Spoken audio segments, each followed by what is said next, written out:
That's how you do it. What up?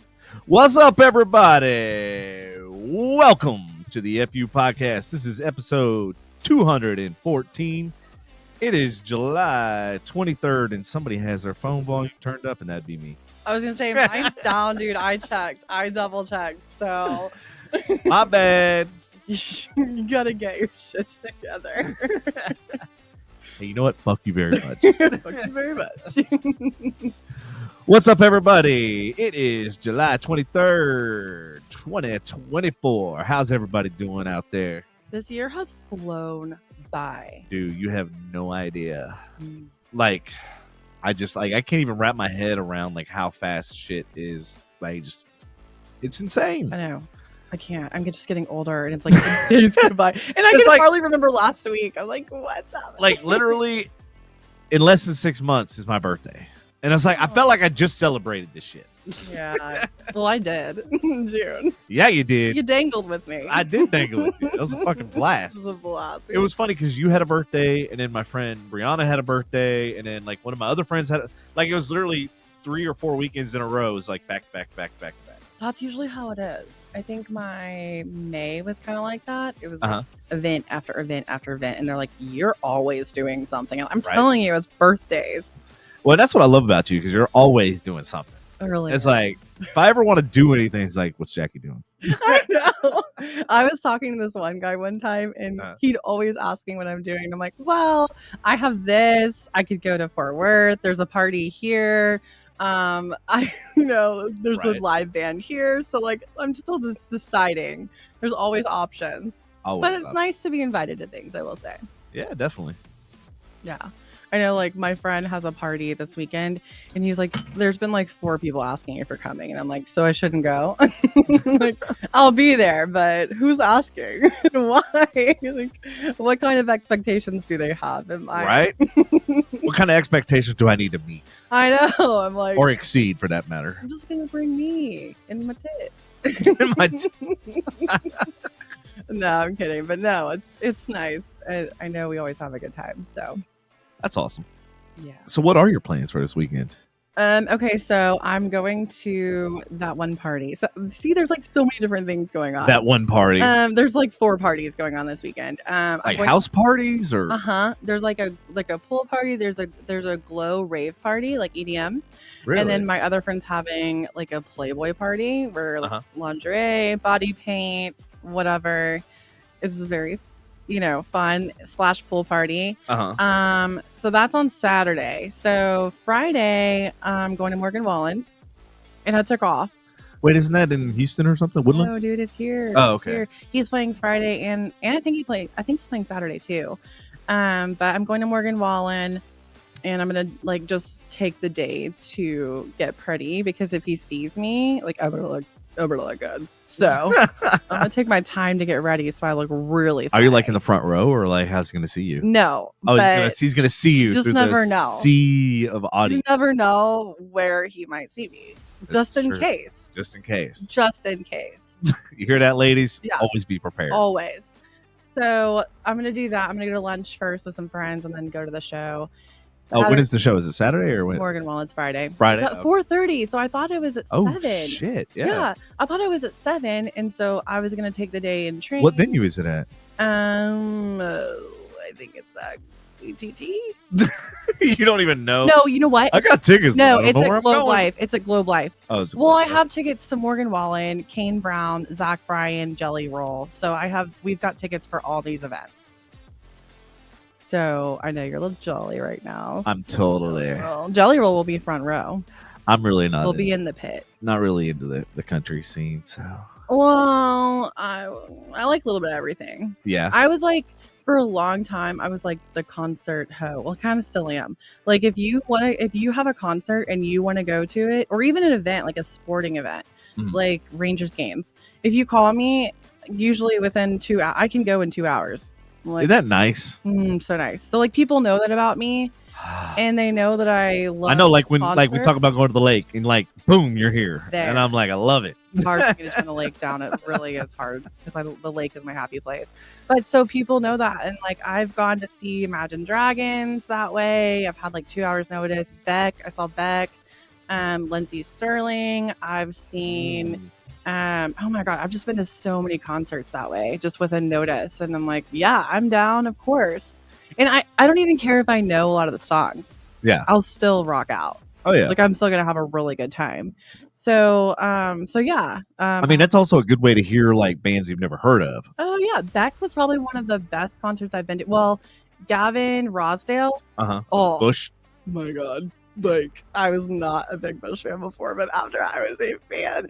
When I tell you this man was sweating so much in his white ripped up t-shirt and it was dripping on his guitar. The lady boner I got was so insane. I was like, what? I love this man. It was so hot. And he jumped in the crowd. I mean, we were usually like general admission, so we were on the pit, you know. He jumped in the crowd and rocked the crowd, and oh my God, he was just amazing. So was that like your best all-time favorite concert of all time, or which one was? It's so hard because one of my favorite bands is Turnpike Troubadours, and I've seen them front row so many times, and I get so into it. And I got one of their drumsticks one time, and I got the set list. That was really exciting. So those are probably some of my favorite concerts, really, because Turnpike is never a bad show. Yeah. I've just been to so many good concerts, but it's definitely a different kind of show when you're in the front. Oh yeah. So, truth be told, so I have press credentials, so I can go backstage. I can go front, where any concert. Why have we not? Hello, love you too, Penny girl. So yes, so your fan club says hi, by the way. I know, I love my Penny girl. She's got COVID right now. Oh, poor thing. So so like a lot of concerts and stuff, I will bring my crew, and then basically I'll bring my cameras and video equipment and all that sort of stuff. Yeah. And you got to get like pre-approved ahead of time and that sort of stuff. But like when I had my entertainment company, which you saw the photos and stuff like that from the studio. Yep. So I would go to, back then it was Nokia Theater a lot. Yeah. There was a lot of concerts. So where they separate the pit in the front of the stage, right? And then where like the audience is, there's a huge gap. There's about a 4 or 5 foot gap. Yeah. And so that's where media is. So we're actually in front. But you can't like bring a friend. I can, but they have to be like professional. Well, they have to be carrying equipment, or I can have some headphones on and pretend I'm rocking out to like, or just pretend like you're shooting pictures or video or whatever. Oh, I can do that. I can do that. But the cool thing is like a lot of concerts that I've been to where they actually step down into the media box. And then they'll like sometimes go into the crowd and stuff like that, but they literally jump down right in front of you, and it's just like just snapping pictures and shit. I could hold like a fake camera, or like I'm gonna hold an iPhone. I'm professional. But it was funny. God, my twin sister's on. You already know. My Twinkie's on. She wants a little shout out. James, we love you. Aww. There you go. Oh yeah, and you can click on the comment too on the side, and it'll show it up on the screen. I'll let you do all that fun stuff. Jamie, what's up? I love you. That's my Twinkie. That's your Twinkie. Well, now that your Twinkie's on, do you want to talk about being a twin and? Oh my God, yes. So because I know you two are drastically different. So different. It's hilarious. Yeah, we're so different, but I love her so much. We're super close. She's an incredible mom. She's a physician's assistant in Conroe in the Houston area. She has the 2 just most adorable little boys. And really? You know how like some people have kids and they're like not cute. Yeah. Her kids are actually really cute. Like my nephews are absolutely adorable. She is the evil twin. Oh my God. We switched places one time. We're so different. Yeah. Polar opposites. She has amazing style. She's so organized. She's classy where you're hey, not no, kidding. I'm more wild for sure. I'm wild. Like when I met her, I think it was over at Grapevine at the wine. I remember. Yeah, and like she was all being conservative, trying to cover you up, and I'm like, I had this dress with my cleavage was out there. It was a cute dress though, and super comfy. And that's not the story. she was like, cover up, Jackie. Yeah, she was. And then you were in the car when she was like, everybody buckle up. You're not leaving. No, I think we took your Wrangler at the time. Yeah. I don't know if she was in the car or not. I remember. I think I was in the Was it? Maybe front. it was before with my I don't know who was behind us, but I was in the front Oh seat. man. Yeah, so Jamie has like an alter ego when she drinks. It's Sasha. Sasha Oh, comes Sasha. out. Okay. Sasha and I are like besties. Like her and I, we like Sasha's so much fun.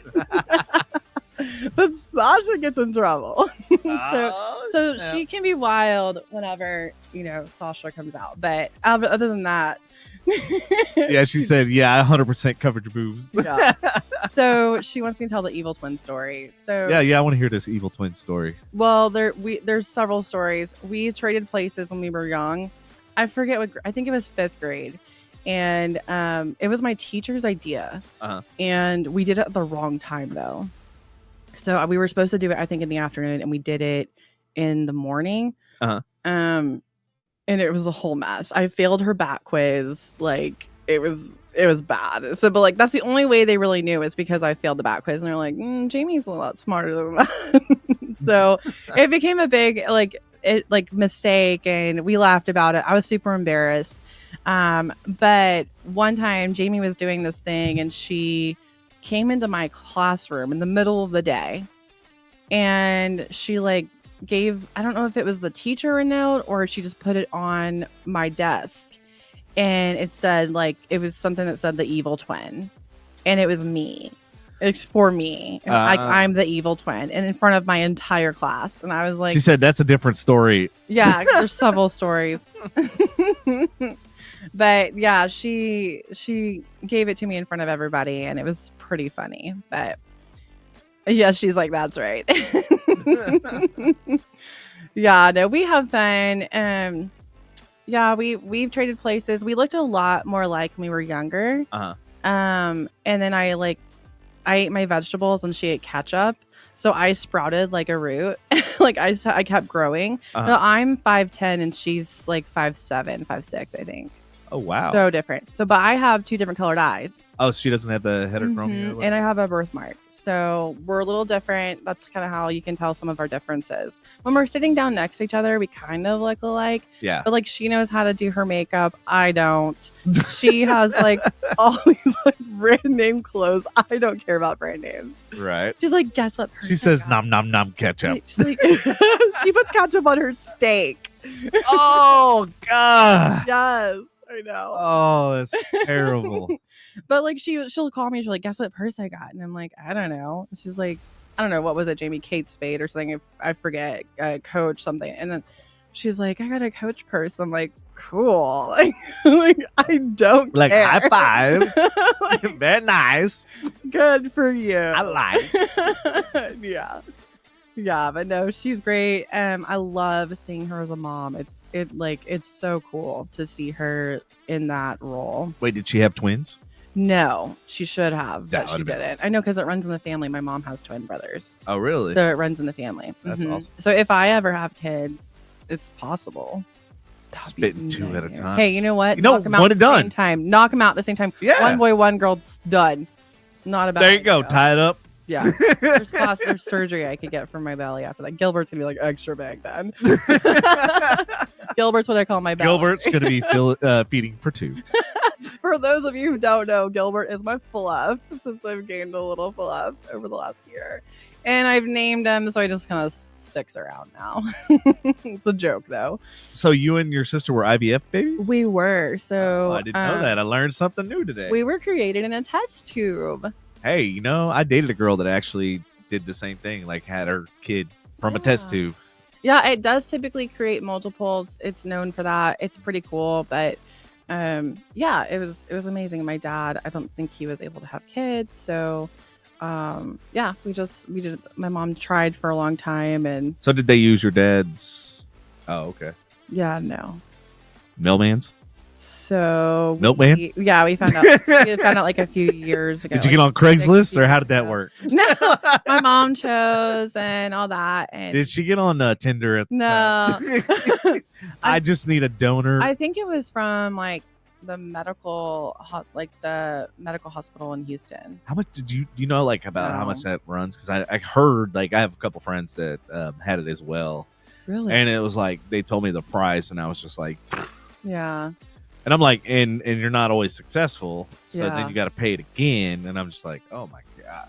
I think it's amazing. And I mean, she tried so hard. So, it gets to a point and then she was successful. So she calls me her bonus baby because she just wanted a baby, just wanted a child. So were you born first, or was you? No, I kicked her out. It was the most peaceful 2 minutes of my life.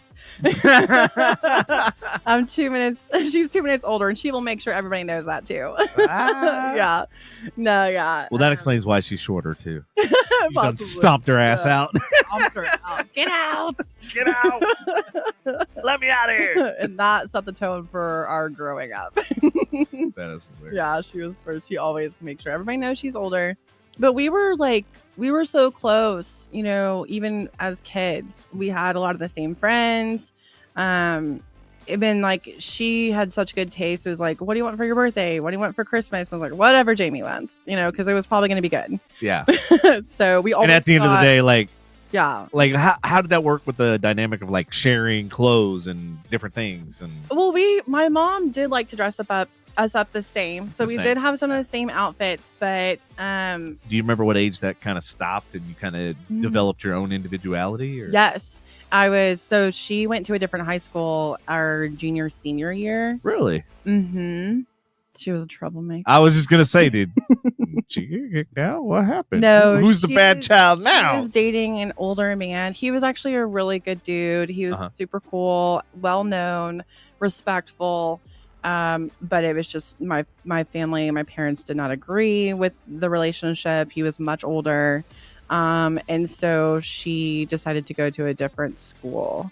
And we were trainers at this school together. Like we had all the same friends. Everybody knew us as the twins. So did she move in with that guy and then go to a different school? No. Because you can't just up and leave unless you change your address, right? Well, she did kind of stay over there at his family's house for a while, but she had to abuse the family. So my dad lived in one part of the Woodlands and my mom lived in another part of the Woodlands. So I don't really know how they managed that. Divorced or? Yeah, my parents were divorced. Yeah, totally. Okay, you kind of skipped over that part. Sorry, my bad. You made it sound like we're so baller. We have two houses. So baller. It's the Woodlands. It's the Woodlands. No, yeah, they divorced. I think they were like, oh God, I don't know how old I was. Oh, so she said it's only 3 years. Yeah, you're right. That isn't that much older unless you're like 14 and then. Yeah. So she went to a different high school, and that's where I really figured out who I was individually. Yeah. I made my own friends. I had my first boyfriend. So that was kind of like the precipice for you creating and developing your own individuality when she was completely out of the picture. Yeah, when she was the black sheep, we flopped it. It's like, okay, but it's funny because she's the black sheep in this situation. I know. She's the goody. She's the good one. Yeah, she's the good one. The irony in this, you can't make this shit up. I know. But no, it was fun, and we were both trainers at both of the schools we were at. Like what kind of athletic which explains like why you wanted to pursue that avenue as far as the rest of your life. Yes. So what changed? Because I know you kind of mentioned briefly, like you got into it, and then you decided. Oh, it was the business side of it. Was it the business or the pult? Was it? I wanted to have my own practice as a physical therapist because sports medicine got me into that interest. Yeah. And I had shadowed and interned at a couple different locations. One was in the Woodlands, and then two was in SFA, Stephen F. Austin State University, and the one that had his practice was the coolest. I loved shadowing him and working with him and watching what he did and how he ran that business. And the other one was just so like you had the same exercises for everything for the rehab. It was just so like by the book, which was great. It was by the book, but it was so like it had to be the certain way. And I wanted to do it my way, like my own way. So there was just more to it on the business side. So many loopholes you had to worry about. And I was just like, man, that would stress me out, Did you want to be like the owner, or did you just want to be like a physical trainer? I wanted to have my own practice eventually. Okay. Yeah. Well, and that's what a lot of people don't realize is like, they have these hopes and they have these dreams and stuff, but then they get into it and they don't realize that the business side of things is drastically different. So much. Well, it's like, okay, so for me, I'm in business development. I'm doing I'm out in the community, I'm marketing, I'm talking to people. I don't want anything to do with what the owner does. Like he's So- running numbers, he's looking at website traffic, I'm Yeah. like, I don't know. So I try to explain this to people that like want to start their own business and want to get into follow their passions, which, I'm not going to deny anybody, like, but understand, you got to understand the business fundamentals. Yeah. Like, understand you're going to be the financier, you're going to be the hiring HR, you're going to be the marketing, you're going to be every single thing until you can hire. And then how do you know the people you're hiring are like legit for the job? Because the thing is, if you want experience, that comes with pay. Yep. So you're gonna have to pay them more. Well, then that's gonna cut into your bottom line here. But so this is the struggles that I've experienced. Operations is a lot of work, and it is. And people don't they see like I'm passionate about a certain thing, but they don't realize what goes into behind the scenes. Behind the scenes, like you got to chase fucking money all the time. That's just as important as the marketing side. It's just as important, if not more important, because you're dealing with all the issues, the glitches, the problems, anything that goes wrong, and then trying to make it even better. Yeah. It's so much work. I mean, like, perfect example, the company that I work for now, they've been around for over 55 years. And like, I looked at their website and I'm like, oh yeah, website works, functioning, blah, blah, blah. Then I deep dove into it and realized I'm like, there's so many things that don't work. Yeah. And so many things that are broken. And then all of a sudden we started getting spam, like just inundated. It was just like it hacked. People get hacked. Yes. So that people were hacking. God. So then I had to talk to the developers, and it was just like it ended up costing like tens of thousands of dollars after everything was said and done. But it was like it wasn't done right the first time, and I'm walking into this big void, not knowing what they have and not knowing what they don't have, and not Then I started looking at like a couple days ago because I was just curious because I'd been running Google Ads since I started the company. Yeah. And I was like, well, let me pull up the analytics and see like what the business has been doing since I've started with the company.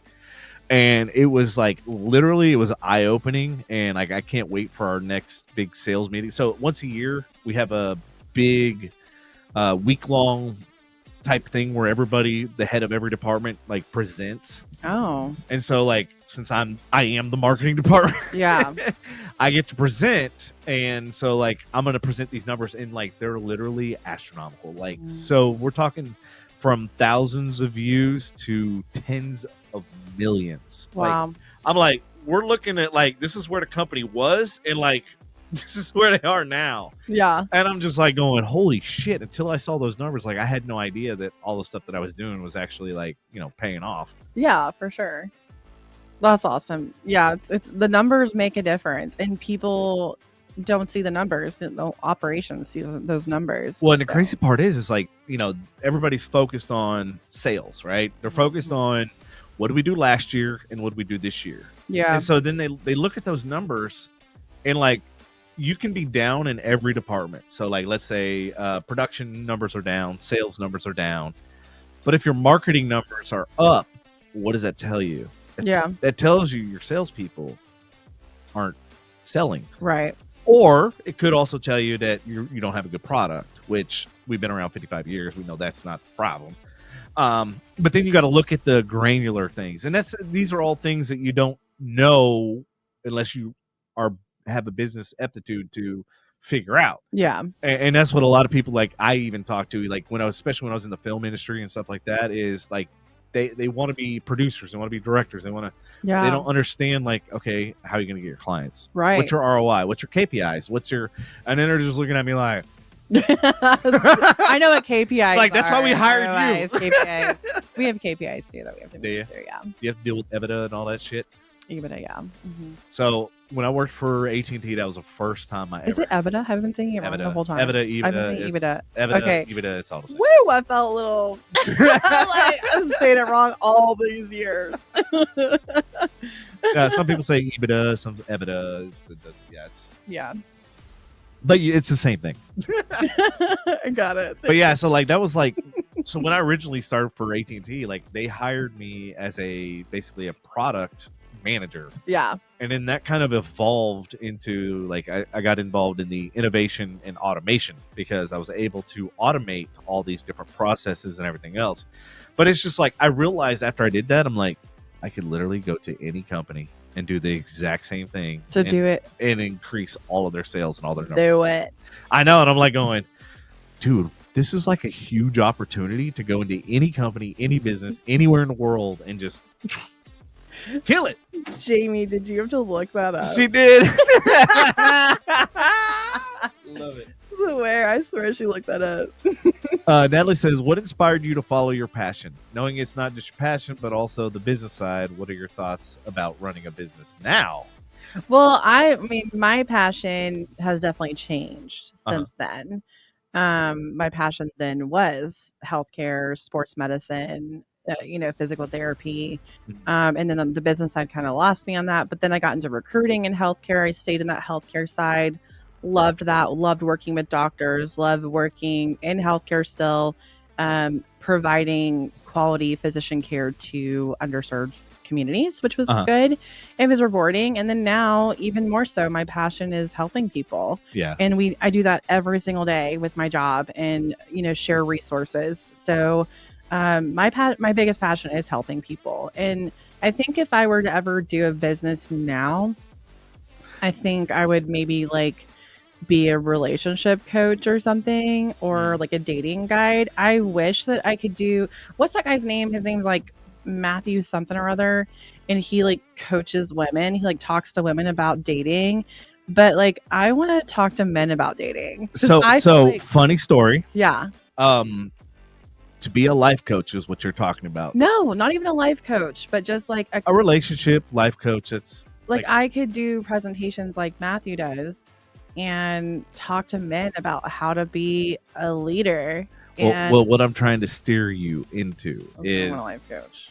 Well, what I'm saying is you don't have to have certifications to be a life coach. Yeah. Now, if you get into what you're describing, which is more of an analytical, more of a data-centric side, then chances are you're going to have some kind of medical license.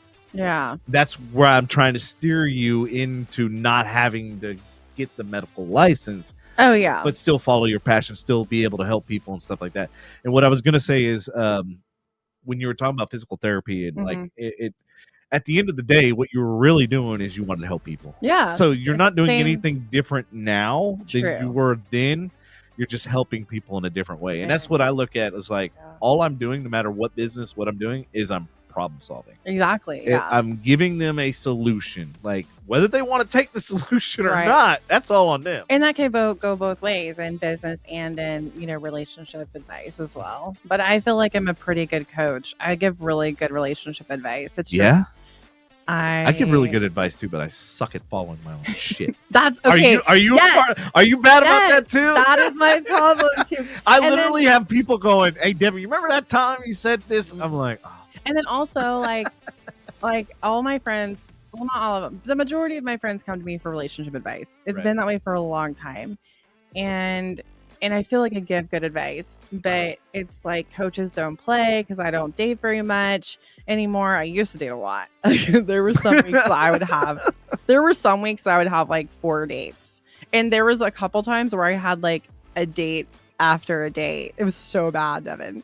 It was so I remember the days of I used to call it double, triple booking. Oh shit, I triple booked.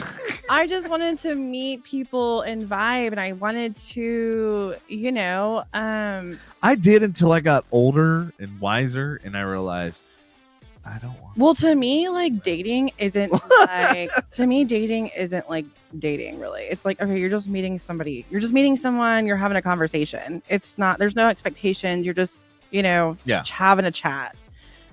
So that's kind of how I look at it now. Back then, I'm like, this man's gonna fall in love with me. Well, I mean, and it works on both sides of the coin because, like, I've had friends that are girls that like never once tried anything on, and then the more I hung out with them, the more they were all like, talking about like making a move and this, that, and the other, and I'm like, I'm not interested at all remotely. Like, I just needed to get out of the house. Yeah. Right I was now, like, I needed to get anywhere other than here. Yeah. Right now, I have a hard time being motivated for dating, but I have no problem going up to men. Like, no problem. I dated a guy for like 6 months, and I met him in Houston, and I saw him. Me and my girl Becca, we were supposed to go on a double date. That ended up not happening. So we were like, screw it, let's go on a road trip. Let's go to Houston. I was like, all right, I'm down. So we go to Houston for the weekend, and we get there. It's late, but it's not super late. So we're like, we're not ready to go to bed. Like, yeah, let's go out. So there's this bar on the corner we go to. It's not very crowded, but there's a few people there. It's cool. It's a newer bar. And it's over in the Heights area. And I see this fine specimen of a man. Okay. And I'm literally We're not like, pieces of meat. Thank you very much. Okay. I just saw a very handsome. I'm fucking with you. Go ahead. Man. Say it how you. We're uncut, unedited, uncensored. Go ahead.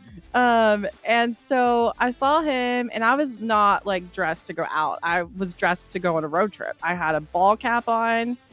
I had a tank top. I had yoga pants, and I had a knife in my pocket because we were in the hood. We were in the Heights, but I didn't know the area around Houston, so I'm protecting myself, right? And I had tennis shoes. You see this guy. There's a song playing. I forget what song it was. But I kept looking at him, and he kind of looked over at me, and then we kind of played back and forth, and then I threw him a wink and did interpretive dance to him. I was like dancing the song to his direction, and he like watched it, and he was like laughing. And so I think we had like some guys from the Netherlands buy us some shots, and we were hanging out with them for a bit, and then we roll over to the other side of the bar closer to this guy that I winked at. And if I like you, like I make it known, like I'm a winker and I get it. It's fun. And I'll come up to you and say, hey, I think you're cute. What's up?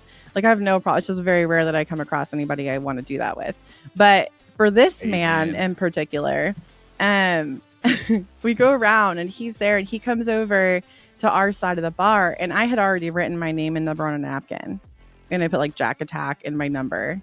And he came over and I immediately stuffed this napkin in his pocket. And I was like, well, it took you long enough.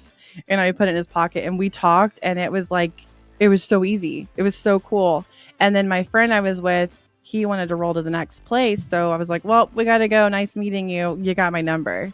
And so he texted me the next day, but because I had scribbled it so fast, my 5 looked like an 8, so he was texting the wrong number the whole day. Oh shit. So the next day he was like, is this Jackie finally? And I was like, yeah, this is me. Well, me and my girl Becca had been swiping on Bumble all day, dude. We were like, we're gonna meet all these guys tonight, and we were like, first one there wins, So wow, there was already a guy that was cute, and he ended up meeting us out first. Well, by that time, this other guy that I had stuffed the napkin in his jacket, he texted me and we were like, well, we're going to Kung Fu. We'll be over there later. Anyways, they had gotten there a little bit at the same time, but the other guy was already there. So I had to swerve this other guy. I had to swerve like the hot guy.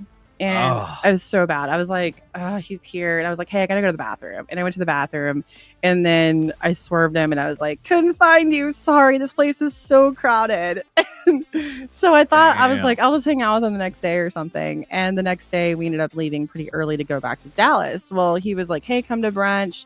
It's on me.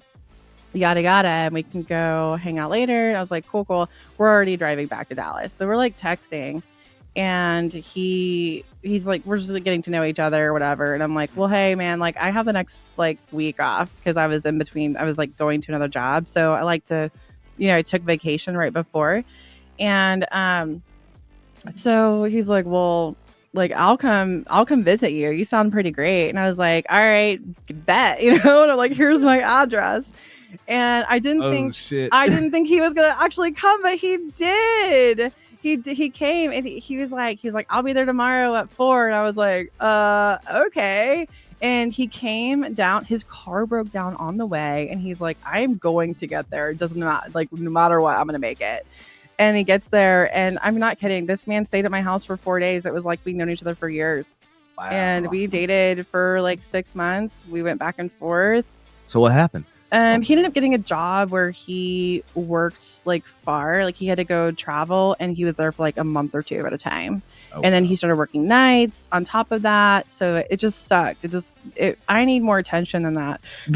So I need more just, like, FaceTime. I don't do distance very well. So Well, I mean, distance makes the heart grow fonder, right? Absence makes the heart grow fonder. I guess, I don't know. For me, I just needed more. I was like, do your thing. I'm proud of you. I support you. But like, it was hard for us. Well, and I think that was like my biggest challenge, like with the society today. Like everybody wants to communicate via text, and I'm Yeah. like, I gotta have something real and tangible. Yeah. Like I can't stand it. Like whenever I brought people, not you or your friends, but like I used to bring You people love out my on friends. the lake. Yeah, your friends Yeah. are fucking awesome. Yeah. Like it was so crazy because like all of a sudden I got like 20 friend requests on Facebook, and I'm like going, Yeah. do I remember this person? Like, and they're all mutual friends were you. And I was like, I hung out with them at one point. At one point, Jackie introduced me, I guess. Which is ironic because that's how I met you was through. So I am what you call a gatherer, and it's a blessing and a curse. I Okay. love bringing people together. Like even when I used to throw parties at my house, I used to always be like, hey, bring a friend, and like people would come together, and like nobody really knew each other except for me. So they would all come together like, oh, how do you know so-and-so? Well, I know him through Jackie, Uh-huh.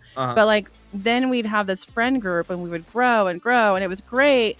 But it sucks at the same times because then like other people connect and then they kind of start hanging out without you, and you're like, what? That sucks. Like, but I love being I love it at the same time. Let's talk about that because like I literally have a bunch of friends that like I connected, and then like Yeah. I find out like they're all hanging out with each other, and I'm like Rude. going Rude. like, hey, what about me, motherfucker? Hey, what I was the one that hooked y'all up. yeah.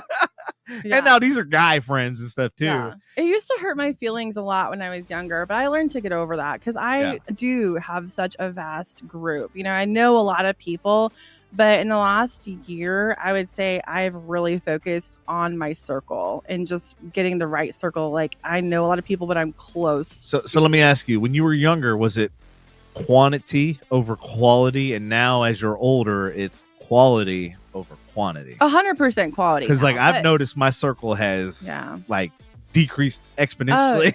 I think that happens when you're older. When I was younger, I was still so involved. I mean, Yeah. even when I was in college, I was, working 3 jobs, and then I was rush helping for 2 fraternities, and then I was a rugby little sister, and I was always doing stuff. I was, just. I was always going to like one. There was no weekend where I hung out with the same people over and over again. Usually, it was like I was So let me kind of ask you hopped this. around. Let's backtrack a little bit. So like when you were younger, were you involved in sports or were you? Yeah. Okay. So the reason why I asked that is because like I was super involved with sports. Like literally every weekend we were traveling somewhere. And then now like I look at it as I'm older, and I'm like I'm constantly like needing to do something. Like I'm always like, and I'm like wondering is like did that stem from like at a very young age always being involved in like activities, sports, whatever you name it, and then like now it translated as later in life I'm like I'm taking on all these projects and all these things, and it's just like, well, sports medicine kept me very busy as in school. Like as a trainer, we were always going to games on the weekends. We were because you weren't just one sport, you were all sports, right? Oh yeah, as a trainer, we were working with all sports: varsity basketball, varsity baseball, the football team. So it like never ended. Like whereas like when the season ends, like not for you, like it's like now is the next sport. Yep. Yeah. So anything I did was usually on the side of that. So I played softball, I played tennis for a while, I rode horses for a while. Sand volleyball was my favorite. Oh my god, I love. I could play. You sand still play? volleyball. I did. I played at a league in Grapevine. I played kickball and sand volleyball and court volleyball in Grapevine for 5 years. That's so funny. So we were the Honey Badgers. I snapped my Achilles playing kickball in Grapevine. It was the team that I belonged to, like they were like last place team. They always have the best names though. Oh god, what was our fucking? Ours were the Honey Badgers because it's my favorite animal. I'm trying to remember what our name was. I literally have the shirt in the drawer somewhere, and I can't even for the life of me. You have like the Master Batters. Well, so it was all Christian. It was all basic pitches. It's a Christian. Yeah, okay. No. So it was a religious. Oh. So like me, yeah. And like they were like last place team, but like whenever I came on, like we ended up going into the championship. Oh, okay. And like the second to the last game, I went to kick the ball and fucking I heard something pop and I just thought it was the ball. And so I went to take a step and run and I realized there's no meat. Oh my God. That sucks. That had to hurt. That pains me just hearing about it. And the worst part was it was my right Achilles and that's the drive foot, and I drove to the fucking event. So I had to drive with my left foot and then brake with my left foot. What was the recovery of that? So when they talk about the Achilles injury being one of the worst, most painful fucking it has to be. It is. And I've had knee surgery, I've had heel surgery, I've had back surgery. ACL? Have you ever torn your ACL? I've torn everything but a 3/4 tear in the ACL. The doctor said I could get it repaired because I had the MCL, PCL, and meniscus and all that stuff repaired. Wow. I'd literally torn everything in my fucking knee. You should be an Olympic athlete now and everything's repaired. Different scenario that tore that. That was actually a dirt bike incident. Oh, fun. Okay, that's okay. Have you ever been to Rocky Ridge? Because I know you did a lot of... Oh, you never... Even with your Jeep and everything? Where is it? It's in Decatur. What? Decatur? Decatur, yeah. Call it Decatur. No, I went to Oklahoma to off-road. Okay. Oh, I love Oklahoma off-roading. Davis, Oklahoma, Crossbar, one of my favorite places to go. And then I did Rednecks and Paychecks, which was fun. I know. I saw those. I was like, I've been wanting to go. I've never been. I've never been. I was like, I was hoping to go with you one time just to like. We can still go. Just for like film's sake. I was like, I just want to film all the chaos and the craziness. There's some chaos there. You might get some buttholes too. Oh, we can edit those post. You can edit that. No, you see some things. It is like the ultimate people watching. Oh, I know, and you love to people watch. I can only imagine Oh my God, I just learned what voyeurism was. I was an exhibitionist. It's a different one. It's a different kind of. I was at a meeting for work, and there was like 35 people in this meeting, and it was a sex addicts anonymous guy presenting. And he was like talking about his journey and his story of how he overcame sex addiction and how he's in recovery and what sources there are for help. It was really cool to hear, but I was learning a lot at the same time. He had this chart of all types of sex addiction, and one of them said voyeurism. And this guy had a cool story about it. He lost everything. It was wild. But you know, it's addiction. So, but he said voyeurism on there, and a guy was like, "Hey, what's voyeurism?" And I was like, I piped up and I was like, "Yeah, what is that? I don't know what that is." And he goes, "Well, it's like watching people." And I was like, I love the people. Well, watching people do what? I know, but I blurred out. I'm like, I love people watching. That's so fun. And everyone looked at me. And they were different type of people watching. You're hilarious. It flew right over my head. That is hilarious. Does this mean I'm really innocent? But she's yeah, it was so funny. I called my boss after. I was like, "Listen, this is what happened. We need to add this terminology to our playbook, and please don't fire me." Please don't. Sorry. And then this other guy came over to me after, and he was like, "So you like to people watch?" Let's go. Oh man, I was so humiliated. But hey, they remembered me.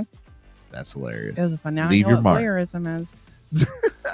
Everybody probably learned on air too. So speaking of voyeurism, have you ever had anybody walk in on you or been a voyeur? My sister. Uh-oh. She walked in on me one time. Did she have a conversation in college? Did she have a conversation with me? No. She was like, "Ew, gross." I'll never forget my dad walked in on me. And I was in the middle of Pound Town. Way.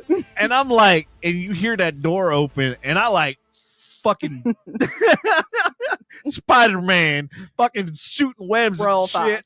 Oh my God. What did the girl do? She was like, she stayed where she was at, and like I hopped, off and whatever, because obviously I was, handling business. And then my dad like carries on a fucking 20-minute conversation. I'm like going, I'm literally you cannot. I am not in a place to talk. They can't look at you the same after that. Oh my God. I swear my parents like pretended that I was a virgin for like the longest time. I think one of the best ones was So I was over at Party Cove in Louisville, Yeah. and you know where like everybody docks up and everything, right? And there's that little beach area with trees and all that sort of stuff. You dirty boy. You did not. I was handling business, and all of a sudden I look up, and there's two guys carrying fishing poles in their tackle box. Okay. And I'm like, Okay. it's stroke. And I stop, and I'm like, going, fuck it. I'm like, who knows what they've already those seen? like viral tactics of like people like the couple in New York under the blanket. Oh, Do you remember seeing that? Here's the best part. I was filming it. This No way. I was dead to rights. Man, that's brave. That's brave, man. That's brave. And they didn't say anything to you. No, they just kind of like they looked down and they just kept on walking. Doing your thing, man. Doing your thing. That's a good story. Then there was another time we had parked out on same area out on Party Cove, Mm-hmm. and my parents had like a Cuddy cruiser, so it had like a little porthole. Yeah. And so I'm out the porthole talking, carrying on a conversation, and nobody knew what was going down, going on down. And come to find out, the boat that like I was bullshitting and talking to or whatever, Yeah. they were all like adult movie stars. Oh, And they okay. were all like, and so at the end of the night, it was like us and them. Yeah. And so we ended up, because they had a bigger boat at the time than what my parents had or whatever. So like we ended up swimming to them because they had more people, they had a bigger boat and everything else. So we ended up hopping on their boat, and oh my god, like all I remember is everybody got butt ass naked, and we were literally hanging out. Well, isn't Louisville like one of the biggest like swinger It probably is, kind of? but like nobody hooked up with anybody or anything like Okay. that. But it was just like we just ended up, everybody got naked. I ended up losing like 4 life jackets. Oh my gosh. And also I'm like kind of like anal retentive when it comes to fucking life jackets. They're not cheap. No, they're not. And especially when you have like 10 and 15 and 20 people on the boat, you gotta have one for every single. You have to. And I'm like, I don't want to give my guest a cheap ass one of those orange ones, you know. Oh, what I'm talking about? God. Yeah. That's why I Which- just bring my own saddles. So I have I think I have 6 orange ones that are stowed away because of US Coast Guard. Right, just in Like case. yeah. So then I have in the hull itself, I think I have like 15 or 20. Wow. So like I think total I have about 30, probably close to 30 life jackets. But it's one of those things. It's like, you know, you don't know until like somebody stops you and they ask you like, where's your life jacket? Right. Where's this? Where's and that? it's like all of a sudden you sober up. Yeah, you're like, oh, that's over here. Woo! Here, that's Have you ever been stopped by like a cop and like while you're doing the fun stuff and yes, they ask you if like or her if she's there on her own? I know. Okay. So I've had it happen twice. Mm. Once I was in Missouri when I had old my Black Betty, Oh my Jeep Wrangler that I had. yeah. She was given some, road knowledge. Right. People still do that these days, just saying. And so like I look up and I see woo, woo, and so like I pull over. Embarrassing. Embarrassing. She gets up. You know what? Props to you, man. Props to you. That cop should have been like, I see you. Oh no. Dangerous. Oh no, it gets better. So I zipped my window because these were before you had the actual, the newer Jeeps that have probably the roll down windows and all that sort of shit. So I got to zip my window, fold it down, talking to the officer, yada yada yada, give him my insurance, give him my ID, yada yada.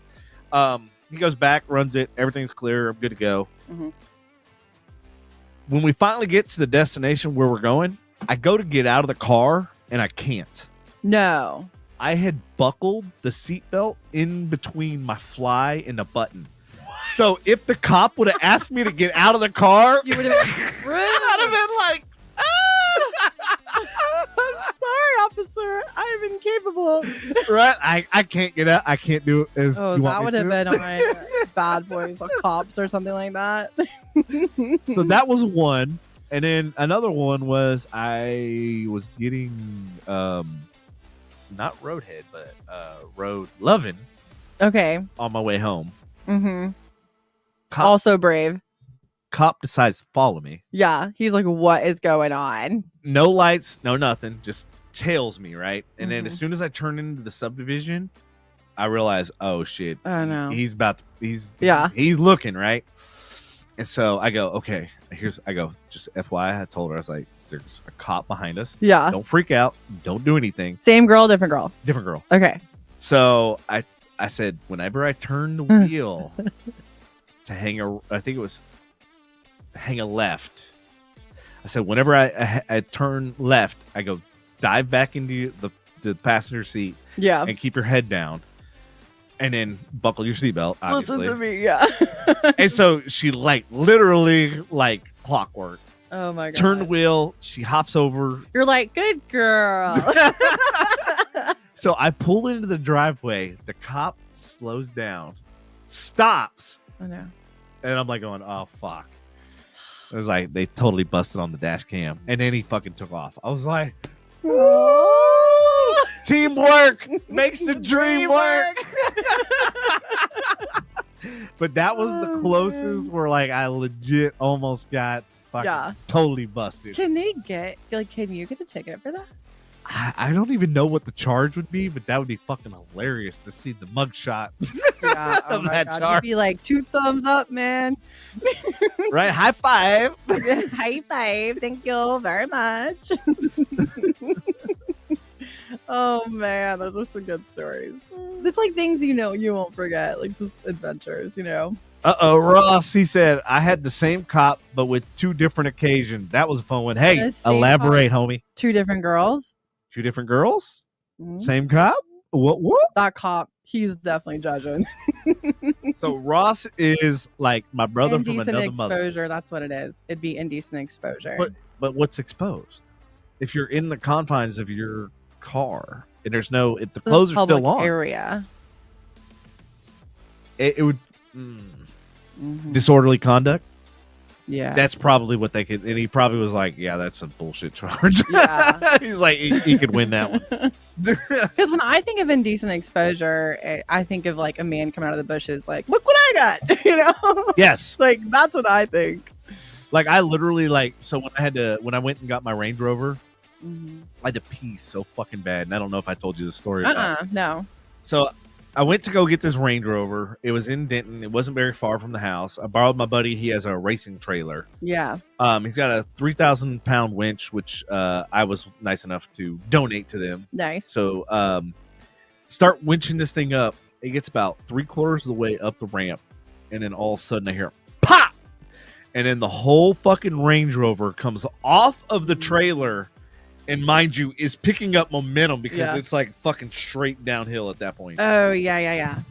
And so it went through the fence of the place where I bought it. No. And I'm going, and I'm running. I'm literally sprinting. I grab the fucking mirror, and the mirror bends backwards. So then I grab the A-pillar, and I got the A-pillar and the fucking mirror. Oh, my God. And I'm like Fred Flintstone and shit. How many miles per hour were you on there? I did stop it from hitting all the cars behind the fucking thank gate. Goodness. But literally, that would scare me. I'd be like, ugh. Oh, the worst part is Natalie was behind it. She was pushing the car up, helping the winch. That could have been really bad. So come to find out that Range Rover weighs close to 7,000 pounds. Oh my god! It is a fucking heavy. You trying to murder your girlfriend? I didn't try. I didn't succeed. I mean, I didn't. No, I said, move, jump, run, get the fuck out the way. Move. She did. She straight up fucking beeline to the left, and then all of a sudden I see this thing just roll. God, you got it though. I did. I got it home, parked it here, and then this douche fucking tard, which I have not seen this car yet after this was done. Yeah. The police went down the entire subdivision and started issuing tickets. And I had just picked this thing up, and they put a ticket on the Range Rover, and I'm like going, I've not even owned this thing for 24 hours, and it's got a fucking. I go, it crashed through a fucking gate. It's got a ticket on it. Yep. I'm like, if that's You had a not bad day. bad juju, bad, like that's what I'm saying. Like my week last That's a week bad was day. fucked. Dang, that sucks. And then I had animal control Yeah. call me. Then I had was the other one Mm-hmm. city Was it code enforcement. okay? Was it for your little cage back in the backyard? No, it was because they said that the dogs weren't registered. I think I talked about it on the last podcast. Oh They yeah, weren't registered, which meanwhile, like they had been actually registered here locally. that's right. 'cause we Yeah, talked shots about- records are all here locally. So I'm I've like, never registered any of my dogs. I mean, I feel like when I've adopted them or rescued them, maybe they were already registered, but I never did that myself. so with like the city here, like my understanding was pit bulls have to be registered. Oh, okay. So yeah. So, maybe. and I knew that because I had registered my other pit bull, but Mhm. they're saying now that all dogs have to be registered, which Wow. I'm like literally going, I go, everybody in this fucking neighborhood has a dog. Yeah, I don't think everyone's doing that. Yeah, nobody's like, it's just another reason for What them if to you have a get revenue. chicken? I'm about to get some chickens. Are you gonna have to register them? Fuck no. You want to hear my chicken joke? I want to hear your chicken joke. You got a chicken joke? Let's hear it. Okay. What shoes do chickens wear? I don't know what. They wear ring bok bok bok bok. I mean, please tell your kids that one day. That's terrible. It was great. I told my new people that. Oh shit, he did. He said, yes, it's indecent exposure. Yeah. Exposure. Yes. Same cop, but we didn't know if it was two different girls. Or- Yeah, you never mentioned if it was two different girls. He said yes, so I'm guessing. Hey, Oh, okay. hey, Ross, just FYI, you got to give us context. You can't just say yes and no. You got to give us Mhm. context to the answer because by the time we get to your response, we might be 5 minutes, 10 minutes, 20 minutes. Yeah. You never know. I love that we have more chats today. I know, right? Getting some action over here. You got some loved ones on here too. Hey, Ross, if you still have the link to come into the studio, which is the screenshot you sent me earlier, if you want to do that and then turn on your camera, you can. And then that way you can actually come into the studio in the green room and we can actually pull you on. We can do split screen and all that sort of stuff. That's cool. Yeah. So, like, that's the cool thing. Like, if you have people that, like, Tika, whatever, like, want to come in, Oh yeah, she should totally jump in. Sometime. like, we could send her the link and she could literally come in using her phone and make sure she has headphones on. Like, that's the Yeah. biggest thing. Is like the sound and, like, is always the biggest challenge with any type of video. Mhm. So just like make sure she has headphones in Yeah. because a lot of people will like try to do speakerphone and I'm like, no, you got echo and all that sort of Right. He's like, say less. I love that. Ross Bone. Is he married? Jackie Bone. What's your name? Bone. Ross Bone. Hey, you're gonna get him excited now. Calm down. It's like I don't know about anybody else, but girls do think about their last name. If you marry someone, it's like, what's your last name gonna be? I literally had a girl go, things will work out. And I'm like, why is that? She goes, because your name Devin has 5 letters and my name's Emily and it has 5 letters. So What? Emily and Devin like just fits perfectly. And I'm like going, if that's what you're gonna gauge a fucking relationship on. Oh my god. What about Yeah. have you ever had someone like bring crystals and everything to you? I've done the crystal. Actually, we had one in studio. Oh, And you it got was- all the things here. Oh yeah, we've had some really creepy. We had like I don't know if I told you, Ashley Patience Project, which I wish Ashley, our previous show admin, Not as cool as me. she knew like all the different episodes and stuff. Like when I would reference this, she would be like, "It was episode this, that, and that." Anyway, long story Wow. short, all of the lights in here went out.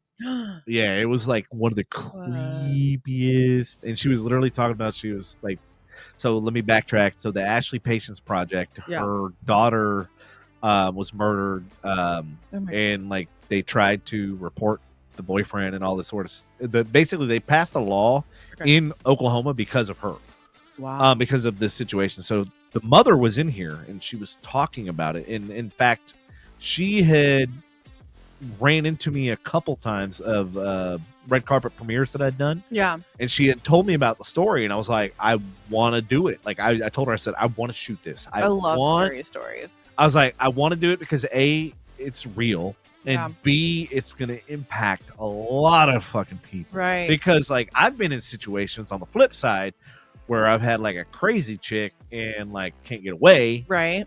and like it literally costing me my job and my livelihood and everything else. So I'm like, Yeah. I understand like from a personal side, like that there needs to be some laws in place to protect whoever you're dating, guy, girl, it doesn't fucking matter. Right. And so anyway, she was talking about like the tragedy and everything that happened. And those of you go look up Ashley Patience Project, Frustration Unlimited, and go watch the episode. But like literally, she was talking about her daughter, and we asked about like, does she communicate? Does she any type of way that she makes contact with you? And she goes, every time like I touch her necklace. So she had the necklace that she was wearing when she passed. Oh my God. And she like literally grabbed the necklace, and as she grabbed it, the lights turned off. What? And then as she like was talking about it, then the lights came back on. It was like a real moment. Quick, yeah. But I was like, dude, we've done like 200 plus episodes, and that's never happened once. That's crazy. I'm going to see Matt Frazier on Saturday night. Who's Matt Frazier? He's like one of the biggest psychic mediums in America. Probably, yeah. Where's it at? He's in the Majestic Theater, and he's done readings for like celebrities. And he has a YouTube channel too. He does all these different stories. So how do you feel about that? Like, what do you think? What are your thoughts on that? Honestly, okay, uncut, unedited, uncensored. So I don't know. Because I have had a waitress one time at Chili's was a psychic, and I didn't know that. And I was hanging out with my girl Becca, and we were having dinner, and I was about to move out of Grapevine over to like the Irving area. Mm-hmm. And my granny had passed away like 2 years ago before that. And we were just talking, and I guess it was only a year she had passed. And I was scared about leaving Grapevine because I still felt her in Grapevine. My granny, she was big in Grapevine. She was all over the chambers. She loved Grapevine. She was there for a long time. So I like felt her there. And I was afraid that when I moved, I wasn't going to feel her anymore. And I didn't tell a soul this. Yeah. I didn't tell anybody this. It was just a fear that I had internally. Right. And this waitress goes, I don't do this very often, but there's somebody who wants me to give you a message. And I was like, what? And she told me about her age was like 83, 84, which was about the same age as my granny. And she told me that she knows that I'm making a transition in my life and that I'm moving. Didn't say a word about me moving. I never said a word while I was at dinner. Mm-hmm. And she said she just wants you to know that she's still going to be there. She's going to follow you. She'll be with you. So you want to hear something crazy? That's an awesome. Wild. And me and Becca, you have her contact information? Were like, she was like, I don't do this very often. If you want to come back tomorrow, I have a shift. I have another message for you then. Is she still there? Where's she at? Where's the girl at? Where can we find her? The Chili's in Grapevine. Can we find her? Maybe, how long I don't ago? know. But I don't know, Matt. I'm hoping this Mac I can bring. So I would really like my friend Ashley committed suicide last May. May 24th. She committed suicide. And my friend Air, she hired a medium in Canada. And Ashley came through to her. She did it twice, and Ashley came through twice. And kind of, we weren't sure if it was like suicide or if it was possibly murder in some way. Oh, wow. So we were confused, and kind of we all didn't know what went down. But you want to know answers. You want to have. Right. We didn't know what went down and like why she did what she did, because she had seen her the day before, and I had seen her 4 days before, and she was fine. So something like really big had to happen between that, those few hours. And so there were some off things about her situation. Like she shot herself with her non-dominant hand. Her handwriting was really different in her suicide letter. She was making plans the night before. There was just all these things that didn't really add up. Right. Yeah. So we were like a little sus about that. We're like, So, but Ashley came through twice, and she reassured her that she regretted her decision. It was her decision, but things had happened the night before. This person that she was with was a bad person, and she just was in the moment. But which is weird because she had a letter. So anyways, but there were things that were said that Air never told that medium. So do I believe it? I feel like it would have to be like the one at Chili's was freaky. Yeah. But my friend Becca was like, well, she could have like overheard something or looked you. I don't know. And I was like, no, we weren't even talking about that. Yeah. We were talking about dating. so it was like completely different. And it was wild. But Yeah. I mean, I believe in ghosts, hauntings. Have you ever experienced one? Not a ghost, no. But I But a used haunting? I used to sit at home and watch The Haunting like all day. It was either The Haunting or like House Hunters. So it's funny you mentioned that. So Andy, who's supposed to be here, Yeah. he's really big into. He went to Big fail, Andy, by the way. Yeah, you're getting ostracized, fucker. So he went to the Conjuring house. He went to a couple different places. I met the girl that used to live there with her family. So I actually am in contact with the son of what's her name? Basically, the two ghosts. Lorraine? Lorraine, yeah. Yeah, Lorraine son. and Ed? Yeah, that's son. Yeah. And wow. he knows the story and he knows like all that sort of stuff. I was actually trying to get him on the podcast about a year ago. Yeah. But you know my friend Justin Ross, he does paranormal does he really? stuff. Yeah, he's got a YouTube channel and everything, Para Theory.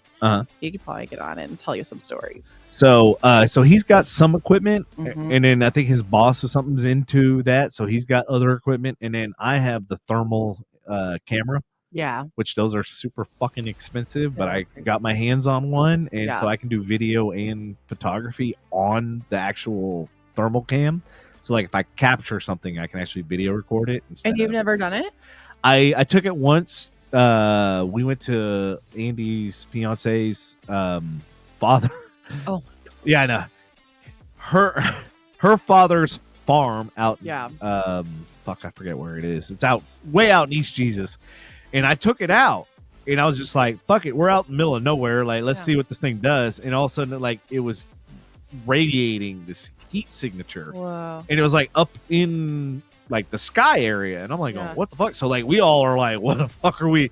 Like, what the hell is it?" And we get there, and it was like a transformer. And I'm like, oh, that fucking sucks. Fake. False alarm. Have you was- ever talked to a medium or a psychic though? Like, I think ghosts are one thing, but I have. mediums So and that's where I was going to go with like when you Yeah. were talking about that. So my best friend, his mom, she got into like the whole psychic thing and all that stuff, and she got into like the Greek way of how they used to do psychic readings. okay. So they use coffee grinds. Oh. Yeah, and it's really weird how they did it, and I can't remember for the life of me, but she like literally, she goes, I see in your future a lot of cameras. Like you're sitting in like there's a lot of cameras around you, and I'm like going, What? and I'm like going, holy shit, we're 3 years in, and there's fucking cameras everywhere. Yeah. A part of me like wants to go talk to a medium or a psychic and find out my future, or maybe just have, talk to Ashley or my granny even. But like, it also kind of scares me because you're kind of opening a portal there. You are. Yeah. And so you don't really know what could happen. There's some risk there. And I just don't want to mess with that kind of stuff, Mhm.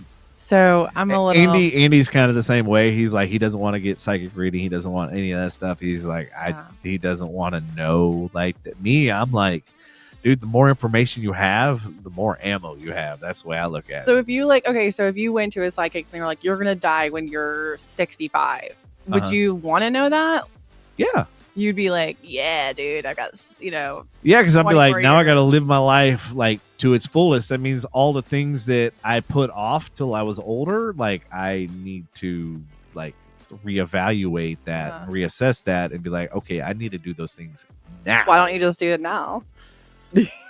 That goes back to Live like you were dying. that goes back to our previous conversation where I was like, I'm to the point where like I just want to get an estate salesperson and just have them just get rid. Like I'm to the point where like I've acquired all this stuff over the 20 years, and I'm just like, There's no need for it now. The stuff that I have is now owning me instead of the other way around. And it gets to a point where like I see like Facebook memories, and it's like I hate those. I know, right? Unless it's Bailey. I'm like, Bailey. I know, right? My baby. But like, perfect example, like a couple days ago, one of the memories was when I got the crazy cart. Yeah. And it came in this fucking 6-foot gigantic crate, right? Oh man. And so I did an unboxing, and I'm literally using fucking crowbar to get this thing out. Yeah. And it's so fucking heavy Uh-huh. that I'm like, I don't even know how to get this thing out of the box without fucking it up, right? Yeah. So like, you see me like trying to figure this thing out, and I pull it out. Anyway, and I'm like going, it's gotten to the point where like I bought that one, and now I'm 7 or 6 crazy carts in. Yeah. And I go, and they're so buried in my garage that I can't even enjoy them. And I go, and then does that not stress you out and give you anxiety? It does. It has been a lot lately. Because, I would think. Like, I'm like, I get so overwhelmed because I'm like, there's so much shit. Yeah. It's becoming a point where it's like a thorn in my side. Like it's becoming like, I just want to get rid of it all. I was like, blame you. I'd rather like, and it's funny because when I was younger, I used to laugh at people that had big houses and had nothing in them. Mm-hmm. And I'm like, what? These fucking people can barely afford like their house. Like they can't afford to like put stuff in it. Right. And here I am. Right. I'm like, goddamn, I need a. I got everything. I'm like, I got a goddamn mansion. Get rid of it. I gotta get rid of everything. What's like right now? Like I got over $100,000 worth of projectors that I'm. You told me that, yeah. Yeah, like but I put them on Facebook. Marketplace. Yeah, Marketplace. A couple days or yesterday. Thank goodness. But that's just one thing. Like I got so one thing at a time. Yeah, and that's the thing. I'm like, I literally need to hire like a crew. And I was like, I go, is there a company out there? I know somebody looking for a job. I think maybe they can like part time or help you for a bit. I don't know. Like, here's your job. Sell everything in my house. If I put a sticker on it, sell it. Sell it. Market because here's it. the best part. So with ChatGPT, I don't know if a lot of people know this. I love ChatGPT. There's plugins and there's different add-ons that you can have. One of the add-ons that I have is called Sell Me This Pin. Yeah. So you type in whatever the fuck you have, and it will go out and research what that product is, give you a description, and it'll tell you the value and what you need to sell it for. Wow. So it takes. Is that the ChatGPT version you have to pay for, or is that the free version? I think it works on ChatGPT 4.0. Okay. Which is the free version now. Wow. But on the paid version, yes, you had to that was a add-on or whatever. Okay. I don't know if you can do plugins and add-ons on the 4.0 version. Yeah, I don't know. But I know that I log in, like right now I'm logged into the 4.0 version and I can hold on, please. I love it. I use it a lot. Yeah, it's called Sell Me This Pin. Y'all type it in. You can go into Explore GPTs, click on that, and then you can type in search GPTs and type in Sell Me This Pin. And like if you're ever trying to list anything and unsure, because like what I used to do, the old process, I'd go through eBay and I'd look at all the ones that sold. I go to sold listings and I would basically add all of them up and then divide by how many there were. Yeah. And then find the average, and that's how I knew how to sell stuff. Isn't that okay? Am I crazy, or is that what Leonardo DiCaprio does in The Wolf of Wall Street? He was like, "I'm gonna like sell me this pen," and then he's like, "Yeah." Well, I can't remember if he did that. I mean, it seems like something here, right here, and then they're like, "I don't have a pen." It's like, "Do you need a pen? Here, sell me this motherfucker." But no, like when I would interview people and stuff, if they showed up and they didn't have a pen, I wouldn't hire them. Yeah. I'm like, so let me get this straight. You want to apply for a job, but you didn't come with any of the supplies. What does that tell me about you when you come into work? Unprepared. Exactly. Fail.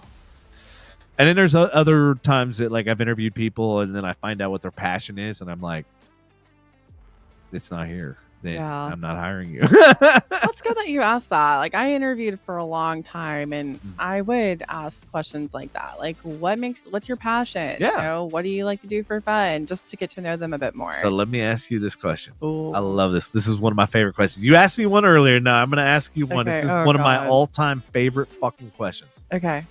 If money was taken out of the equation, what would you be happy doing the rest of your life? YMCA camp counselor.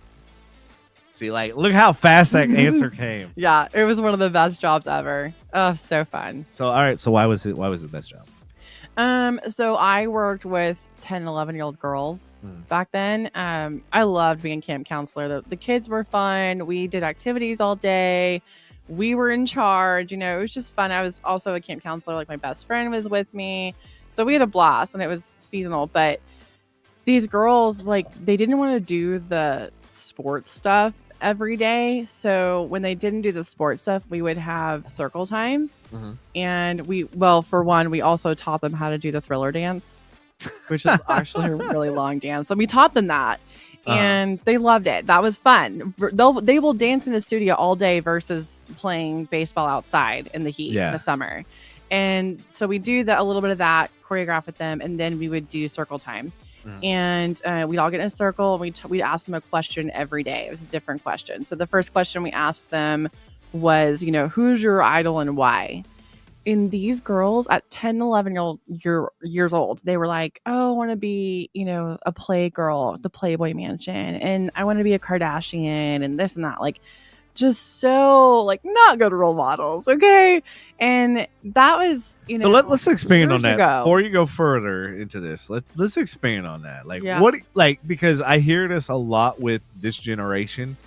They see Mr. Beast, they see these influencers, and they think like that they can do the same thing and be equally successful. Like, what are your thoughts? Like, how do you, like, since you experienced it with the Kardashians and everything else, like, what? Well, the girls see their beauty and their fame, and they, you know, people look up to them, and, you know, they're big. They have all these different brands, you know, so I don't know what these girls wanted to be about the Playgirls. I can't really wrap my head around that, being a Playboy model, but, you know, you know, now you have OnlyFans, so these girls are wanting to probably do OnlyFans, you know, but I think they just didn't have, like, good role models. But you see the success, you see that they're likable, you see that they're popular and famous. They're celebrities. Yeah. So they seem that it looks like they have everything just at their fingertips. So do you think it's because, like, they don't have to really work that hard to achieve that? Like, they don't. I don't think they do. They exactly. They don't have to put a lot of sweat equity. There's not a lot of thought. There's not a lot of energy that goes into it. Like, literally, fucking turn on your phone and you record, and, like, and then hope for the best kind of thing. Like, yeah, I mean, well, look now, kids are making thousands of dollars by making 15-second talk ticks. Right. I mean, wow. So that's on us. Like, we entertain that. What are your thoughts? So, like, to your example, like, let's say there's a 15-year-old, even like, basically anybody below the adult age, which means you can't have a bank account, right? So that means that who's funding that account, which means typically the parents. Yeah. So there are certain states, I think Illinois was one of them, that basically said that, like, 15% of whatever revenue they receive has to go to the child. Wow. And what do you think about that? Like, do you think more states need to, like, what are your thoughts on that? Because, like, I mean, you're the Britney. I think it should be managed well. I think it should be, if that's the case. I mean, yeah, the kids are doing the work. I mean, the work. I mean, you have kids getting paid for video games too. You see that thousands of dollars. Yeah, sure, they can earn a living for that, but I think it should be managed, because kids, there's no way they know how to manage that kind of money. Well, what happens when, like, they hear and see, like, the comments, the negative comments, the hateful, the hurtful, the go fuck yourself, go kill, like, you know, all the hateful shit, like, because you have that target on your back, because you're reaching an audience. Like, it's bad enough dealing with bullies in a school system of, like, 400 to 700 kids. Yeah. But now think about that. It's amplified. Like, you're reaching a worldwide audience. You could have hundreds, if not millions, of people seeing that video. Yeah. And just imagine, because we all know, like, positive comments are few and far between. Yeah. Most people, like, they want to diarrhea their mouth of, like, negativity, and they want Yeah, well, look at the Trolls. Hawk Tuah girl. The Hawk Tuah girl's getting all this negativity, being like, okay, your 50 minutes of fame are over. Well, we gave it to her. Yeah. We made her viral. We made her a big deal. Why are you bashing her for taking advantage of that and making it out of an opportunity to do better? She's like, well, she responded to it. She's like, well, if this is my 15 minutes of fame, I'm going to do something good with it. And she went to Petco and bought a bunch of like dog and cat supplies and food and everything and toys, took it to the local shelter. And I was like, you go, girl. Like, absolutely. And that's one of the things that I love. Like, even like Mr. Beast, his stuff is like that philanthropy side, like give back. Yeah. And this is what I hate about a lot of the executives, because executives of corporations and companies and shit, they will like literally shit on their employees and make them work to death and then do nothing for society. Like, to me, I feel like there should be a law and a mandate that like, not only you as a CEO needs to do something and like to help and better society, but I feel like if we make it a law that then we'll be further ahead. We'll solve our own fucking problems rather than relying on the government, relying on Social Security, relying on all this bullshit. No, it starts at the top. Yeah. And the thing is like, we need to give these executives like a taste of humility and a taste of like what real life is. Because like, perfect example, there was an episode of Oprah, and I can't fucking stand her because of all the Hawaii. You get this, and you get a card. But there was an episode, I shit you not, where she went into a fucking Walmart and was like in shock. Yeah. She was like, I've never been in a Walmart. What? Yeah, like yeah. And like, it was so. And this is what I have a problem with, is that these executives and these people that make it billions of dollars, they're so disconnected from the rest of the world that they don't give a fuck about the rest of the world. And that's what people don't understand when they vote for these rich ass people. Yeah. They're not in their seat to make you better. They're in their seat to make them better. I'm like, when are y'all gonna fucking realize they're not doing anything that's gonna? When has any politician ever said, "I'm gonna do this to help society and help"? Now, Mr. Beast, on the other hand, go out there and like, I'm gonna do it and talk about it after the fact. I don't know who Mr. Beast is. Oh my god! Like, he's got him alone. Does he have like a drink or something? He does. Okay. Not a drink. He has a candy bar, some kind of bar, Mr. Beast bar or something like that. Oh. But he's one of the biggest YouTubers of all time. Like, his views are more than the biggest cable network combined. Is it like all kids? No, I mean, it's all ages that watch him. I'm gonna have to. But he does a lot of philanthropy stuff. And it was funny because people were joking about like having him be president, and I'm like, yes.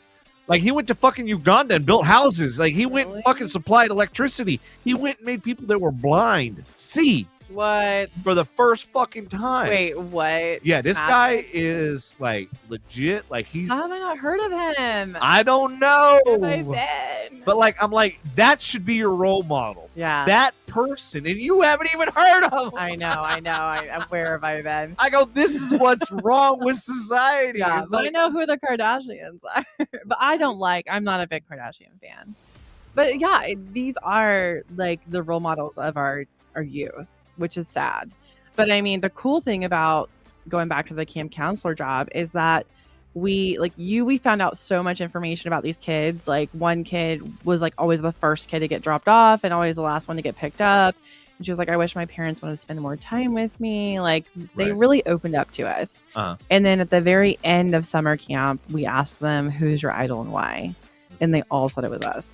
Aww. They're like, because y'all don't care what anybody thinks about you. Y'all are so fun and funny. And, you know, we just wanted to be like you. And I was like, And that's the problem, is a lot of parents these days, they just hand a tablet to their kid, or hand a phone to their kid, or hand a screen to their kid and say, that's your daycare. So bad. But it's like that's an artificial interaction.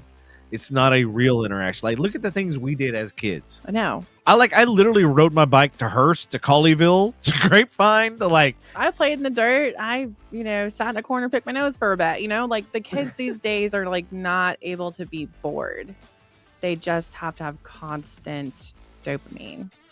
Natalie has a good point. She said there are so many people in the world that do amazing work giving back to the community without the camera rolling. Absolutely. But the problem is when you have the camera, because I've been on both sides of that fence, because I'm like, well, if you don't have the camera rolling, then nobody knows what you did. And if you do have the camera rolling, people might judge you for it. But at the same time, you could motivate other people to do other things as well. Ding, ding, ding. So like I watched a video of a female that went and started a basically like feeding the homeless in the city that she was in. And the whole reason that sparked my interest was that she did this shit all on her own, and she was solving the homeless and like the food, lack of food and all that sort of lack of resources. Yeah.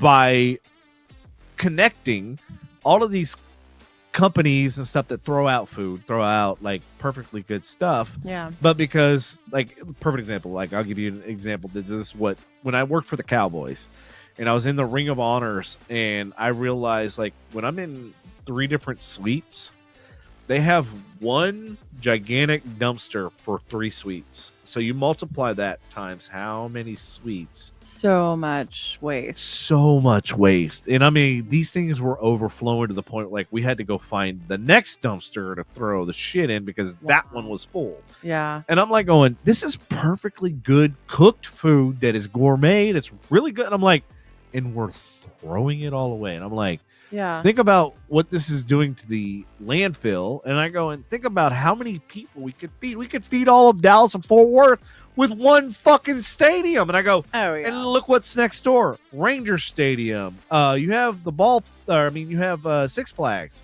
You have Hurricane Harbor.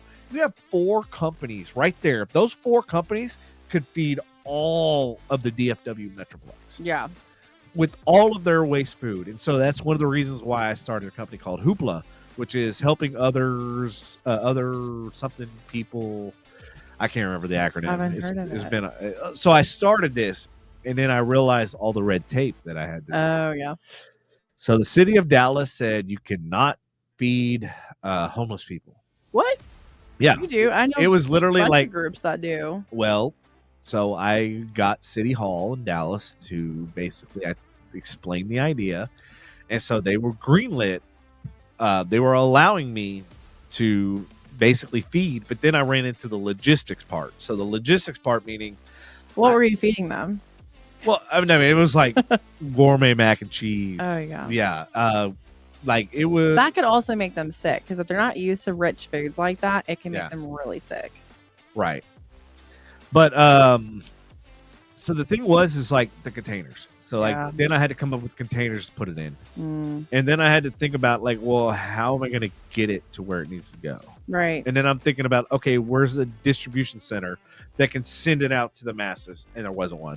So it's like I literally would have had to build the entire infrastructure in order to make this idea plausible. And that's when I realized I'm like, this is a fucking problem. Because if I had like Mr. Beast money, I could build that infrastructure and sustain that and keep it ongoing. But I was like, I don't have that kind of funds. And if it's like, if you're a celebrity, you can get away with so much more. You can. You can do whatever you want, really. If you're, not an upstanding citizen. Mm-hmm. I mean, yeah, there's plenty of. So I was in Big Brothers Big Sisters for a while. Uh-huh. She moved away, but we always did things that cost a ton of money, and I was like, let's do something different. So we did, I saw on Instagram, it was like hashtag RAK, random acts of kindness. Mm-hmm. I was like, oh, this will be really good for her to like see and experience. And so we did a RAK day. And we got like 2 big things of water bottles. We had like $20 bills, 20 just like dollar bills. Mm-hmm. And then we got these like mints, these little mints, these cute, colorful mints. And we had these note cards, and we would put like her granny was like her best friend, and her granny was like, she was murdered. She was doused in gasoline and set on fire. So her uncle was incarcerated for it. But like that's how she got in the program. It was crazy. It was a wild story. But we put on the back in memory of, and she put her granny, and I put my cousin Dawn. And so we put like in memory of, and then on the front we put little sweet messages like, you were meant to be, have a great day, pay it forward, you know, whatever. And we would put like these sticky notes on like the meters with a dollar bill, like, here's your meter money. And then we gave out cold water bottles. And like when we were giving out these water bottles or these like notes to people, the way they looked at us like we were crazy. We're like, we like, and some people were like, no, I don't want it. Like we were, you know? Yeah. And so some people just, they don't care. But like, it was just, that was her favorite thing that she did with me. And it's just so small and doesn't cost a lot of money. But if more people did that, I just think the world would be such a better place. And to elaborate on that, so one of my buddies, his parents had 50 acres in Flower Mound, and where they have the 50 acres, I don't know if you're familiar with Point Noble. Point Noble is overlooking Grapevine Lake, and they're all like $1 million plus houses. Like the lot itself with nothing on it is like $1 million. I think that I saw that location on my Hinge profile somewhere on a guy. Maybe I should go back. So Point Noble over there. So he's got, his parents have 50 acres there. Nice. So like they're literally sitting on over $50 million. Hey, land's the best thing you could own. And so what they did is they took all the kids from like all these orphanages and stuff, and they got kicked out. Bad, delinquent, like just really, really the worst of the worst. And it was really fascinating. And I saw this at a younger age, and I was like, this is what society needs to have. Yeah. So what it was, so like in one of the rooms, it was just basic. It was, floor, ceiling, walls, a bed, and that was it. Wow. And then maybe some books. And then the next room was a bed, a plusher bed with nice fabrics, a TV, and then some books, whatever. And then the next room was like a sitting area with a lounge and really nice, like king size bed. And like just so as you went, it was a better bed. And he told me like what they do is they bring them in and they earn their way to the top, which is in life, you earn your way to the top. Like you don't start off as CEO, and that's what a lot of these fucking people don't get.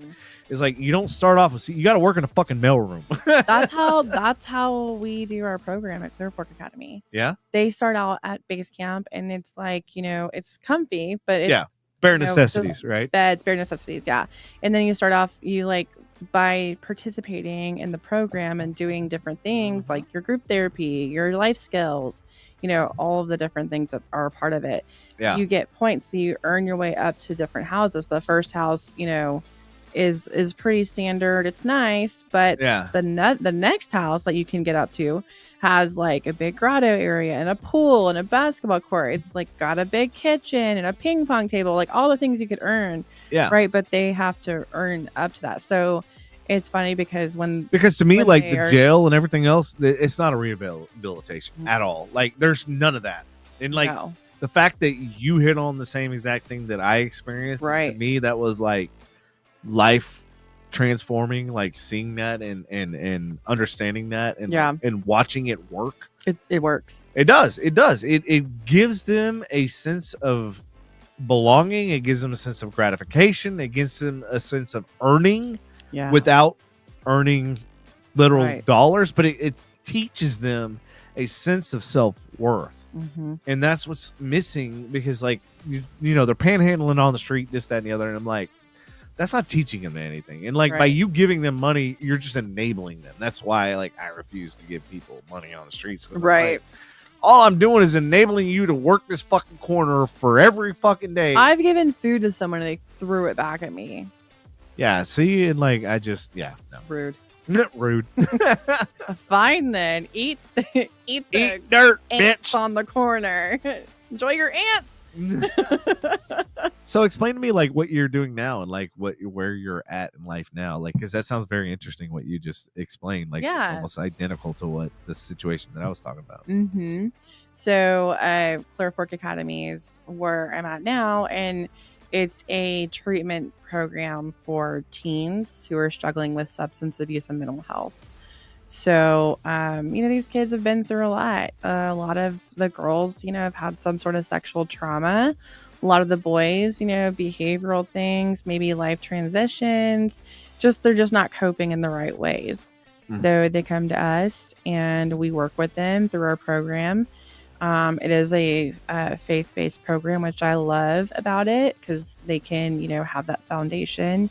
I had a mom call me on Sunday, and she was concerned because her kid was like not sleeping as well. But we'd addressed it. But it's just she was like, I went to visit him over the weekend and he asked me to bring him his Bible.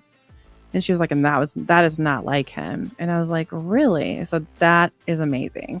So they totally transform. It's really cool to see. And not everybody, does that. It's the faith side is encouraged. It's a great foundation, but we do baptisms on site. It's a 90-day program, and these kids just need to learn better ways of coping, better life skills, things like that. I mean, the drugs out there are insane these days.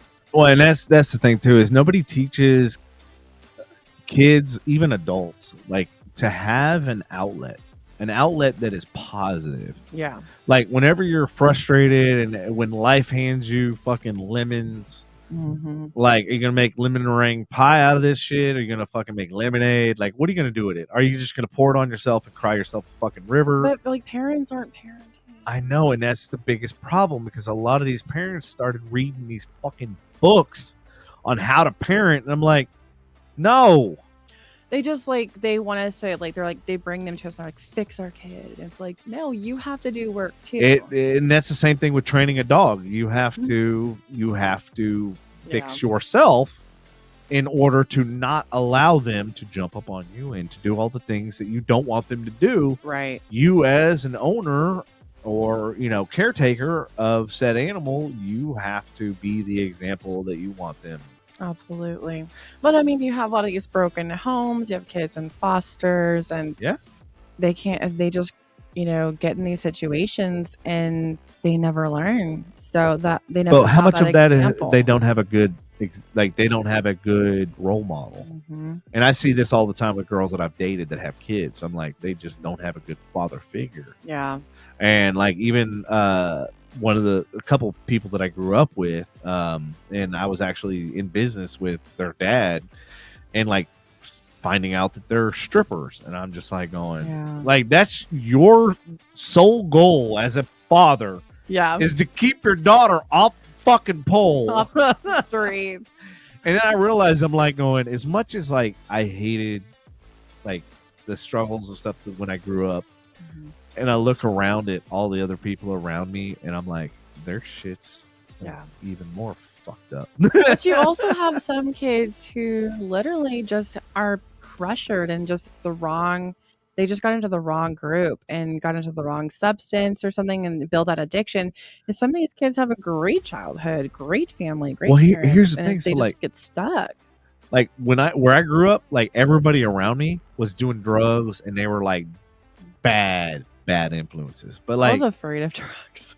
Like me, I'm like, I don't know what it was, but I was like, I never fell susceptible to peer pressure. Like I was always anti-drug. I was always, I mean, I wasn't part of the DARE program or anything like that. I'm just like me. I'm like, in my mind, I go, my mind is the most valuable thing I have. It's the most valuable organ, most valuable like asset that I have. Why would I want to fuck that up? Yeah. Why would I want to decay it? Why would I want to, damage it? Why would I want to hinder it?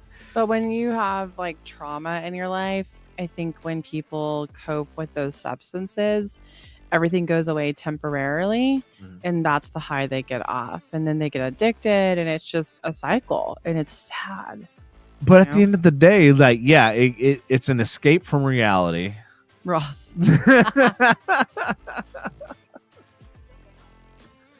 I don't see him. love that, Ross. Is he in the? He's not in the green room. Oh, Ross, I thought you were in. No, he sent me a screenshot earlier of the platform. Oh, nice. So actually, hold on. Let me see if I can. Limoncello for my trauma when life ever gives me lemons. I love it. Everybody copes differently. For me, I go to therapy. But before that, I mean, I'm not gonna lie, I definitely did, have some vices where I coped in the wrong ways. Mm-hmm. But I've never done like hard drugs or anything, So, yeah. But everyone's different. So I was at the link. Yeah, cool. Yeah, I sent the link. Oh, somebody chimed in. Like, where you at? ding dong. Okay, I'm new to this, so this is kind of cool. I'm excited. All right, so if he shows up here, so see where the box is at the bottom, where it shows me and you. There'll be another box that'll show up with him. Come on in, Ross. Get in your box. So I had posted the flyer of you and about tonight and stuff like that, and he was like, "She's hot. Who is she?" Yay! Hey. And I told him, I was like, "Hey, she's single." But back the fuck up off. Oh, the dating life. I bet you between the both of y'all probably got some stories. Yeah. Well, speaking of, you had a recent one, right? Oh my god. Well, this wasn't super recent, but I did talk to him again recently. But it's a guy that I dated years ago. Briefly, he used to play for the Philadelphia Eagles, and he was super hot. We had so much fun. He was just really ambitious and like goofy. He had kids. He seemed like a good dad, and we had a great time. And I'd gone to his ranch. First time I ever went hog hunting ever. It was so fun. It was super spontaneous. He's like, come out to my ranch in Mineral Wells and we'll go shoot hogs. And I was like, badass, let's go. So I went out there. We had the best time. And then we kept talking for a couple months. And he was like, hey, I'm going to the ranch with the kids.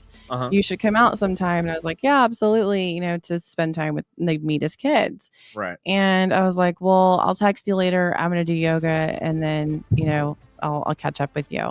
And so I sent him a little cute yoga pic, and then I heard like nothing from him. Wow. He ghosted me completely, but I didn't know he was ghosting me because I wasn't blocked. Because I texted him again later. I was like, "Are you good? Like, is everything okay? I haven't heard from you." And I had never been ghosted before, and it would deliver, and then it would show that he read it, but nothing happened. And then the red receipt went off, but it would still deliver. And I was just like, hey, just checking on you, or like something reminded me of him. And like, I didn't understand because I'd never been ghosted. So I looked up this man's obituary. I thought he died. I was like, there's no way I'm getting ghosted. He had to have died. Like the audacity to ghost me.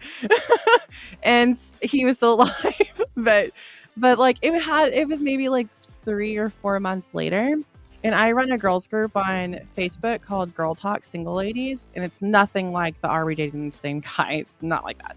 It's like we like send cute memes, funny memes, tactics, you name it. Like we ask for advice in dating, share our funny dating stories, share our creepy dating stories, like all that. And some girl posted about this man, and she was like, here, like, let's all give a moment of silence to this man and his like heavenly penis. and my friend tagged me in it, and I was like, oh my god, he's alive. I was like, that's him.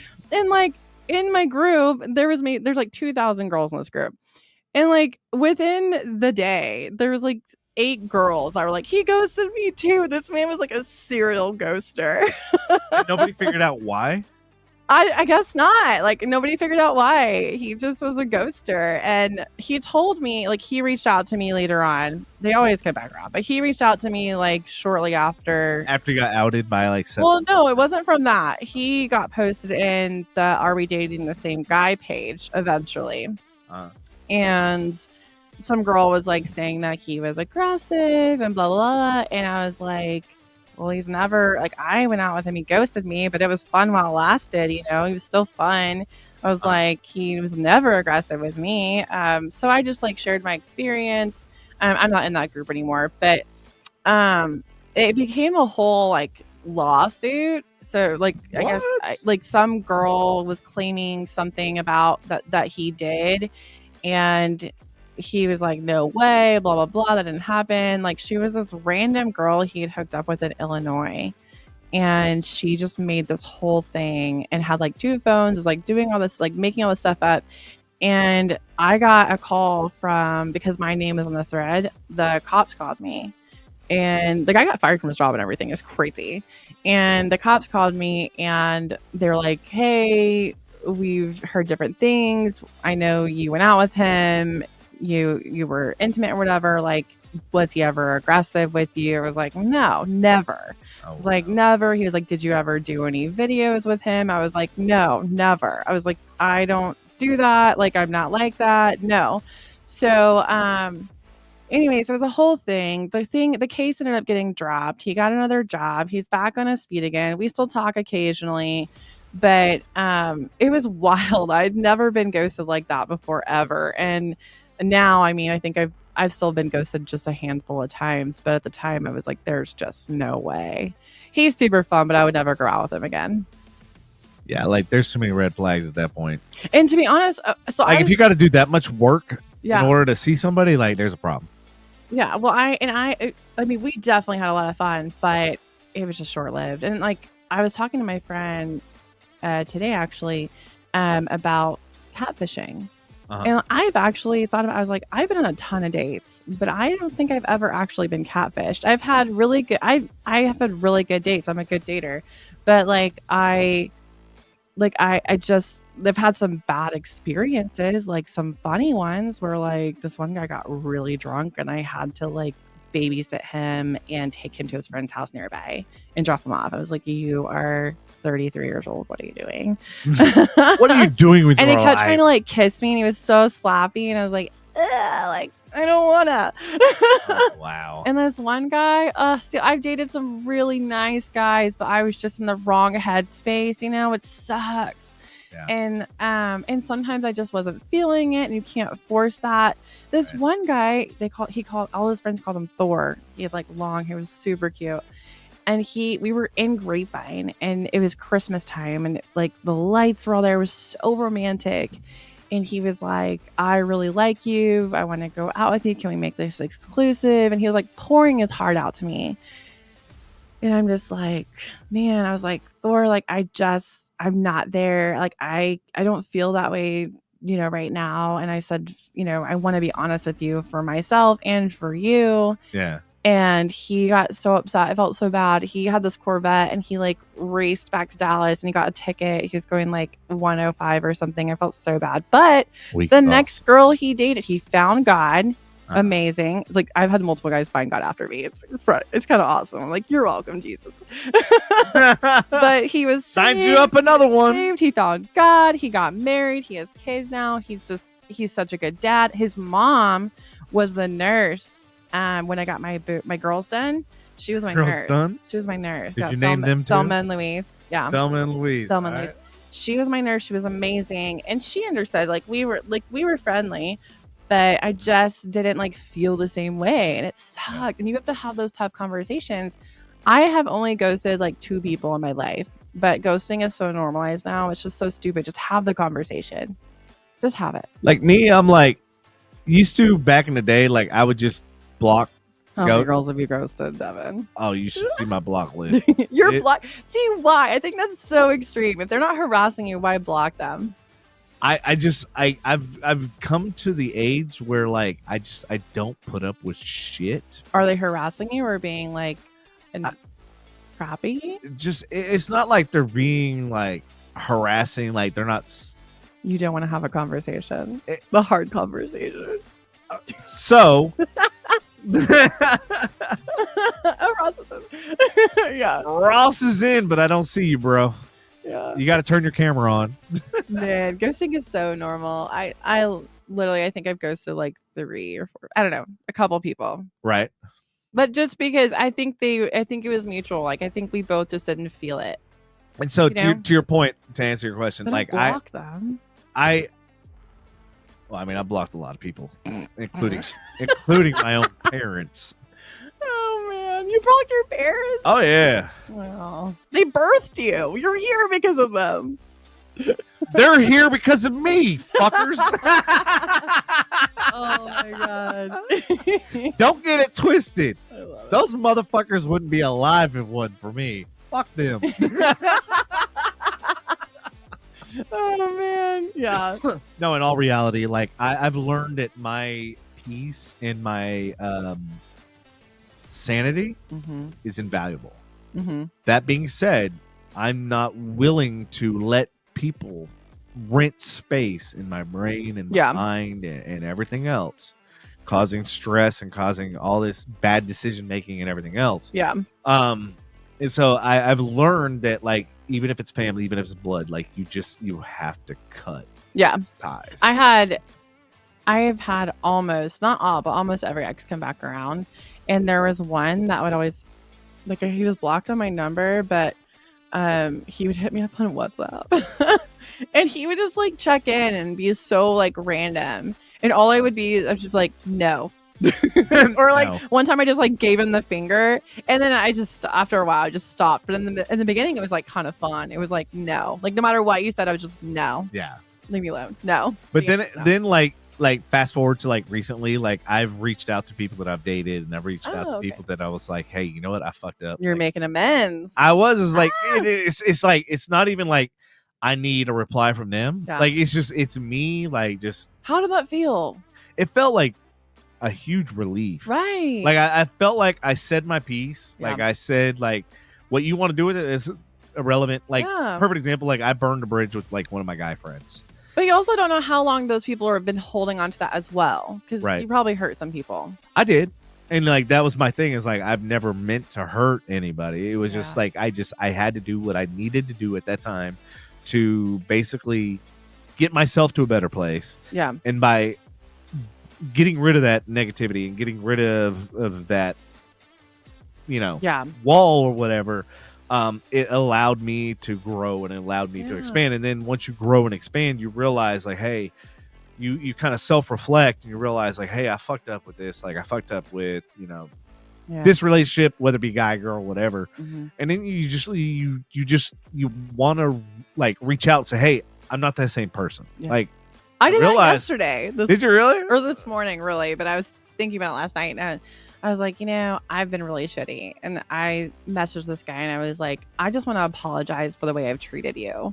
And I was like, early on, I've known him for like a little over a year. Mm-hmm. And when I first met him, like we went on a couple dates, and like I just kind of blew him off. I just wasn't like, I didn't think he was over his ex, and maybe he was, but I also felt like he like partied too much, and we just like, I didn't feel like we were on the same page, right? And what we wanted or where we were at emotionally. Mm. And so I kind of blew him off, and I felt bad, but I was doing my thing, you know, and there were things I was still processing too for myself.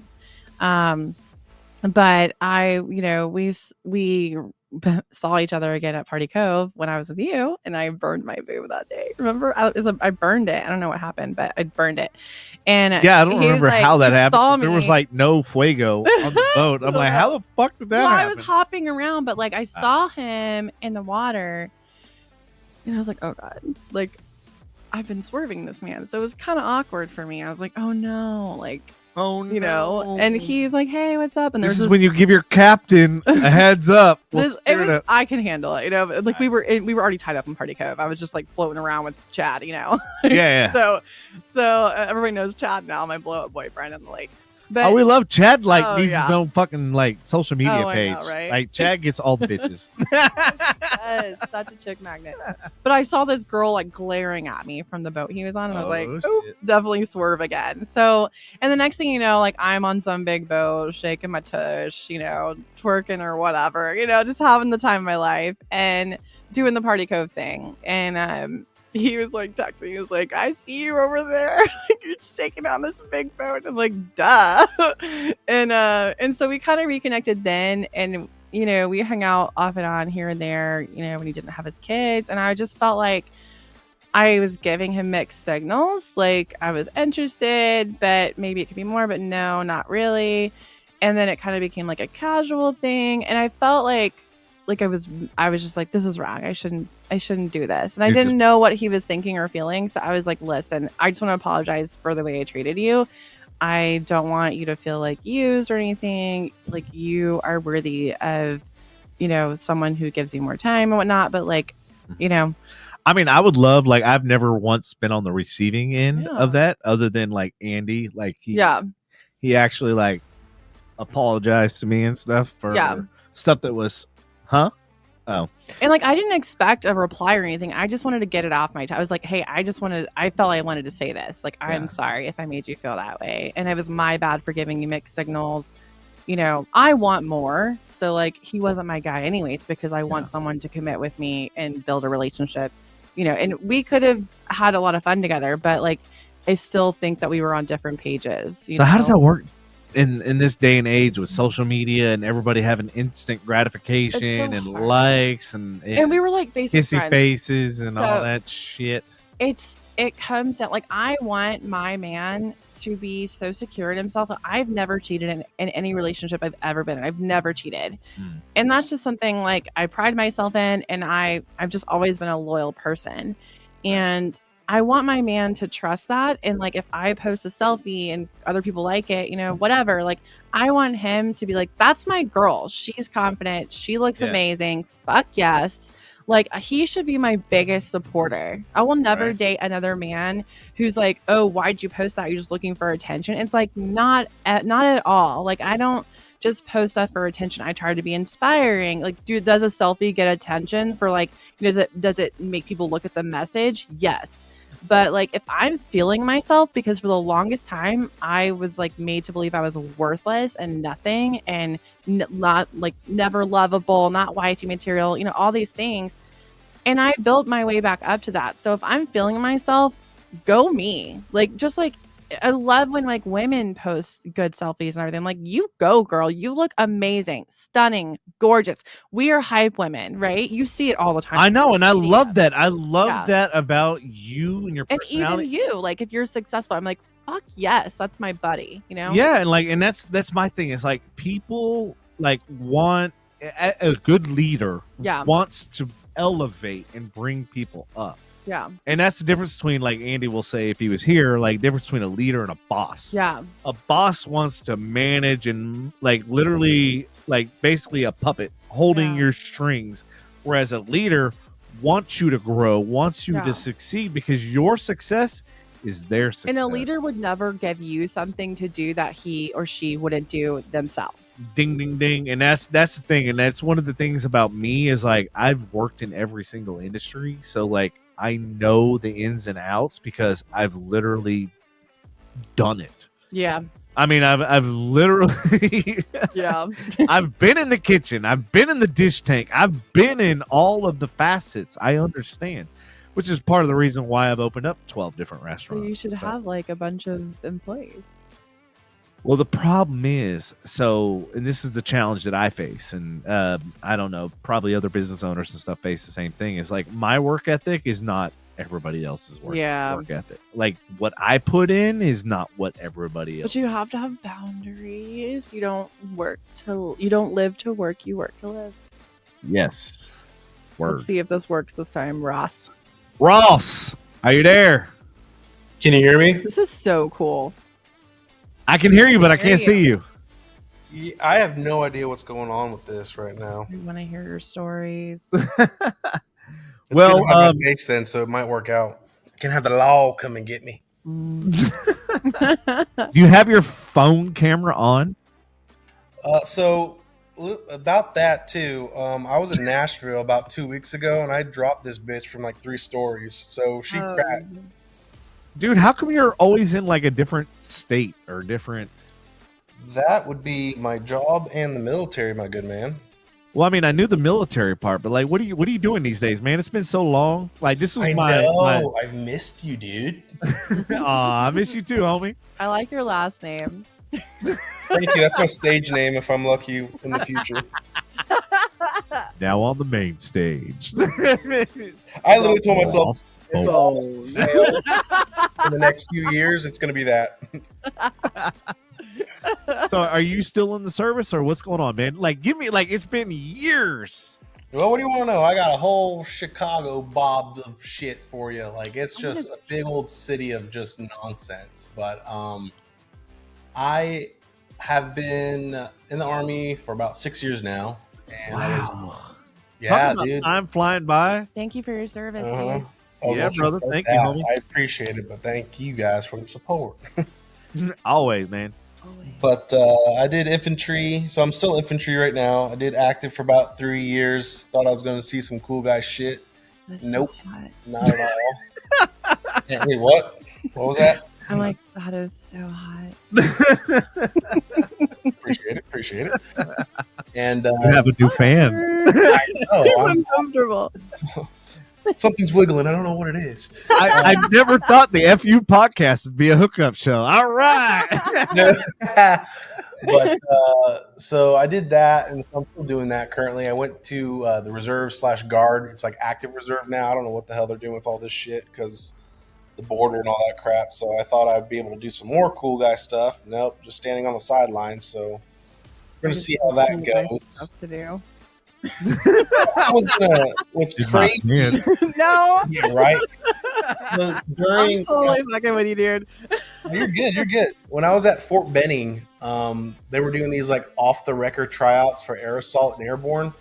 And I remember going up, and you were doing like platoon versus platoon, and I would climb up the rope, part of the rope test. And I thought it'd be cool to like just like let go at the very top so I could beat everybody and like kind of like zip line it down. Not only did it burn the shit out of my hands, but like I got like now like a fucked up L4 and L5, and I got a floating till in my right knee. So I think that dream's kind of dead. Oh, That sucks.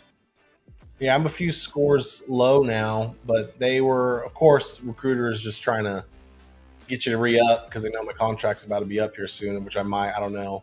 But they're like saying, hey, you're kind of smart. I was like, kind of? What do you mean? I'm liking what I'm hearing. a chip off your block, eh? I know. Like I said, I'm usually the homie with the Up extra there. throw, but it's okay, usually.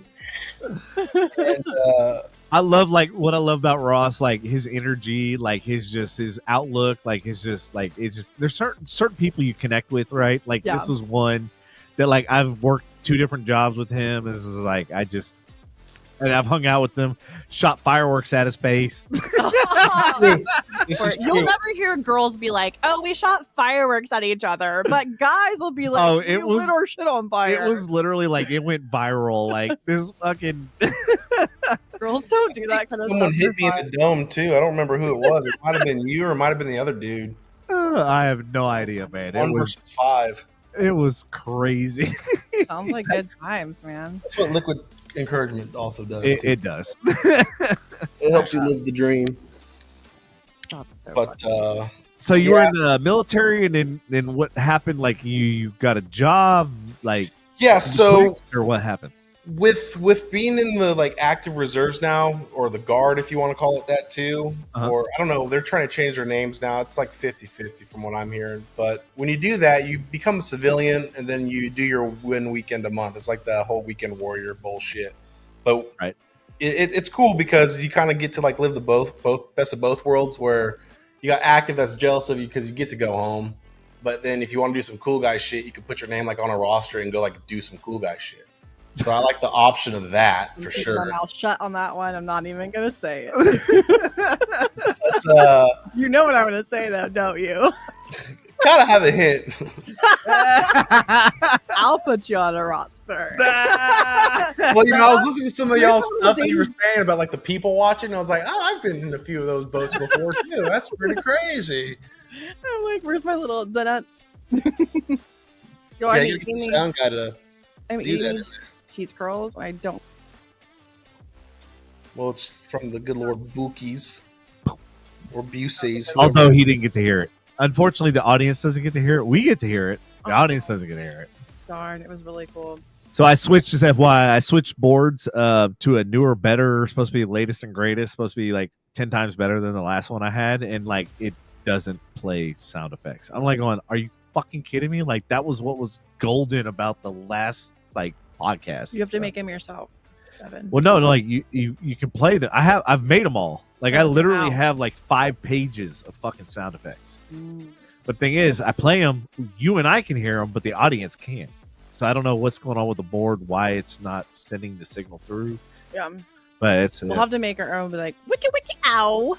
Yeah, I mean that's why we literally just do it. Yeah, with our voice. So like, fuck the buttons. We'll just make our own.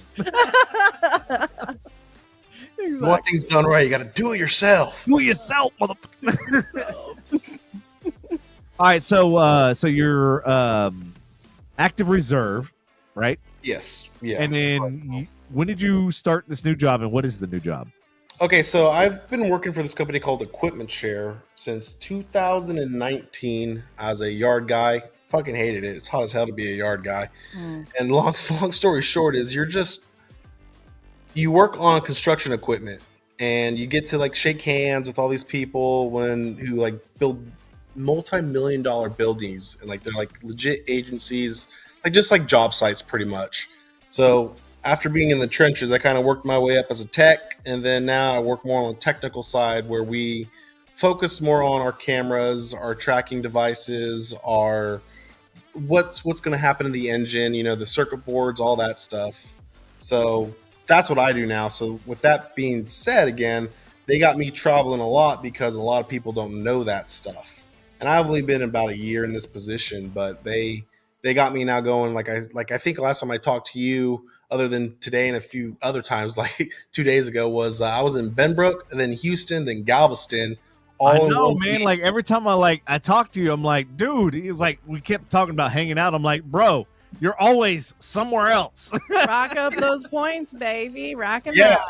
I got, which is crazy too, because now with the Marriott, so let me backpedal a little bit here too as well.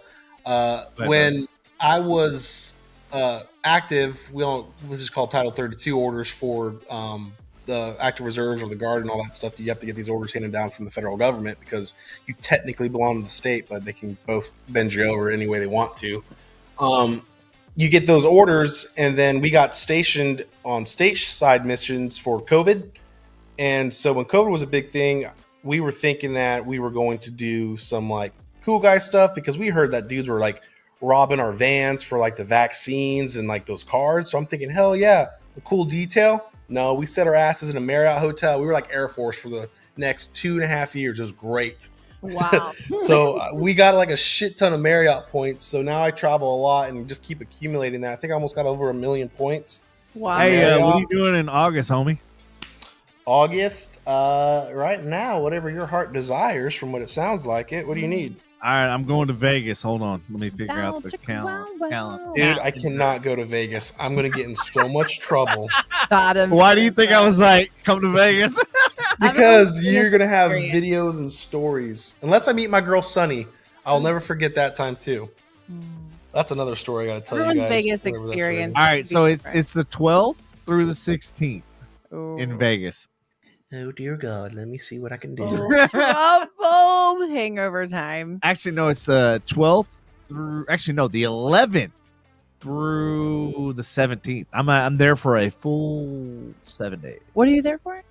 It's an AI convention. Oh, that's gonna be so cool, dude. So the tickets, that's gonna be so cool. The tickets for this thing were like $4,000 a fucking piece. Yes. Jeez. Why? And so I got invited because I've been doing AI for like 5.5 years. That is so. So I got invited. Are you a vendor, an exhibitor, or are you just an attendee? I'm just an attendee. So I get to go to all the VIP, like all the. You're gonna see some cool shit. And that's the cool thing about the area, the industry I work in. So I work in material handling. So that involves a lot of robotics, a lot of AI, and a lot of machine learning and all that sort of stuff. So like I've been deeply engrossed in it for a while. Yeah. And so part of like our bonus structure and stuff is you have to go attend like something that's in your field of expertise. Okay. So last year I attended a Web 3.0. So like in case y'all don't know, when you look on Google and stuff like that, you're on Web 2.0. So what 2.0, the difference between 2.0 and 3.0, 3.0 is operated on a blockchain system. So think of Bitcoin and stuff like that. So when you look at something... Is that still a thing? Bitcoin, crypto? Oh. People are still doing that? They're still trying to push that. Like we got stores in just like our unit ourselves that are trying Anybody to and everybody that's listening to this podcast right now, fucking put your money in Bitcoin. Really? Yes, I don't know. I don't know either. I will explain to you this. Okay, so if any of y'all have noticed, I've been posting a lot of my gains and a lot of my financial like stock market stuff, right? Just to kind of give people encouragement to like, hey, invest your money wisely. Like Invest in land, property. No. That's what I did when you don't know this, Deb, but when I left, I think the last time we saw each other was at Hillside, I was under the works of getting 100 acres up in Oklahoma. Bone knows what's up. Wait, did you end up getting it? Yeah, we bought it, and me and my dad are now thinking about partnering up again to go buy the neighboring for another 50. Well, let me know where, because my buddy owns 7. You remember Tom fucking what's his name? Tom from I don't know. Marty B's. Oh, Tom Marty. from Marty B's. Remember the guy that always had the wide stance, and we'd always make fun of him? That's funny. Like he That's shit how you himself every remember him. time.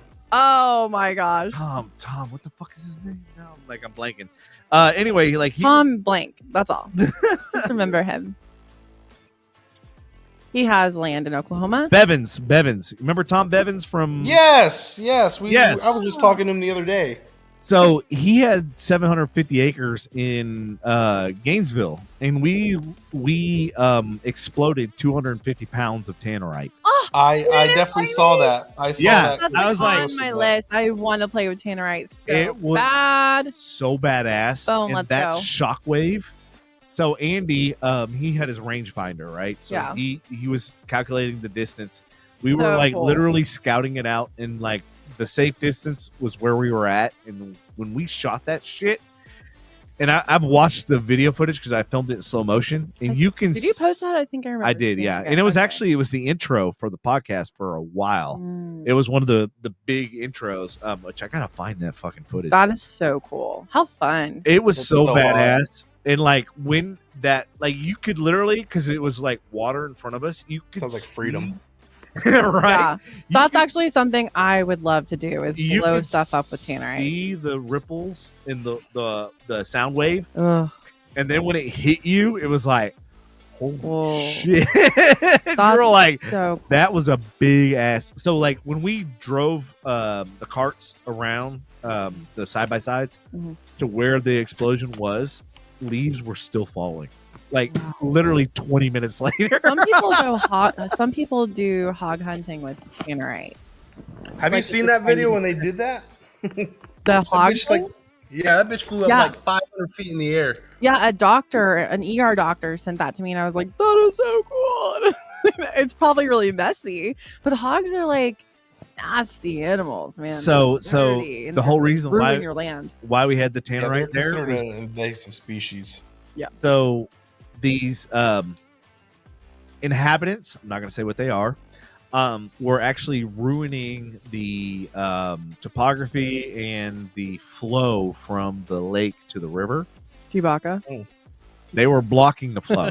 Okay. So we blew the fucking hell out of that den. Oh my god. The crater was 15 feet Fucking hate deep. them. Oh my god. 15 feet deep. And literally Tom picks one of them up, and like the tail from his head was all the way to like his feet. What is this? That doesn't sound like any kind of Sasquatch to me. What is this? Ross already said it. Beaver. I'm not gonna So say rewind. it. Eager tail? beaver. Yeah. Oh wow. Yeah. So there was there was 2 in the den. Wow. They both were unalived. Of course. Yeah. Tannerite, you not mess with that. And the crazy part was, so like, you know those white Igloo 120 gallon, like the big long ass coolers, right? Yeah. Mm-hmm. That's what we had the tannerite in. Whoa. Jesus. Yeah. Big Filled lot. that. That's a lot, dude. I'm sure that's a crime somewhere. Target right there too. And the best part was, like, we're sitting there mixing this with a metal shovel, and I'm like, oh going, my god. oh god, this is not going to end well. Who's dying today? We'll see. Y'all had a mission. But yeah, we did target practice beforehand, and then we set up, and the first shot was the one that just lit everything up, dude. And that's when you say, was America. America. I never felt Screaming closer eagle in the to background. America in that moment. Blowing shit up. America. Hashtag America. I remember you posting that video. Oh man, it was like probably one of the like I've had some pretty good days. That was like that was fun. up there. But yeah, like so Ross, is your property, is it near the Gainesville? Like where is it near? No, so it's near what's it called? LaFleur County. And we're up in the mountains pretty much because we're trying to pick up on that hunting stuff again. I don't know if you remember me ever telling you back at Marty's or Hillside, but I was big on recording my own hunts, and I won like 2 or 3 state competitions from it. So I'm trying to figure out if I want to do that again. But cool. we wanted that for the hunting property because it had deer, it has pigs, it has black bear, and it has turkey, and it has coyote and mountain lion. Wow. So walk me through, like how did you even like get an award, or like walk me through that process? What do you mean with what? You said you wanted like an award or something, right? Yeah, so I used to do like I said, a YouTube channel before like everything got weird and got deleted. I had a YouTube account where I would record hunts, I'd go on hunts. So why did it get deleted, if you don't mind me asking? I have no idea. I couldn't tell you. I really don't know. I think it's my damn ex who did it. That's the wrong word. Well, and that's why I ask, because it sucks, because there's, the algorithms, if you say certain things, you will get demonetized and you will get taken down. Oh yeah, That's this was I was wanting to know. Yeah, no, this was before all that stuff really started hitting hard. I would say as well, but like how we're 3 years in, like with uncensored, unedited, and uncut, like in even having FU podcast, like to me blows my fucking mind. That's the whole reason why I created this channel, was because I'm like, we're gonna fly under the radar, we're gonna talk our shit. Sometimes you just gotta talk some shit, okay? Yeah. But yeah, so like that's why I'm curious to like what was it that like ended it all, because it sounded like you had something good going. Yeah, if it was because of that, it'd definitely be because of the blood and guts and crap like that, you know. Oh, because you didn't edit. Yeah, you didn't edit. Yeah, I mean that was before, like I said, all this stuff got warning, really. like, it doesn't matter. Like the algorithms, if they see red and they see like But people literally post nudes on YouTube. And that's what's crazy. And that was my argument too, because we sent up a bunch of claims to it saying, like, look, dude, like, you're worried about red right here, but there's a girl right here where I can literally see pink. What are you talking about? I was on Instagram the other day on my fitness page, and I saw this reel pop up. I don't know why, but I think it was one of those like meme pages, but it was like advertising some OnlyFans girl. And because they do promos for that kind of stuff, and you never know when they're going to do it. It just came up on my feed, and I was like, what is this? You could see full frontage, full nude, full, like, I mean, she had like a sheer cover, but you could see boobs and everything else. Crazy. And I tried to report Send me the link for study purposes.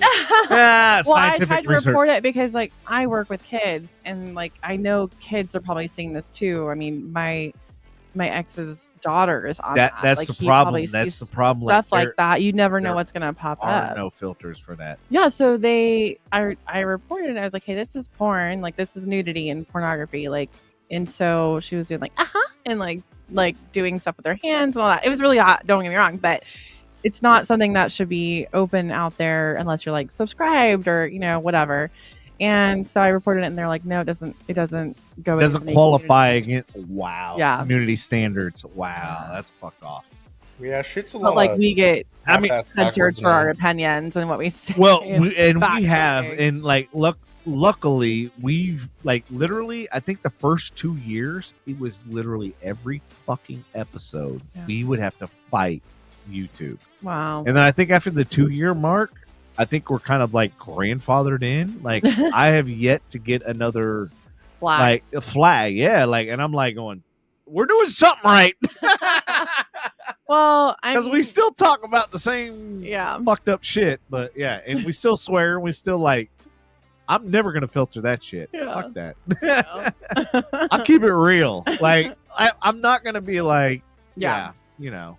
Yeah. Well, whether you want to believe it or not, or like get into this like political aspect of it all, Let's do it. This is the beginning stage. I mean, I would never have thought that I would be seeing what I'm seeing right now, not only just for being in the military myself, but just on the news. Like, look how they're already trying to put under the rug Trump's assassination attempt. Bone, is it not terrifying?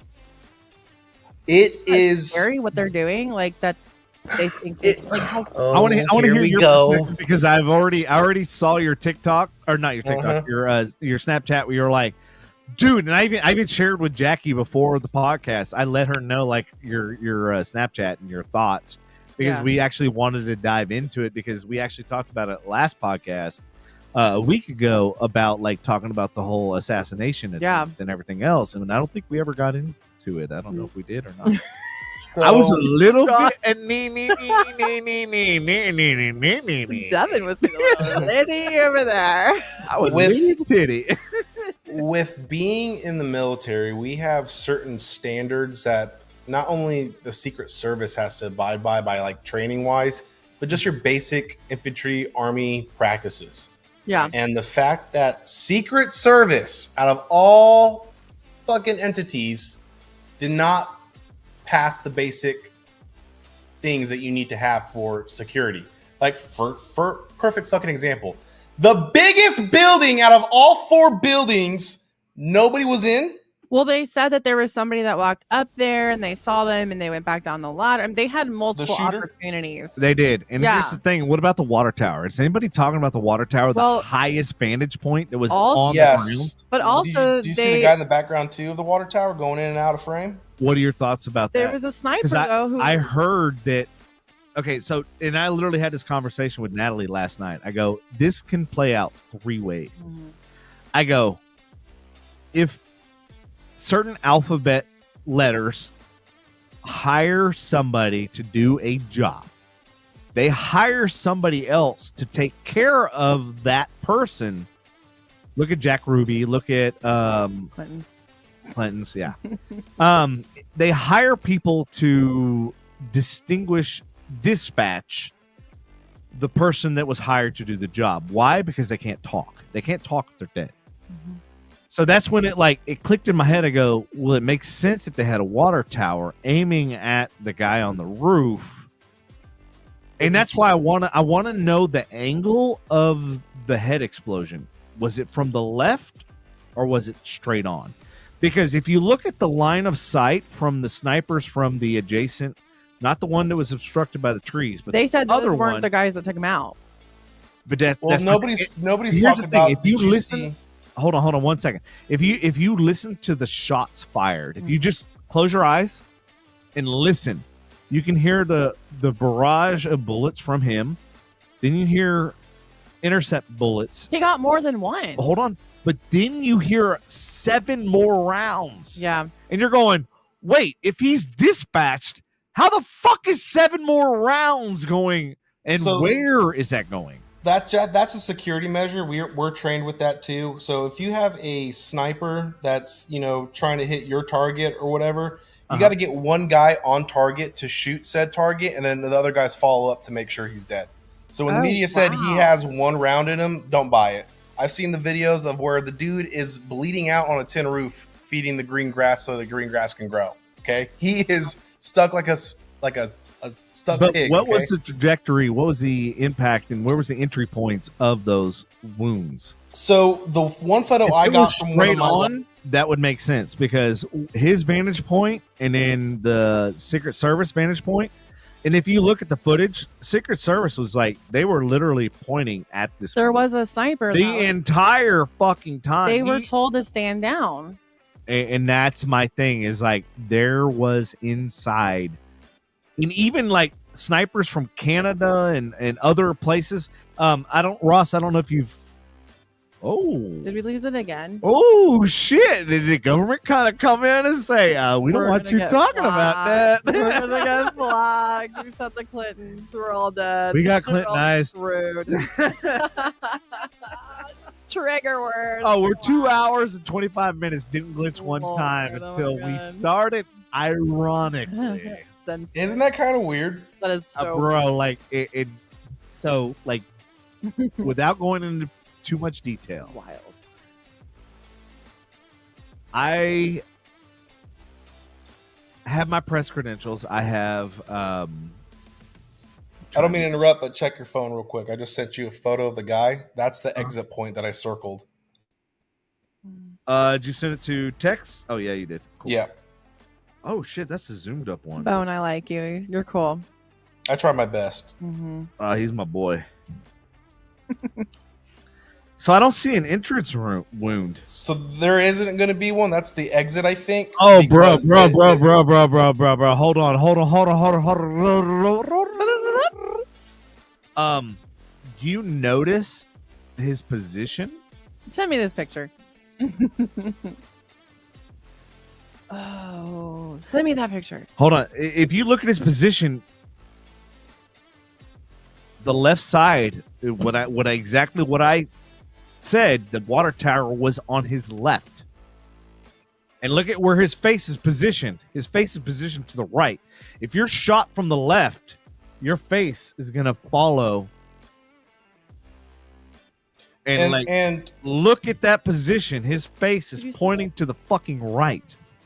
And that's the thing is Secret Service won't give out any details. That might have very well been one of our guys on the water tower, you know? And it could have been. And that was my point. I said, like, what I said is like, there's three different scenarios.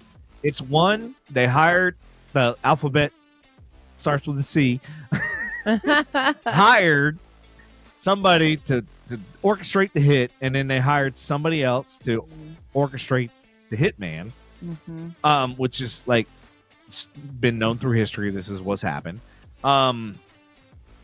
Or that was one of the snipers. But here's the thing. When the director of the fucking Secret Service didn't ever once mention the water tower or having any Secret Service on the water tower, she could have relinquished her resigning, which, oh, by the way, she resigned today, just in case y'all didn't know, because of the scrutiny. Like, she was literally ostracized because she didn't have any of the fucking answers.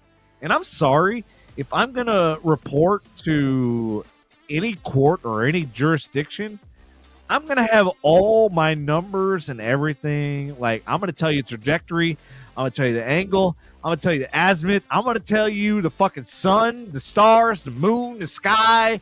I'm going to tell you there was 5 ducks walking by. I'm going to fucking tell you everything. And I'm going to tell you to pinpoint accuracy of when shots were fired and when things were like, she did none of that. Well, didn't they have to subpoena fucking failed? She's either a patsy or a failed fucking leader. Yeah. Oh, this is 100%. And I will, after, like I said, and I've seen a lot of military guys say the exact same thing. This is 100% an inside job. Oh, yeah. And that's even what they were all saying, because I'm like, look at the way he got up on the roof, the way people saw him and filmed him on the roof. And the fact that the fucking snipers were pointed right, they literally waited until he fired. Yeah. And like, I get it. I understand, like, you don't know it's a threat until like they pull the trigger. But at the same time, I'm like going, why the fuck was Trump allowed to walk on the stage? Exactly. Like, there's warned. so many flaws in this. Like, I've run multiple events and shit. Like, granted, yes, I have not run presidential type shit, but I've run security. I've been a part of security. Like, I understand the high points. I understand all the places where bad people are gonna be. And the fact that this guy was already flagged 30 minutes beforehand with the rangefinder and everything else, and nobody stopped, nobody questioned. You allowed this motherfucker without, like, what? So many derelict of duty. Like, it's Uvalde all over again. Like, regardless of how much you hate someone or don't like the way they do certain things, that should never be in the cards. And that's my thing. As much as I don't like Trump and as much as I don't like what he stands for and how he propagates his message, that may not be the best way, but yeah, at the same time, like, I didn't agree. I did not like. I was not one of the people that were like, yeah, like take him down. Like, no. I think that he is for the country, though. No, I think he's for himself. Do you really think so? Oh, 100%. Everything. I don't know. I think after getting shot at, I might have humbled him. He looked totally Yeah. different during the RNC convention. Like he looked did. like he I was will agree. shocked. Did. I will agree the first 30 minutes, but then after that, like he deviated. He went full Trumpianism.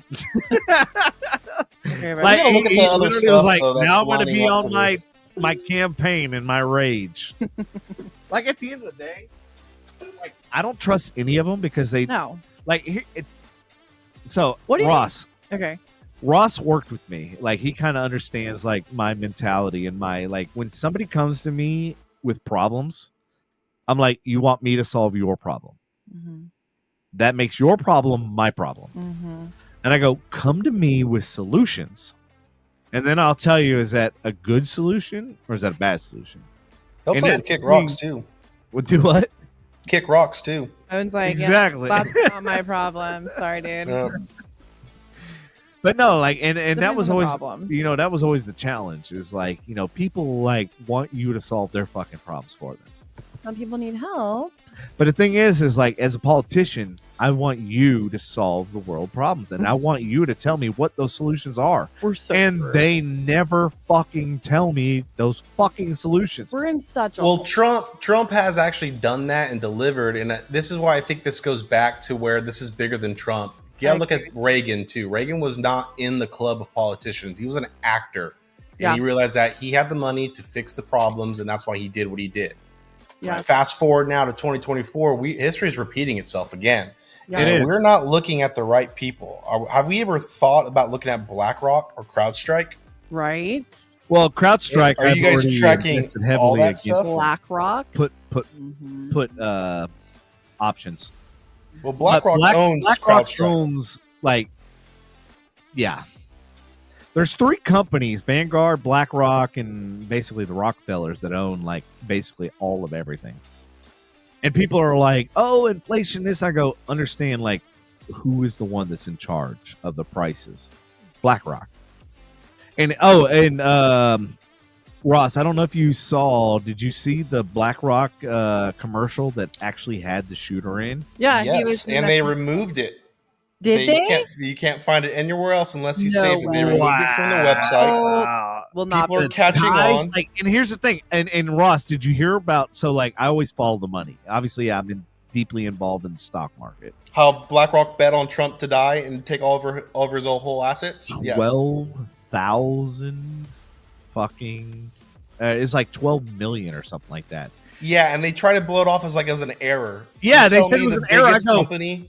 and I go, that was absolutely bullshit, because if I make a trade, I can never, ever in a billion, trillion, million, zillion years go back and say, oh, I made a mistake. But yet, this company that did 12 million put options against fucking DJT, Yeah. just follow the fucking money. Like, that's Yeah. all you got to do and understand. Like, this shit, we're dealing with a world that is so corrupt. It is so. It corrupt. doesn't matter who we vote for. Doesn't Yeah. matter who's in office. Oh, as soon as that. because of Ross's point, Yeah. who owns the fucking world? Who's dictating all these trades? Who's dictating where the money flows? And this goes back to where the system's at too, because like I said, BlackRock owns CrowdStrike, and CrowdStrike just like 2 days after the assassination attempt caused the biggest computer network crash in all Yeah. of history, right? Yep. Killing flights, killing everything from corporations to government systems in just a matter of Mind-blowing. hours. Yeah. Okay. Wait till the You think final. that's a coincidence? They're trying to get their No. money back or stop that transaction is what they're trying to do. Right. 100%. Well, BlackRock wasn't the one that did the 12 million. It was another Austin firm, but I don't know if that Austin firm is associated with Crowdsource. If anybody can connect those dots, that would be very interesting. Like, and I would Well, be like, you got to think too the point of like how and when they did those donations or buyout, right? They did it on a Friday night, waiting to watch the news on the planned assassination, in my opinion, right? right. And then realized that it failed, so they had to wait till the market to open back up on Monday when the network crashed. right? Ooh. Yeah. See, I'm going down a rabbit hole. That network crashed on Friday. Did it? It did. CrowdStrike. Go look I at think it started on. Let me double check too. Let me pull up. Yeah, CrowdStrike. I think started on Friday. As soon as that assassination attempt happened, I was like, "That's not going to be in the history books. They're going to take it out." Well, no one's looking at the lady too behind him. Did you see the lady that everybody's freaking out about now too? And if you zoom in close enough, she's smirking when she pulls out her phone. Smirking, she gets her phone out. Yeah. She's there to put eyes to confirm to whoever she answers to that man is dead. And then you see the other guy who's like looking in the crowd to see where the shooter is coming from, and he's just a bystander. You're like, wow. Yeah.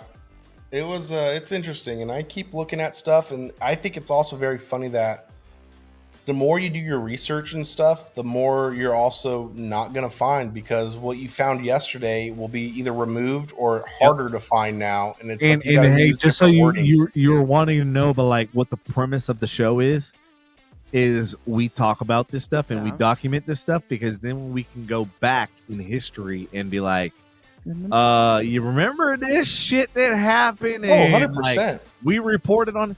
So just FYI.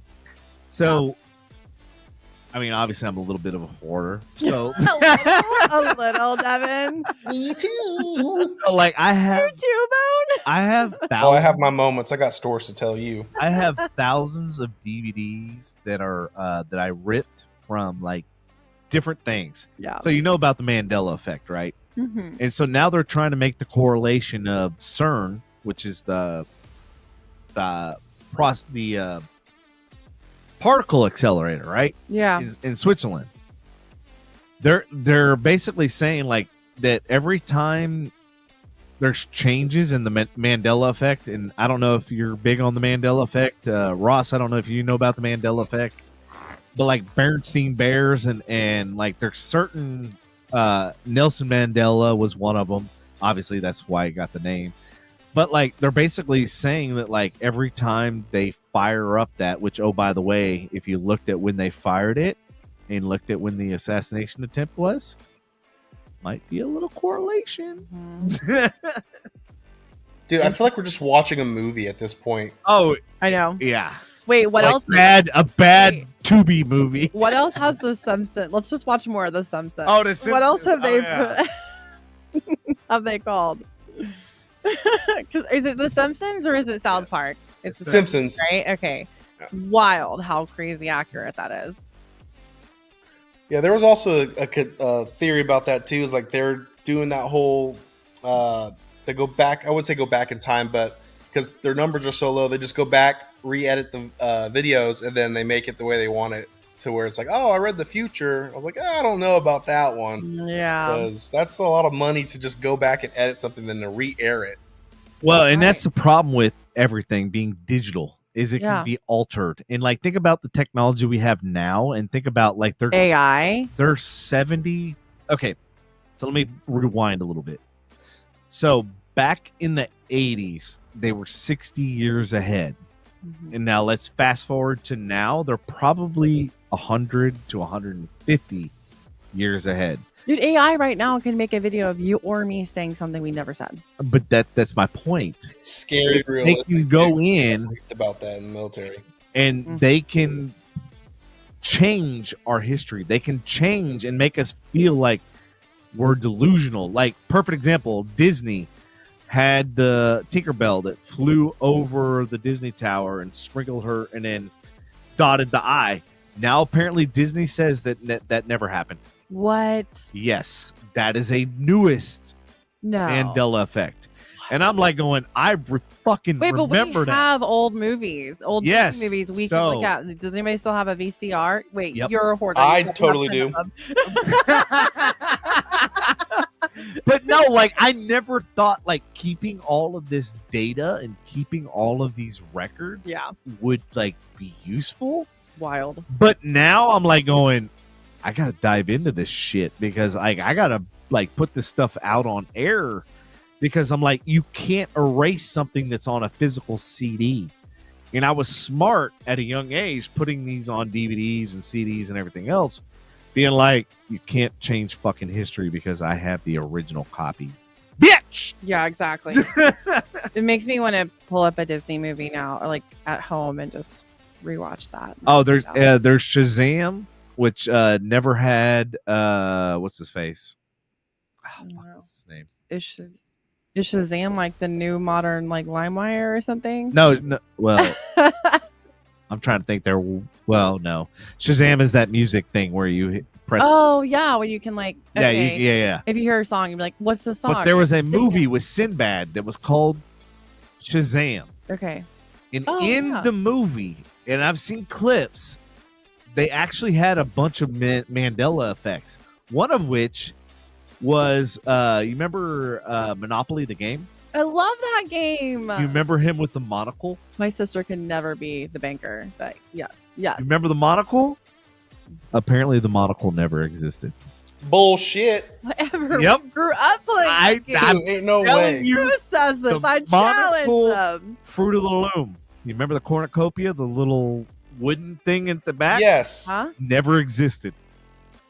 In the copyrights, trademarks of Fruit of the Loom. But why? That is it was so never minor. trademarked. Why? Never Why would they do copyrighted. that? What's the point? That's so tiny. It's You because think it's so tiny? It's baby steps to see if we're gonna notice and catch on. it's a noticeable thing to like if we deviate from. But then there's also the flip side of CERN, like flipping the universe. Like, are we in a different dimension now? Like, did that dimension that we were in have that? This new dimension we're in doesn't have it anymore. This is like Thanos level fucking sci-fi shit right here. Oh, bro, I study. Control. I had no idea about any of that. I study all of this shit. Like anything that like I don't know about, like I study the fuck out of. Because like I want to know the ins and outs. Like anything that's like mind blowing, I'm like I fucking have to know all the details. It's fascinating but scary at the same time. It like, is. What else are they doing? Mm-hmm. Because if they're gonna fly, it's like that old adage: like you lied about this one thing that you got caught.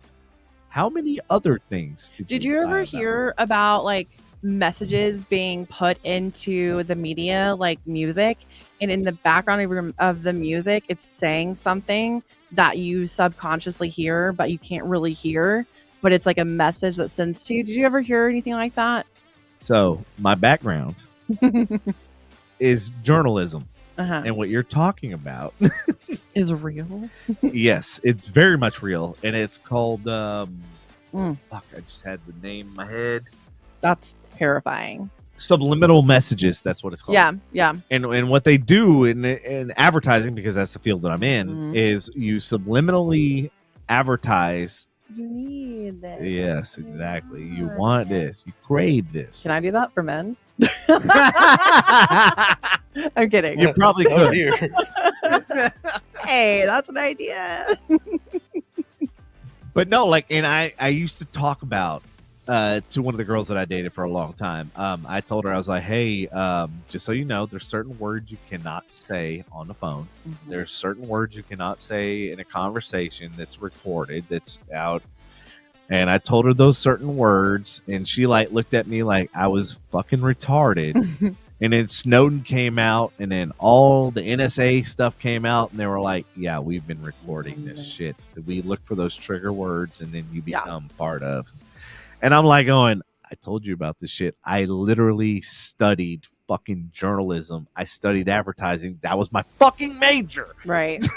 Yeah. And there was color palettes. Like there's certain color palettes that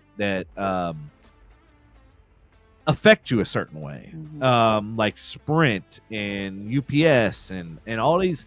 The reason why they choose those color palettes is because it's going to affect you in a certain way. There's certain reason why, like jail cells and stuff like that, if they paint the rooms pink, people are calmer.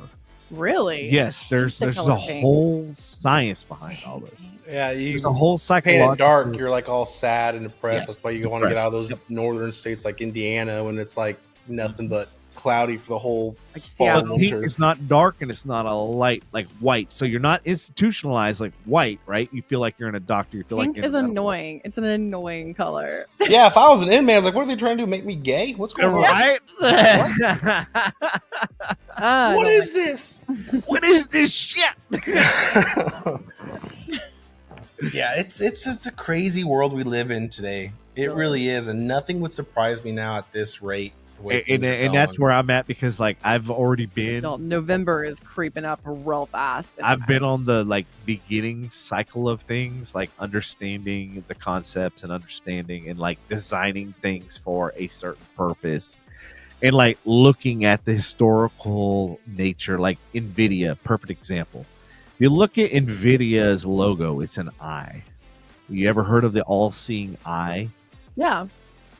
There you go. That's their logo.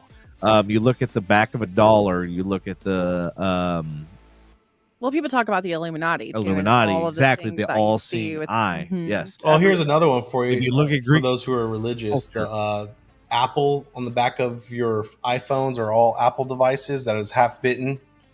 It's like the fall of man because Adam took a bite of the apple, and what's causing everybody to be like stupid as hell right now? Apple products, all the devices, and all that stuff. Hey, but Apple wasn't affected by CrowdStrike. Ow! Oh. Yeah, you know, I think that's why I was able to see all my stuff still. Wow. And that's why I was literally joking at work. I'm like going, "Hey, is y'all's computers and shit still running?" I didn't notice any. I didn't have any issues. I knew people were stuck from flights being canceled, but I really didn't notice any issues for me. Adobe was one of the ones today that was fucked. Wow. And I was like, it actually was the last 3 days because I was trying to save a file, and I'm like going, "Why the fuck is this file not saving?" User error. No, and I'm like, I'm literally looking at this thing, and I'm going, it literally took 7 hours to fucking save a file. Was it a big file? No. Huh. It was an InDesign file. So like InDesign is like if you're designing a magazine or a flyer or whatever, you use InDesign because it's a print file, right? Okay. Mm-hmm. Yeah, granted print files usually do have big, because you're high definition and stuff, you're using high quality images and stuff. Yeah. It is usually a pretty big file, but InDesign is pretty smart about like compressing images, keeping the file size low. Wow. But yeah, literally this shit took 6 to 7 hours, and I'm like going, what the fuck is going on? What is that? And then today, literally 10 minutes, like, no, not even 10 minutes. It was like maybe a minute and a half. And I'm like, they got everything back up and running, didn't they? Yeah, I think they did Today? today because Adobe, like I said, like today it took like a minute and a half. What took 7 hours? Monday. I was like going, fuck. That's wild. And I'm like, do I just sit here and like let my computer? I'm like, what do I do for the rest of it? Stuff like this freaks me out because this goes back to what you said earlier about invest in Bitcoin. They want things to go digital so fucking bad so they can control you. Whether it's electric cars, whether it's with your digital wallet, they want to be able to. I mean, for example, perfect example. Hold on. January. Okay, let's take one step at a time. Okay, so you made a broad claim about they want to control you. Explain to me how they can control you with Bitcoin. By closing it down. If they want you. Okay, hold on. Here's stop. Pause.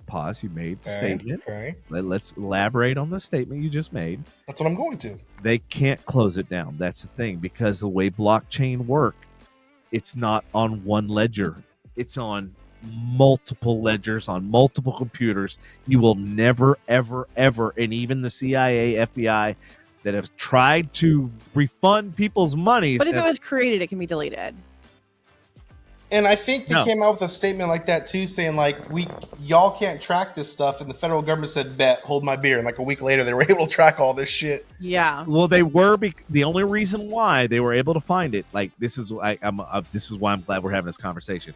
The only reason why was because they had to have the guy have his laptop open and on and in out of the password phase. So the guy that they busted, who you're talking about, is in Thailand. And the guy had only a little window of opportunity to go in there and get his laptop while it was open, because he has the encryption, because his laptop is open and it's unsecured. Now, if his laptop was closed or he had his password protected, they would have been fucked 10 ways from Sunday. So to your point, yes, they were able to find him. They were able to do all that stuff because they knew that the only way they could get him is if it was unsecured. And the only way to be unsecured is if he used his thumb, retina, or anything Yeah. to log in and had the actual app open. So they were strategic in their planning of making sure A, he had it open, B, his computer was not password protected at that time. So they literally rang his door. Actually, no, they didn't ring his doorbell. They crashed a fucking car through his fucking. Sounds like America. Yeah, like they crashed a car through his front foyer. He came running out going, "What the fuck?" And they all went in, bum rushed, and got the computer and did all that stuff. So yes, to your point, it can be hacked if your shit is open and unsecured. But if it's not, and if it's locked, only one person holds the key. If you've heard about all the Bitcoin people that have lost billions of dollars because they don't remember the key, that's why. And nobody can unlock it for them. Once you lost it, you're fucked. Yeah. Well, it's only a matter of time, though, before somebody, aka the federal government, decides to put their hand, they want more, and they'll figure this shit out. Like, for example, the January 6th event, right? Thinking it's the worst day of Pearl Harbor, yada, yada, yada. They found these guys, drained their bank accounts, made them lose their jobs, and put them in federal prison. Right. You don't see any of that happening to the left when they were storming the Capitol for Roe versus Wade, and this recent one that just happened now about the strike against Palestine again. It's like, it's the picking and choosing that drives me absolutely insane. I got to take a tea break, so hold on. Yeah, I can hold it for you. I'll be right back too. Hold on. I'm right here with you. I do want to elaborate on that story. Yeah. But yeah, it's a weird time we're in. And to is. say that it's not going to happen, I think is, I want to say ignorant, but at the same time, just like, you're just not on guard the whole time. You know what I mean? I wouldn't say foolish either. I don't know the word. Yeah. It's like, what next? And November is coming around so fast, and I just am like, what are they going to do? What are they going to do? Well, if shit ever hits the fan, I don't think people understand. It's like, oh, I'll just put cash on the side. Yeah, it's good to have cash, silver, and gold, right? I agree. That's good things to have. But, like, if you're with my mindset in a sense where it's like, cool, I got guns and ammo, and it's getting to the point where I need to survive for my friends or my family, then it's going to be a different ballgame where You have your land. gold, your money, exactly, and your gold and your money is not going to save you unless you have some sort of skill or asset you could provide to join, I guess, the new clan or join the new group of people that's going to help us survive to rebuild civilization, if that's even a thought to have in the future. Yeah, but at least like when you have land, you have some sort of refuge also. You have some place to go and make your own supplies and your food and all that, right? Mm-hmm. If it gets to that point. It gets to that point, but it's also scary too with how much they could track you on everything. Yep. So like, yes, you could go, let's say Devin bought like 100 acres somewhere else too, right? In the middle of buttfuck nowhere, and you have no service. Well, your phone is still tracking you. So they could find you even in the middle of nowhere, except if you're in the mountains. Why do you think we had such a hard time fighting against Afghanistan? Because they're up in the mountains where it interferes with the wavelengths. Yeah. That's why everybody lived in caves back then. They talked about putting those chips in people's hands, you know. And this goes to, again, I don't know how religious you guys can get or all that stuff. Mark of the Beast. Mark of the Beast. Dude, it's insane with how much stuff is lining up now. And it's even opened up my eyes. I'll publicly admit it, where I'm a Christian, but like I wasn't the best, to now where I'm like looking at stuff and I'm just like, oh my God, this Lord is spooky. Jesus, help us. All right, so Jesus, help us all. when you work for the companies that I've worked for, now granted, I haven't worked for government entities, but I've worked on companies that have worked with government entities. And being one of the companies that I worked with the telecom was like absolutely mind blowing, because I'm like, the amount of data. So like, this is what started the whole AI thing for me. So I used to use AI to basically build an audience profile. So like, let's say, Ross, you and I were watching FC Dallas, right? You would get served ads that were like geared towards you, and I would get served ads that were geared towards me. But like, you got to think about like contextually, how did I get that information to build that profile on you? And it's based on your user data, it's based on your credit card history, it's based on a whole litmus of fucking like things to your point, like even if your phone is in airplane mode, it's still being tracked. Mm-hmm. And like that's what I tried to explain to people. Like, and this is like remind you, like when I started college and I learned about color theory, and I learned about like all of these subliminal messages and advertising. Perfect example. If you ever go watch Fight Club, when he splices in dick pictures in the film, there's legit 2-3 second clips of like dick pictures that are put in, and there's other like pictures that are put in. But like that's my whole point is like all these movies and everything that's like there's always underlying meanings, and there's always, and that's like as a director, as a producer, as somebody that has IMDb accreditation, like when I watch a movie, like I can almost 9 times out of 10 predict how it's gonna fucking end and what's gonna happen next and stuff. But like when I see these storylines, and I'm just like, why do they got to bring political bullshit into this? Like Or an you agenda. literally Political fucked agenda up the story to push their political agenda. exactly to Yeah. push an agenda, and I'm just like, oh, it's so frustrating. Yeah, it's crazy. Let me ask you this question, since you were talking about movies, and I heard this, and I want to pick your brain on it. Have you Go heard ahead. about this theory where they say that the government knows about certain movies that air it months or years in advance, and then that's what's going to happen in the future? For example, there's this one on I think Netflix or Hulu where it's like Watch the World End or something, where those freight liners were crashing into the breach and then the system went down and all that stuff. Teslas kept running into each other because they're electronically Yeah, controlled, yeah. and that's one of the main reasons why a lot of people are collecting older cars that don't have ECUs, that can't be electronically controlled. Yeah, and don't the have a brains. ECU Yeah. too, Yeah. or fuck, what is it called? Shit, I'm just blanking on it. I have the fucking tool downstairs. You're on there. It's like the chip or some shit like that, I think, ain't it?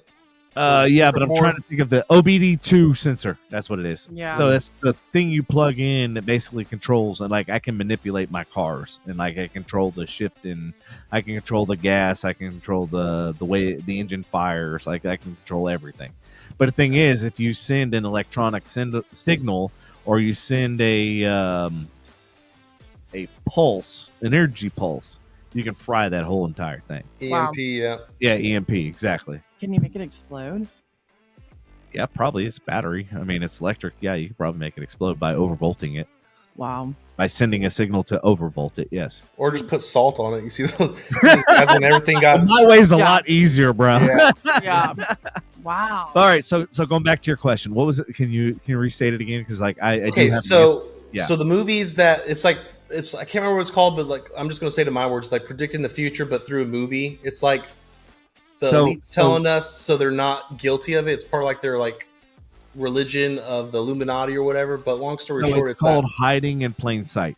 Yeah, I guess that's what it is. It is, And- and that's what they do. They foreshadow is what it's called in the movie terms. Like if you're a director producer, so you're foreshadowing certain events, and so there are some funding by the U.S. government for movies and stuff. I think 2022 or one of those ICE tomorrow.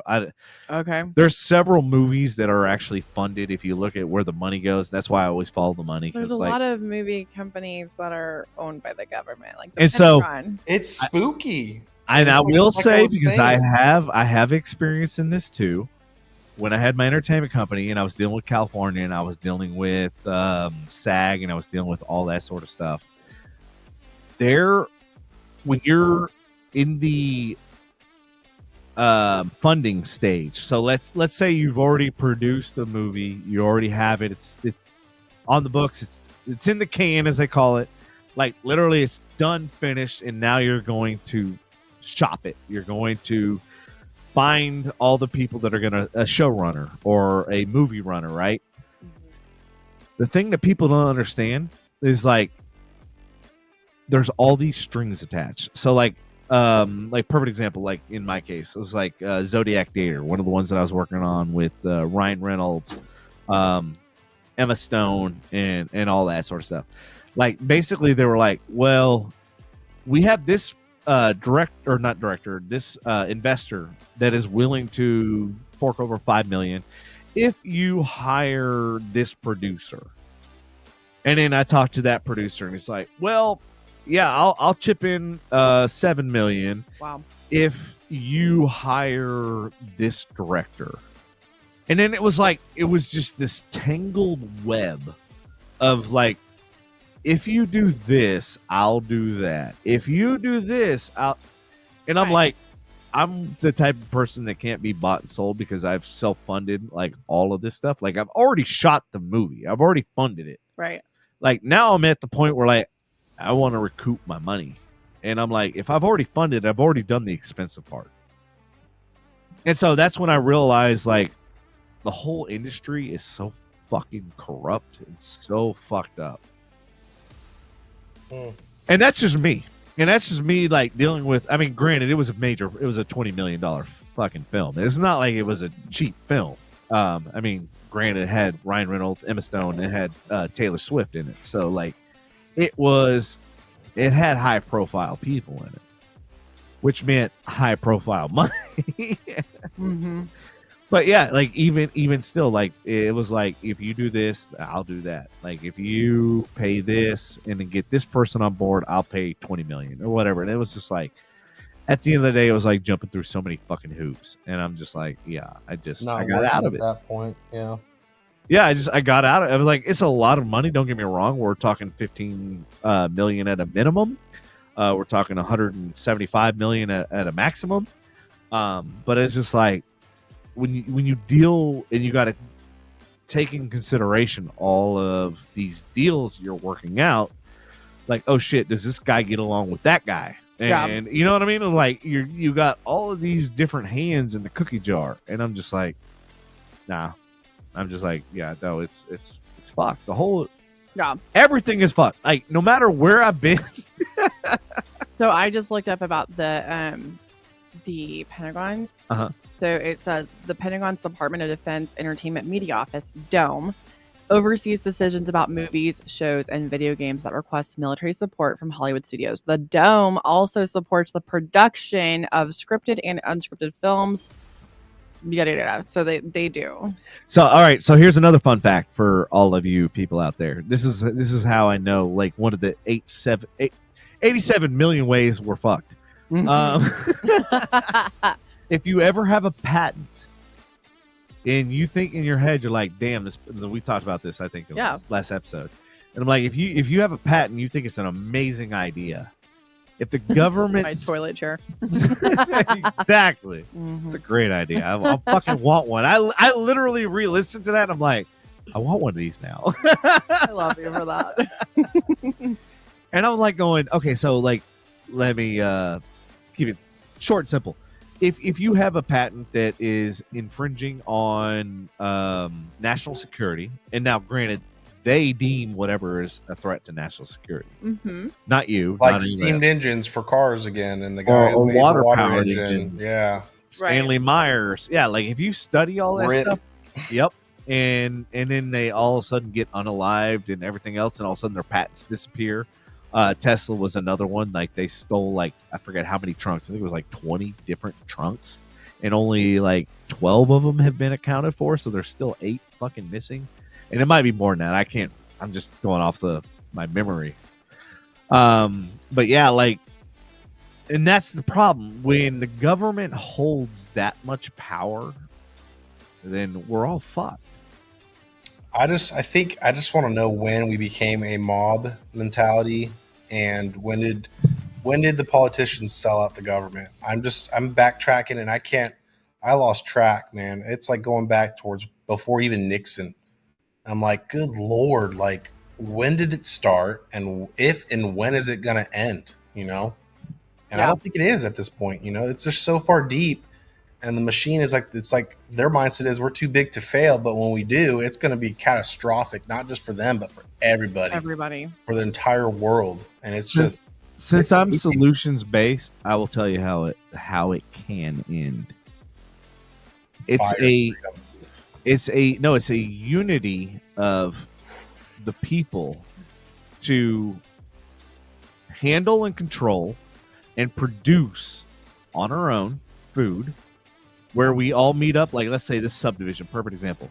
if I have quail and I have carrots and I have lettuce, and then my next door neighbor has potatoes and my next door neighbor has chickens, and we trade, and then I trade The with- youth of our generation is screwed. exactly, and They're all dead. that's where we're fucked, is because our youth of our generation has no idea about homesteading, Yeah. no idea about any of that shit. And the worst part is if they try to consult YouTube and the way that the government can go in and manipulate videos, Yeah. they could literally be raising dead chickens, and they could be literally raising dead crops. Yeah. And this is where I see, because I'm a very much future proof type person. Like, I'm always like looking past everything. Mhm. The only way we can ever unite and overcome the government is we no longer rely on them. Yeah. We no longer need them. We no longer pay them. We no longer pay their salaries. We no longer fund the black projects, black ops. We don't. And in the only way, what needs to happen is transparency in the funding. So if I, perfect example, this past year, if I am paying $17,000 in fucking taxes, I want to know where every fucking dime goes, because if the IRS Right now, Ukraine. Ukraine. Right there. I want to know how People. much of, like, is my name on one of these goddamn bullets, like, or missiles, or fucking, All I'm saying is I'm going to put Ukraine as a dependent because I need more money on my tax returns. That's some bullshit. bro. Like, I literally had to link my bank account to my IRS for them to be able to like deduct from the $17,000 that I owed them to they owe me money. But that's fucked up, because now they have my whole bank account. You work remote, right? So And this goes back No, I only work remotes on Wednesdays. Oh, okay. Monday, Tuesday, Thursday, Friday I work. Oh yeah, you And then- drive all the way over there. Yeah, Mhm. yeah, fucking that's a. I was like, if you work somewhat remote, can't you like So that as your office? I was Yeah.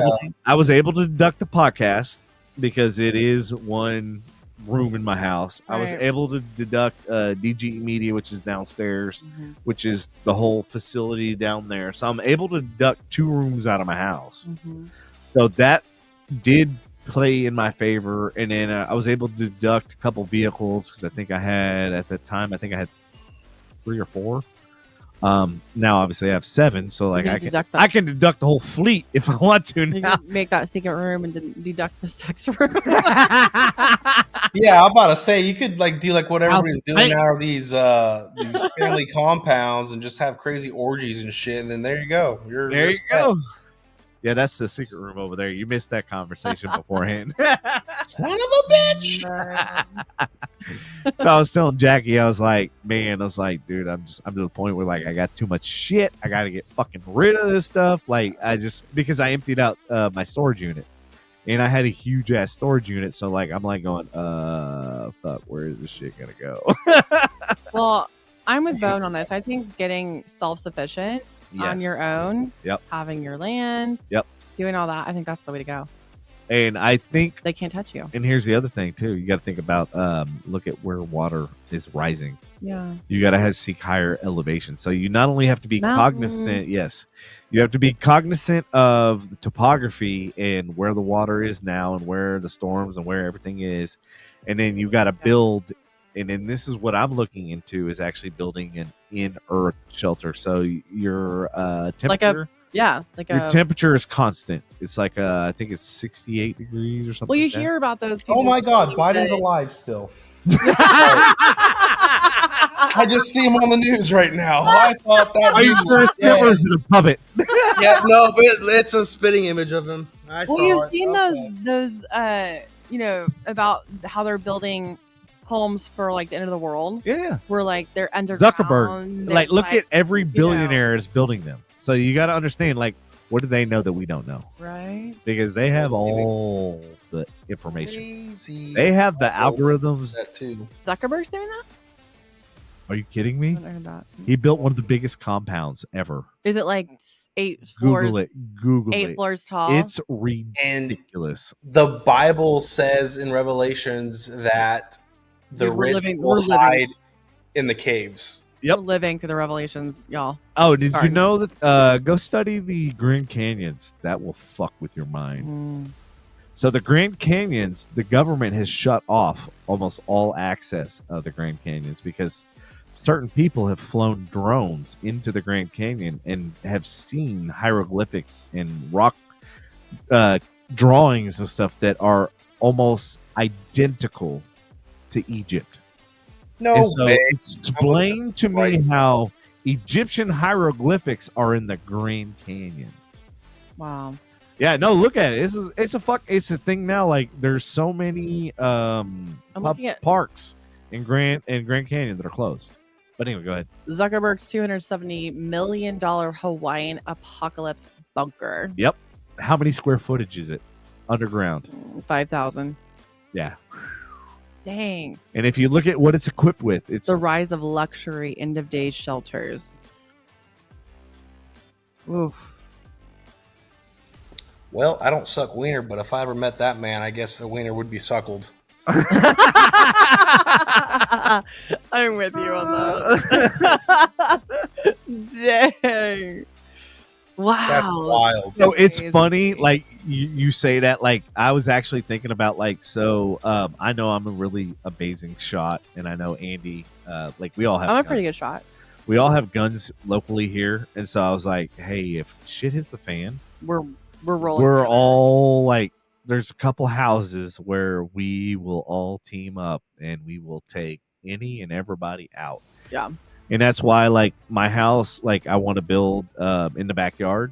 I have enough room to build an underground, like, bunker hideout, like, area. Mm-hmm. And then use the pool for water, because then I got 35,000 gallons of water that I could filter and use for... Yeah. Use your resources. I don't know, y'all. If it comes to the end of the world, I think I'm just gonna be like, I'm good. Let's go, world. Like I'm with you. You know, like I don't know if I. But like, think about like worst case scenario. Okay, let's say like a ginormous flood happens, like what happened to the end of times, right? Yeah. If you look at history, if you look at like the Sphinx and everything else, there's actually water erosion and not sand erosion. If you look at it, and if you look at if you follow any and all religions, which I've traveled most of the world, so I've followed like a lot of religions, not just one. Mm-hmm. All of them talk about a great flood. All religions, Yeah. whether it be Muslim, whether it be Christian, whether it be But we had it. Buddhist, we did. Yeah. But that's the thing. It's like, okay, so like let's take it cyclical, right? So it happens again. What are we gonna do in a great flood? I mean, I got my fucking boat. I'll be floating that bitch out. But then what? But then what? Like, if everything's underwater, where am I gonna get food other than like fish? Yeah. There you go. You know, it's just like, you know, you gotta like prepare for the worst, but hope for the best. I'm gonna hang out with Bone in the mountains. We're still working on a shower, but good luck, everybody. Yeah, it's definitely spooky times for sure. It is, man. Like just the chaos, the shit that's going on. Like I never thought in a million years of my lifetime. Like, Do you remember that video that came out? I think it was like 2016 or 17. And he was talking about by the time we get to 2025, the world population is going to be drastically lower. Like the US is going to be like 90% less. are you talking about the monoliths that popped up that said that, or are you talking about what are you referencing? It was some like video of what they were showing, the statistics, the probability of what was going to happen. Okay, like I think I know what you're talking about. It's like the Elon Musk. He came out saying that we are in a population crisis because right. it's too expensive to live, so nobody's reproducing. Which I don't blame. I wouldn't want to bring a kid in this world either, because not only is that going to cause stress on me and my future partner or wife, but it's going to cause stress on the kid, and the kid doesn't deserve that. And they talked about the vaccine, how you give it 3 to 4 years, and there's people dropping left and right. All right, so Ross, just so you know, No. like the whole reason why I bought this house and stuff when I was 24 was because when I grew up, like my parents fought about money and stuff like that. So I was like, if I Like buy, one of the number one things for divorce. yes, exactly. And so I was like, if I buy, Out of no sex. Yeah. Okay. well, I that know usually stems from no money. I went to a birthday party, y'all, and this older lady was there. She was like probably in her 80s, and people were like, "What's the secret to a long marriage?" Because she had like I don't know, 60 something years of marriage. And we were like, That's what's fucking awesome. the secret? And she was like, never stop blowing your husband. Hell yeah. She hawked to it Fuck, to the lady. fucking moment. Like, not Take about out them One dentures. advice. Some good advice there. I mean, Yeah. you know, they always say happy wife, happy life. No. Who's the breadwinner? Sometimes it's not the case. I'm just saying, whoever the breadwinner is. Happy breadwinner. You I'll be know, like- I wouldn't Exactly. give two shits. As long as my willy's getting wet, I'm good still. You guys are so simple. Such simple creatures. Men are simple creatures. Like okay, listen to this. I don't think I ever told you this story yet, Devin. Do you remember Easy Bar and Grill over here in Highland Village? That used to be that swingers bar. Oh god, there were so many. Oh Where my was it at? This was like literally across the street from my house that I had no idea existed until I stumbled in there one Halloween night, which was glorious, by the way. Stumbled in, huh? Oh, That So- wasn't Z Bar and Grill, right? I was- yes, it's that one. Okay. Did I say Okay, Easy yeah, Bar and yeah, Grill? yes, Z that Bar and is- Grill. Z. It's still known for being that. Yes, it's been through two different buyers now because it has that reputation and they don't like it. Yep. Like I went in there and I just wanted to shoot the shit with the owner. It was some Italian guy, some old sweet dude, but he was like, "It's not swingers. I'm here trying to serve Italian food." I was like, "Okay, dude, sorry. I'll take a meatball sub to go. Let's go." But I went in there one Halloween night because I didn't know what was going on, and I don't remember why I was. Oh, I was you going. didn't. No, I had no idea. You're naive. I will definitely entertain these future thoughts now from if this ever happens again. But I go in there and it is the dudes are just dressed casually, but all the women are dressed in Halloween outfits. Okay. I'm thinking, okay, cool, whatever. I'm going to go in there. And do you remember that crazy bug-eyed lady chick that worked at Marty B's as a bartender and dated that really buff dude? God, I can only imagine how people describe me. Ah! Tall guy, girl, bartender. She was cuckoo for Cocoa Puffs, let me tell you. Okay. But she was there as the bartender after she got fired from Marty's. Was she blonde? Yes. I know You know exactly. exactly who Oh you're God, yes. blonde. Keely. I Yes. used to fucking Poor yeah. Keely. I busted her ass so many times for being drunk on the job. Yep, that's her. Yeah, she Yep. had a very bad problem. Oh Yep. God, blonde. Yep. Keely. Yep. Dude, I fucking rode like. You remember Krista? Yes. God, I had to dumb. fucking chase her down in the goddamn parking lot of fucking Marty B's. Oh my God. And it used to piss Tom off so much because I was like, you know what's fucked up? And he was like, what? I go, On the wide-legged shitter. yes. I told him, I go, she out beat you in sales and she's in the fucking parking lot sucking dick. I didn't Man, quite say that, but I was like, she's in the parking lot, not even working, and her sales are still better than yours. She's a chick. Yeah, a poor chick. girl. There was And he not was a like, thought he was behind like, those eyes. "Bullshit."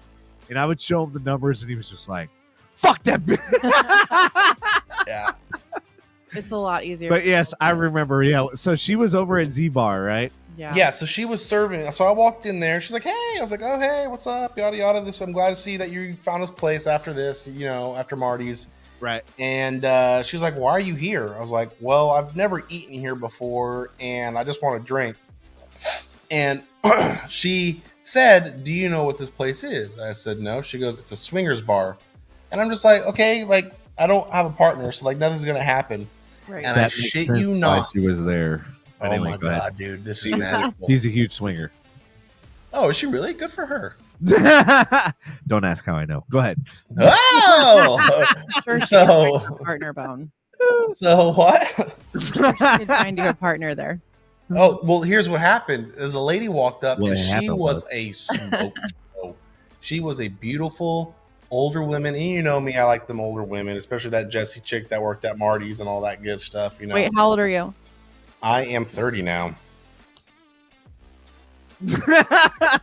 Calm down there. Hey.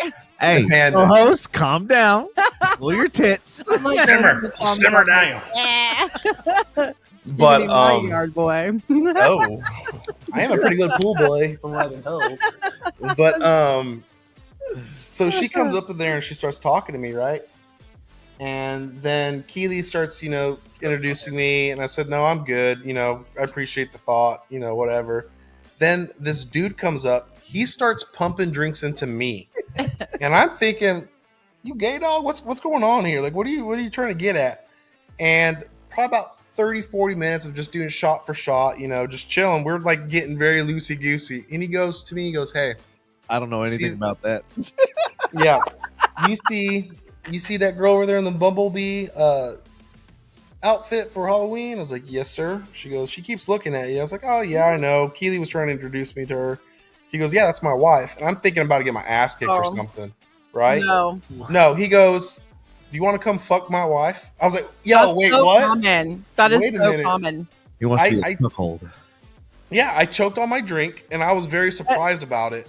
And he was like, "No, I'm being completely serious. Like, you can come over, and I'm just going to watch." And I was like, Yeah. "Dog, I mean, knowing what I know now, I would have back then. But, like, at that time, I was, like, 22. I was scared. I was like, "Oh, my God, what is this?" One of my best friends is a swinger. He tells me all kinds of good stories. But that's pretty common. This is why I don't know if I could ever, I wouldn't say get married. I would like to. I like to entertain the thought of marriage, but in today's time, it's not only not affordable anymore. Both parties don't win except unless you do a prenup. If not, the girl could take everything. Okay. So could the guy. Not necessarily in the society. The guy brings the table to the fucking table. Yeah, before you get divorced, you take everything out of the bank and chunk dues. Bye. It happens all the time. Not when you have. There's nothing they can do. And you have assets. Okay, yeah. And you have cars, and you have boats, and you have jet skis, and you have. Yeah.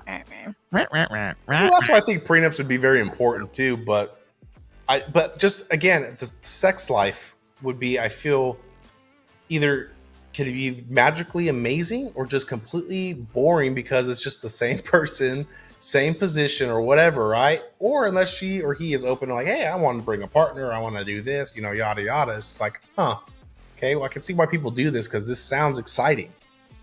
I will not lie to you, it sounds exciting.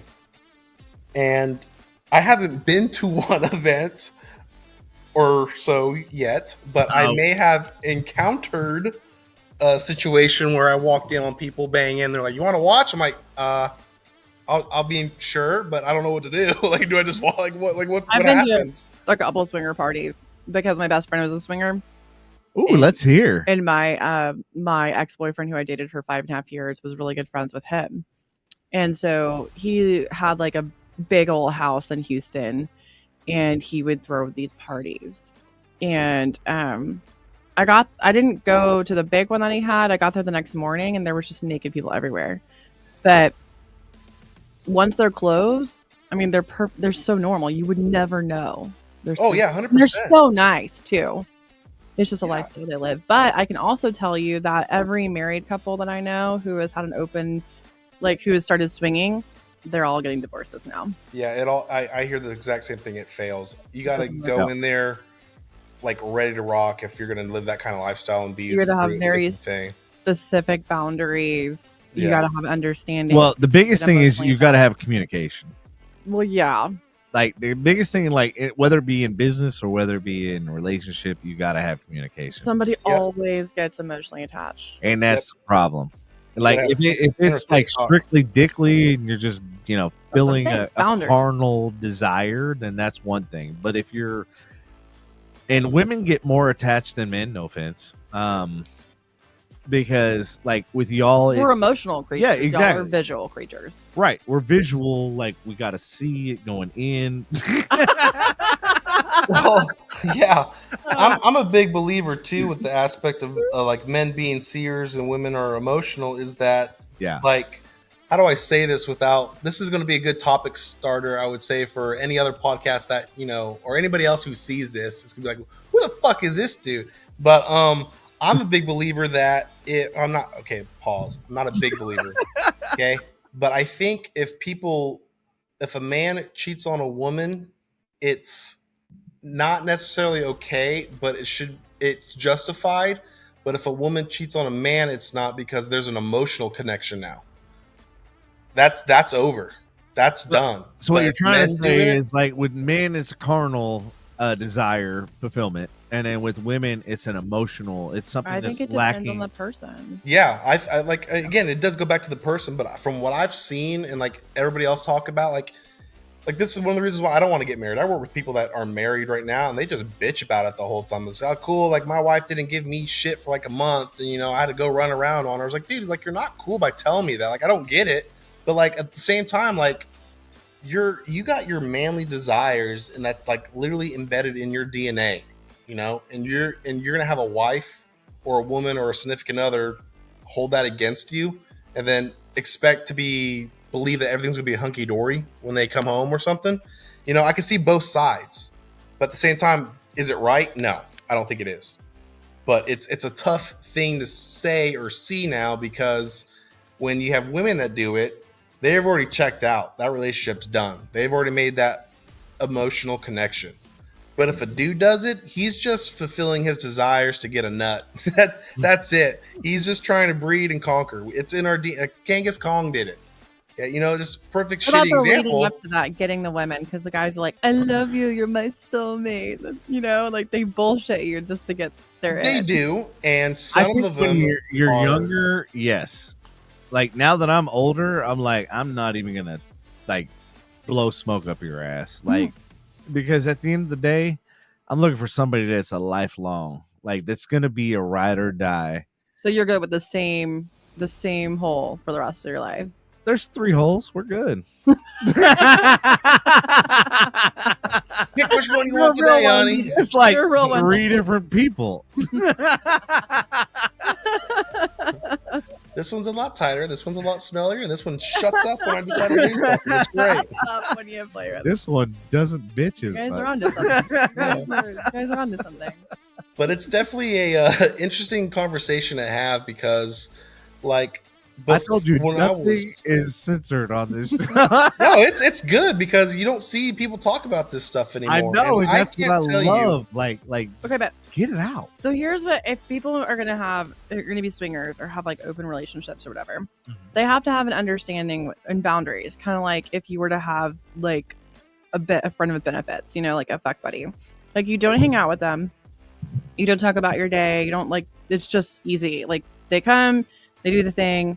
You like might have small talk. They come again, and then they go. Yeah, and then like you peace out. There's no like, and there's nothing else. You don't hang out. You don't, go on trips together. You don't, none of that. Right. That You don't be- share experiences. That should be the understanding of the swinger lifestyle. They're gonna come do the thing. There's no How's your day? how's your day? Yeah. There's no Oh, good morning, sweetheart. right. Yeah. Yeah, That should be the understanding. Those are the boundaries. yeah. It's just, you don't see a lot of people set that up. They want to. Well, what they do is they set themselves up for failure, because they just jump in thinking like, hey, I want to spice this marriage up a bit. Let's do this, and then realize, holy shit, I over-seasoned and the grill's on fire. Like, what do I do? You know? And it's like, well, you gotta fucking let it die out now, because there ain't putting that bitch out. It's fucking done. There's nothing but ashes, you know?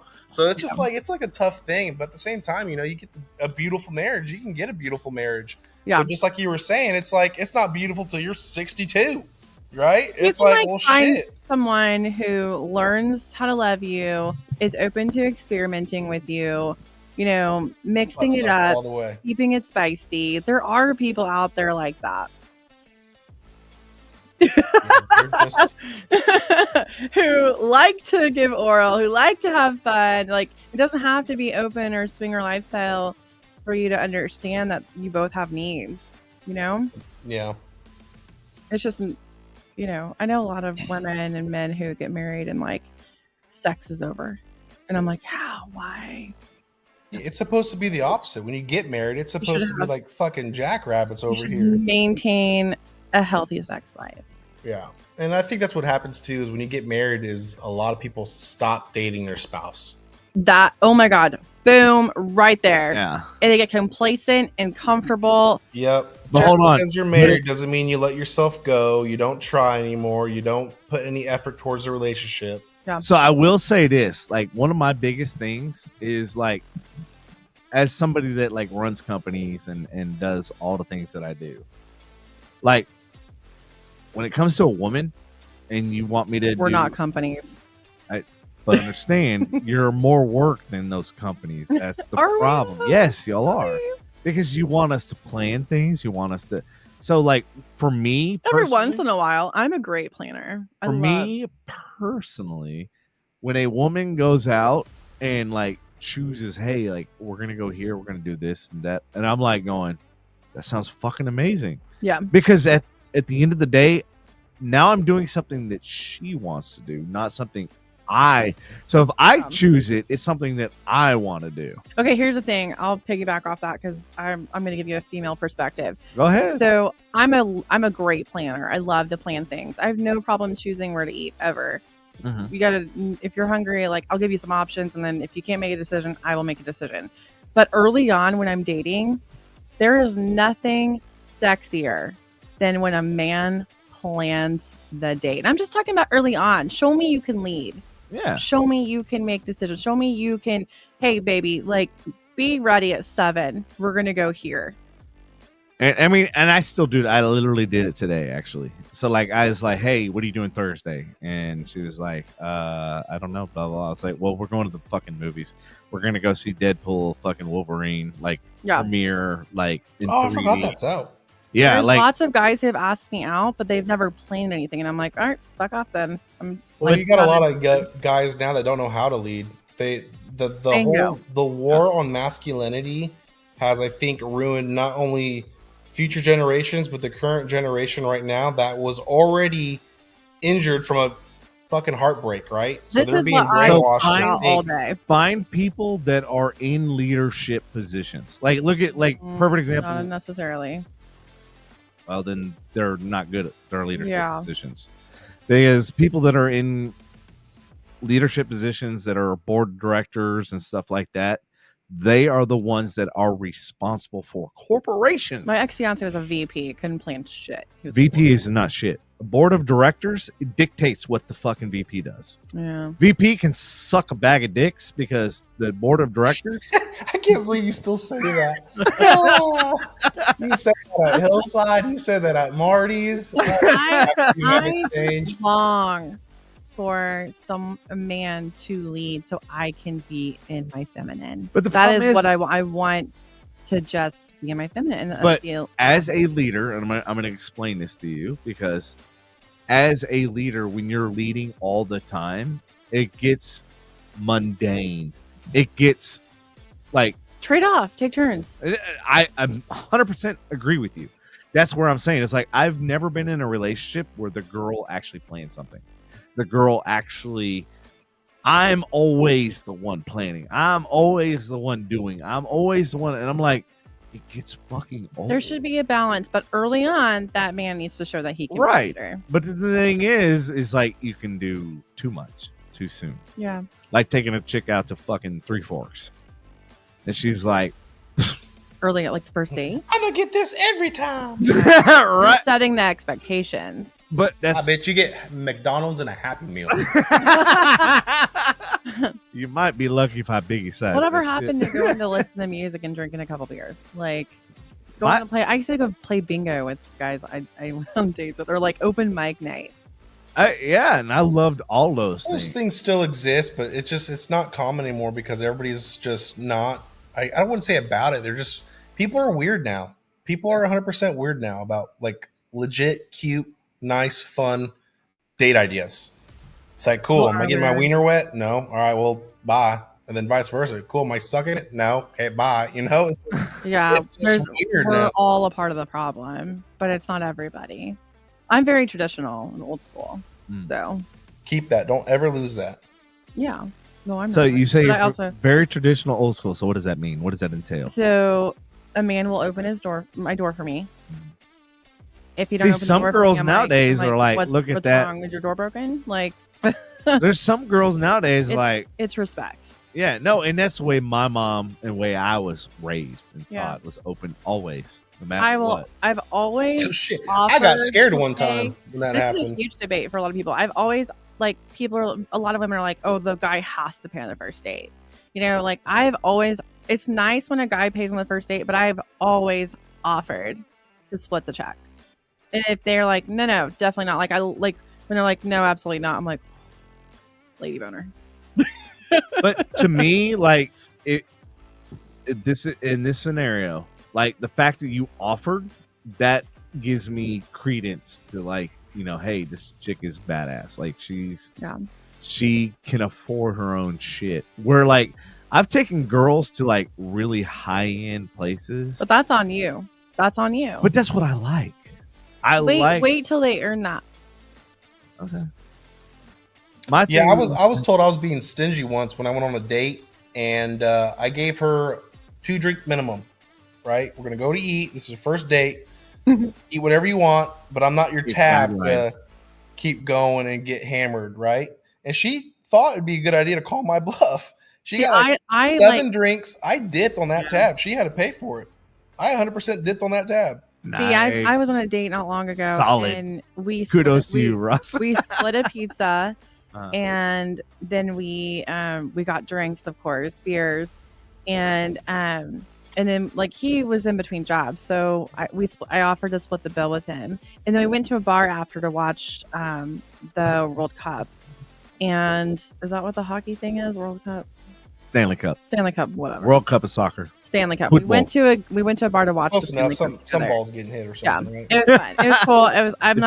I'm not like I wasn't crazy about it. I didn't even know who to root for, but I was like, whatever, I'll watch it with you. I can get into it. Yeah. And then I ended up rooting for the winning team. It was great. But like I was like, let me get this round. And then he got the next round. And that's like, I think that's polite. I mean, I am old school as far as I think it's respectful to open your door and pay for the first date, but like I will still contribute because it is more modern times. But as far as old school goes, like I still want to be in my feminine, in the feminine role, like a man should lead. I'm good with splitting bills when we live together, things like that. But old school, just as far as like those traditional values and morals and all the things that come together as a family dynamic, like you teach your kids the right and wrong, all of that, All right, let me deep dive on this splitting the bills situation, because I've dated many a girl that has many a definition. Expect you to pay for everything. No, I want to hear what your percentage of the bills is going to be. Well, I'll tell you, a couple relationships I've had, I paid for everything. Well, I've never been used to that. Like I've never had that. I've never in a million years. Income has never really been a thing I care about.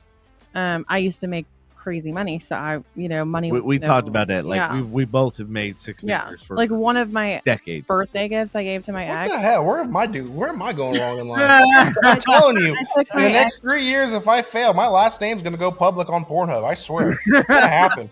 I took one of my exes. Well, that was hold on, for 1 second. So hey Ross, just so you know, like when I was working at Marty's, I was already making 6 figures before I worked at Marty's. Why were you working at Marty's? Yeah, just for fun. I did it because like I believed in like his concept, and when he started fucking me over, I don't know if you know this or not. So Aloha System rebooted every night at I think it was like 4 a.m. Wow. And so I was never paid from 4 a.m. when I did inventory till however long it took. And I was never informed of this for about 3-4 months. Is that why you left? Because I was wondering why you just packed up and went one day. Yeah, because it was like, and then dealing with Manny, because like me and like one night, like I had to leave because I was gonna beat the fucking living shit out of Manny. I got him fired, but I also got fired. Oh man, Manny. So like, and it was what made it even worse was the girl that I was dating at the time. And you know who it was. I was gonna ask you, are you still with that Asian chick? Oh fuck no. Yeah, I saw her go cuckoo for Cocoa Puffs too. I was dude, like, that chick went fucking batshit fucking crazy. Well, they all play. No. What part did you play? I played the fact the that bystander watching is me. I was like, whoa. I was like legit. So like whenever I moved to Missouri, whenever I moved to San Antonio, I was like trying to find friends and trying to find like people and stuff. Yeah. And I was trying to find a house. So I needed to find a realtor. Mhm. And so I ran into her because her father was a realtor. Okay. And I found a house that I really fucking... And to this day, I'm still kicking myself in the ass because I listened to my fucking parents. They're fucking retarded when it comes to making money. Mhm.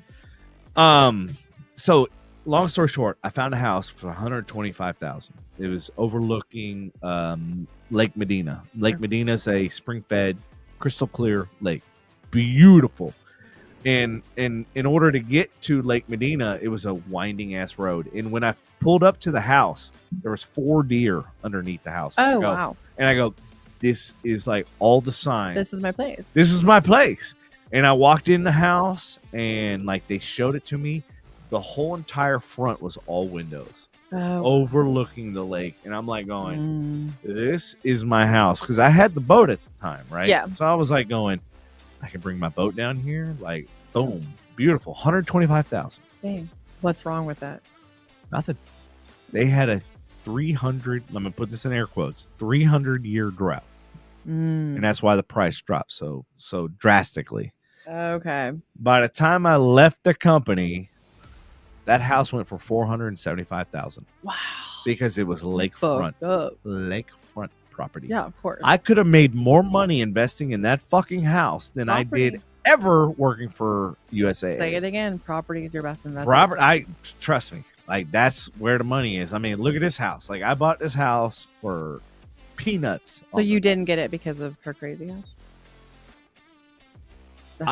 I didn't get the house because of my parents. My parents were basically like, why do you need 2 houses? Because I'm like, because look at this house. That's an investment property. And if I move, I can rent it out. Yeah, it's exactly. Generating me money.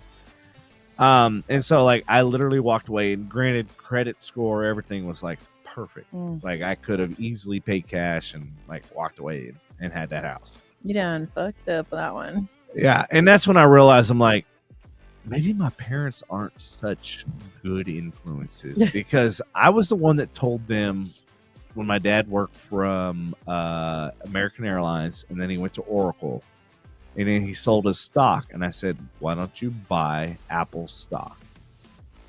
And he goes, oh, why would I buy that fucking shit? We would all be billionaires.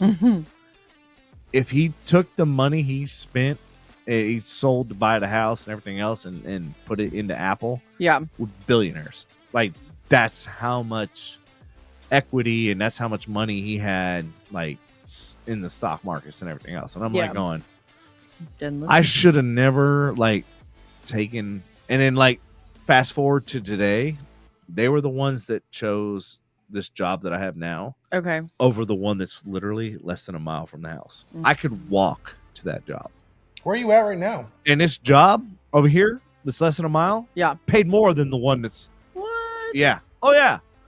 And I'm like going, what the fuck?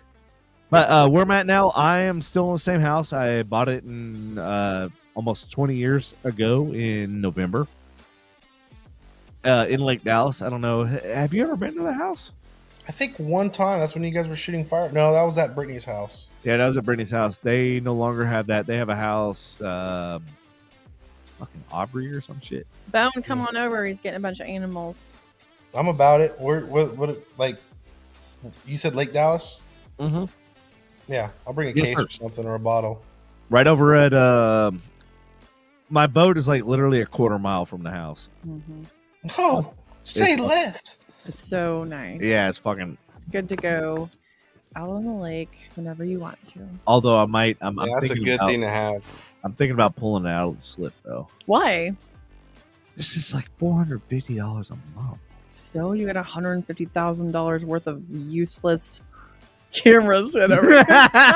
You're set for a few years, dude. I'm trying to like save money, and I'm like trying to be more. Well, I guess it just depends on how often you're going to go out, because if that's I had the a boat, I'd thing. go out all the time. I know, and that dude, I would charge people for rides. I would do like a little event, like sacrifice a weekend, put something up on social media, be like, hey, I will do a birthday event.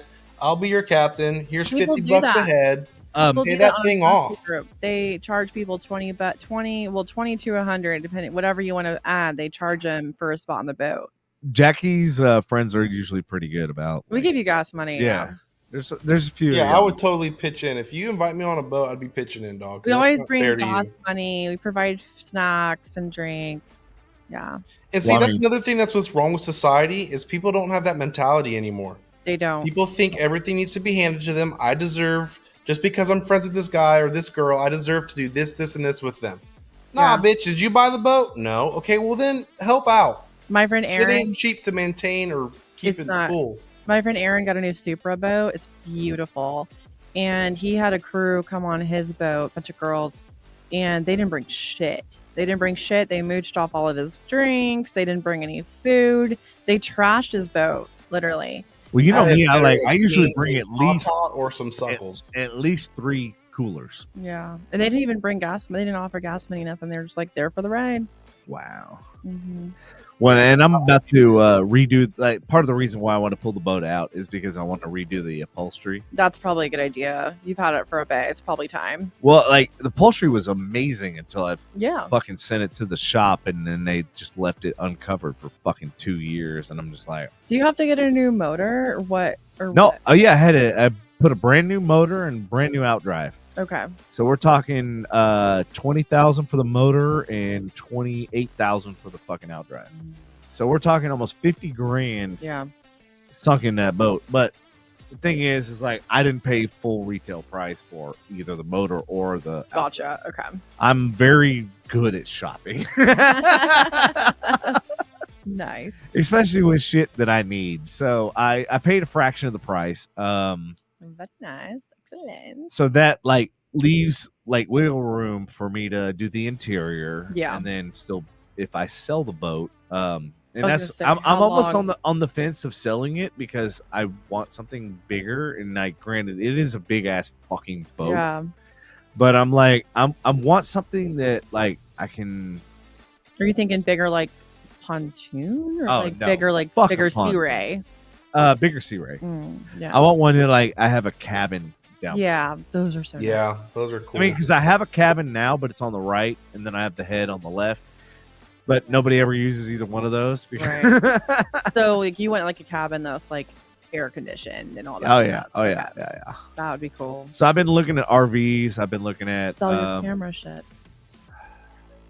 Yeah, I saw how big them eyes got. He Girl, doesn't if want you to do want- it. If you knew how much, like, if an auctioneer came in his house and started like just putting prices on shit, Yeah. I think both of our minds would be like literally Yeah. Yeah. like because a house may be worth $500,000, but what's in it is worth 10 times that. Yeah, and if you don't need it or really want it, then yeah, someone will buy it. Yeah. I tell So you much what. After moving back in, so I tried moving out after COVID, realized I couldn't do it. I swallowed my pride and moved back in with my parents, and they've been great ever since. But since I've done that, I have realized how much shit I have that I am just now giving away, like to those in need, right? Clothes, all that stuff. And I am becoming a person who would love to live in an empty house because there's no clutter. Yeah. You know, I am becoming that person. Like I literally have cleaned out my closet like 4 Minimalist. times, Bro, and I am still that's doing it. literally where I'm at now because I realize like what good is having all of this shit, everything and anything you could ever imagine tenfold. Yeah. If So you- do it. If you can't enjoy it, if you Yeah. can't use it, if you can't even find it, And someone else would probably love it. It- It probably mean a lot to them. you're absolutely right. And that's where I'm at because like even like Andy goes, he goes, don't you have a card that's worth like $500,000, $1 million? And I was like, yeah, Where is it? You're like, well, I don't know where it is. I know exactly where it is. It's in my safe. And he goes, don't you have like multiple diamonds? And I'm like, You better get a new padlock on your door. well, I have multiple safes hidden throughout the house, so like Mm. nobody knows where they are, and they're all bolted in and everything else. So yeah, so yeah, you know, and then the titles. I think I have 12 titles to vehicles, and and everything else. And I'm like going, most people, you're not doing anything with any of that. I know. Well, and you got to think about it too, bro. And I have Like, 7. Here's the thing. Hey, Ross. This is going to blow your mind right now. oh, God, I'm ready to get blown. Think about, okay, say your blowing thing. I have 7 cars. I just bought my first one. What are you talking about? Get own one, jeez. What kind of friend are you? I just bought my first truck. It's Grand Cherokee. That was trying. Dude, do you remember that? It was trying. Oh, God, that was the worst project vehicle I've ever done. Here's the thing, Devin. You have all these things that you're not using, you don't really care about. Yeah. And what you could do with it is get whatever boat you want and make experiences. Well, and that's my thing is like all this shit is like it's not creating experience. This is creating fucking headaches. Flutter. Flutter headache. Anxiety. Yeah. Well, I'm like, you got to think about the fact too. Like, you can only like. I was telling my friend this the other day. I don't know if you know this. I'm a big outdoorsman. I like to hunt. I was just in Arizona mule deer hunting and elk hunting like last year. Sorry. Jackie got excited. I got it. Clean up aisle 4. Clean up aisle 4. Yeah, I'll send you some photos of what I found. But dude, it's like my buddy has 2 bows, like the bow compound, right? And he's like, "Oh, I don't know which one I'm going to use." It's like you can only shoot one at a time. So why do you even have the other one? Get rid of it, get money out, and you can have another hunting trip. You know, that's your tag right there, dog. He goes, "Oh, I never really thought about it that way." I was like, "Well, you got 7 days in go. a week. You can drive a different car every day of the week." Yeah, you know, I wish I had a big weenie like that, but I'm not there yet. Okay. Baby steps, Evan, you're being so stingy. Bone needs a vehicle. No, I got one. I just got to pay it off now. He needs a better one. Oh, these are all paid off. Ram What's a Rover? Out of the 7 vehicles, I will attest, I only have a payment on one. You bitch. And that's how you do it. You pay it off. I could have had one of those vehicles. I could have kept Black Betty and just used the better vehicle. And that's the Mercedes, and that's because it's You still have that? Oh yeah. So how old are all your cars? Are they all just old cars? No. Okay. So now you're asking. So I got a 2014, 2012, 2 2008s, a 2005. You're a collector. And 3. Shit, I just realized 3 2008s. Why? I don't know. Are they all covered? You have insurance for all of them? I mean, I got insurance for. Are they all registered? So that's the thing. I got to get all the titles. That's the thing. Do they all have full tires? Yes, they all run and drive. That's the ironic thing. Except for the Range Rover. I don't know because I got to get that one's a little sus still. So I got the keys, and now I got to get a locksmith that can. That's just a dud car, dude. You got screwed on that car. It's too many bad juju with that. I know there's a lot of bad juju, but at the same time, I'm like, dude, that's like a $20,000+ car. But you're not using it. Well, I just got the motherfucker. You already got probs, man. It's like a new girlfriend. You already got problems. Yeah. No, you gotta get rid of her. No, you got that many problems early on. Get rid of her. My plan is once I get the titles done on Wednesday, I'm gonna get rid of all of them. Yeah. I'm gonna keep the Mercedes, obviously. I'm keeping the Tundra because that can pull the boat. Oh yeah. Now, granted, the Range Rover could probably pull the boat. No, the Tundra's your daily, right? No, the Subaru, the one that's parked out front. Okay. The Forester, that's my daily because it's got all the it's got a lot of computer bullshit. Gotcha. Okay. Yeah, it's one of the safest vehicles. So I was like, yeah, that's a good daily commute. Plus, I got the dash cam and everything else. So. There you go. Mm-hmm. So that's my daily. I'm gonna get rid of the Prius, which was it was some California will buy that. Well, and it's very rare. So it's a very rare. It actually has a solar roof. Oh, what? Yeah, keep that one. Keep that one. Keep that one. Yeah, and I'm like, keep that one. The cool thing about the solar roof is it actually keeps the car cool. Yeah, keep that one. I'm tempted because it gets 60 fucking miles a gallon. And Is it on top of the roof or built into the roof? it's built into the roof. Why don't they do that more? I don't know. And I honestly, like, when I bought the car, I was like, Those are the cars they should. this is fucking Those brilliant. are the more the cars they should be. And the making. best part is the car will never get over 100 degrees inside. I believe it. So when you open the door and you get in the car, you're not like, oh my God, I'm dying. Like, no. Or get an instant like 3rd-degree burn from a seatbelt. Right. Yeah. So like, and like, this is the second Prius I've owned. And like, one of my buddies was like, dude, he goes, I've seen all the cars you've owned. He goes, like, you've owned M3s, you've owned like multitude of BMWs, Land Right. Rover, Wrangler. He goes, your best car is fucking Prius. Prius with the Yeah, he solar. was like, The solar makes and this all is- the difference in the world. and that this solar is roof. coming from a motorhead. And I'm like going, dude, I would never expect those words coming out of your mouth. I'd get a car with a solar roof over a Tesla any day. Well, and that was Mhm. what's amazing about it, because it literally charges itself while Yeah. it's sitting. Runs on energy, solar. Yeah. And I'm like, we need more why of the those. Yeah, I'm like, so when I was 12, I drew a car that had the whole entire panels were solar, side, top, everything solar. And then where the scoops are, like for wind and all that stuff to cool the brakes and all that shit, there was actually wind turbines. But how protective can that car be?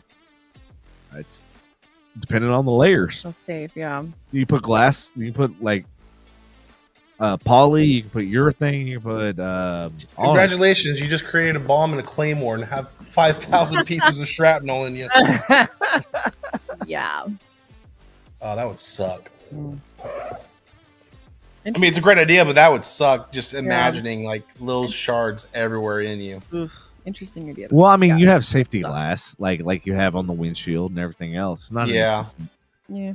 And like, does hail break the fucking front windshield? No. Every once in a while, yes, it'll break the back windshield. Sounds like a Rivian. Why? What happened with Rivian? The Rivians are so badass. They're like military grade. Rivians Bone, are- have you seen those? No, not a Rivian. I've Not a not. Rivian. A Rizvani. That's what I mean. a what? A Res- Rizvani? I'm looking it Rizvani. up right now. They're military grade cars. They're Rizvani. Yeah, look it up. They're so badass. They're military grade. They have like that's the kind of car you want at the end of the world.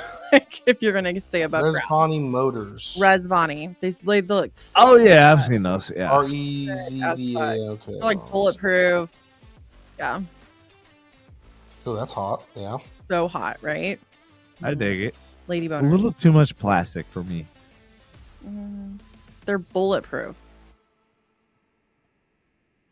So is Brabus Mm. Mercedes. What Brabus Mercedes.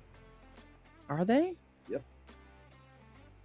I didn't know that either. A Mercedes. Brabus. Let me look that one up too. A Mercedes. Bravus Mercedes. Mercedes. Well, I'm clearly spelling it wrong because it's giving me a velvet taco and a sandwich place. I think you just made it up. The joke's on you nerds. I got you looking it up. Ah. G63. Is it Brabus? Brabus? Yep. Ah. And The then, Oh, I name used is just O. like- I like BRB. their Resvani way better though. and then they make a Rocket GT 1000 Dude, wait, that's horsepower. bulletproof. They're going for. Oh, I was like, this. Like, I see one for like $31,000. Okay, turn your volume off, dude. I'm sorry, calm down. And then I see one for like, what was it? 216,000, 329,000. That makes more sense. I was like, wait a minute, Brabus. So they make Brabus military grade, like where it can literally sit on top of a landmine and it will not blow up.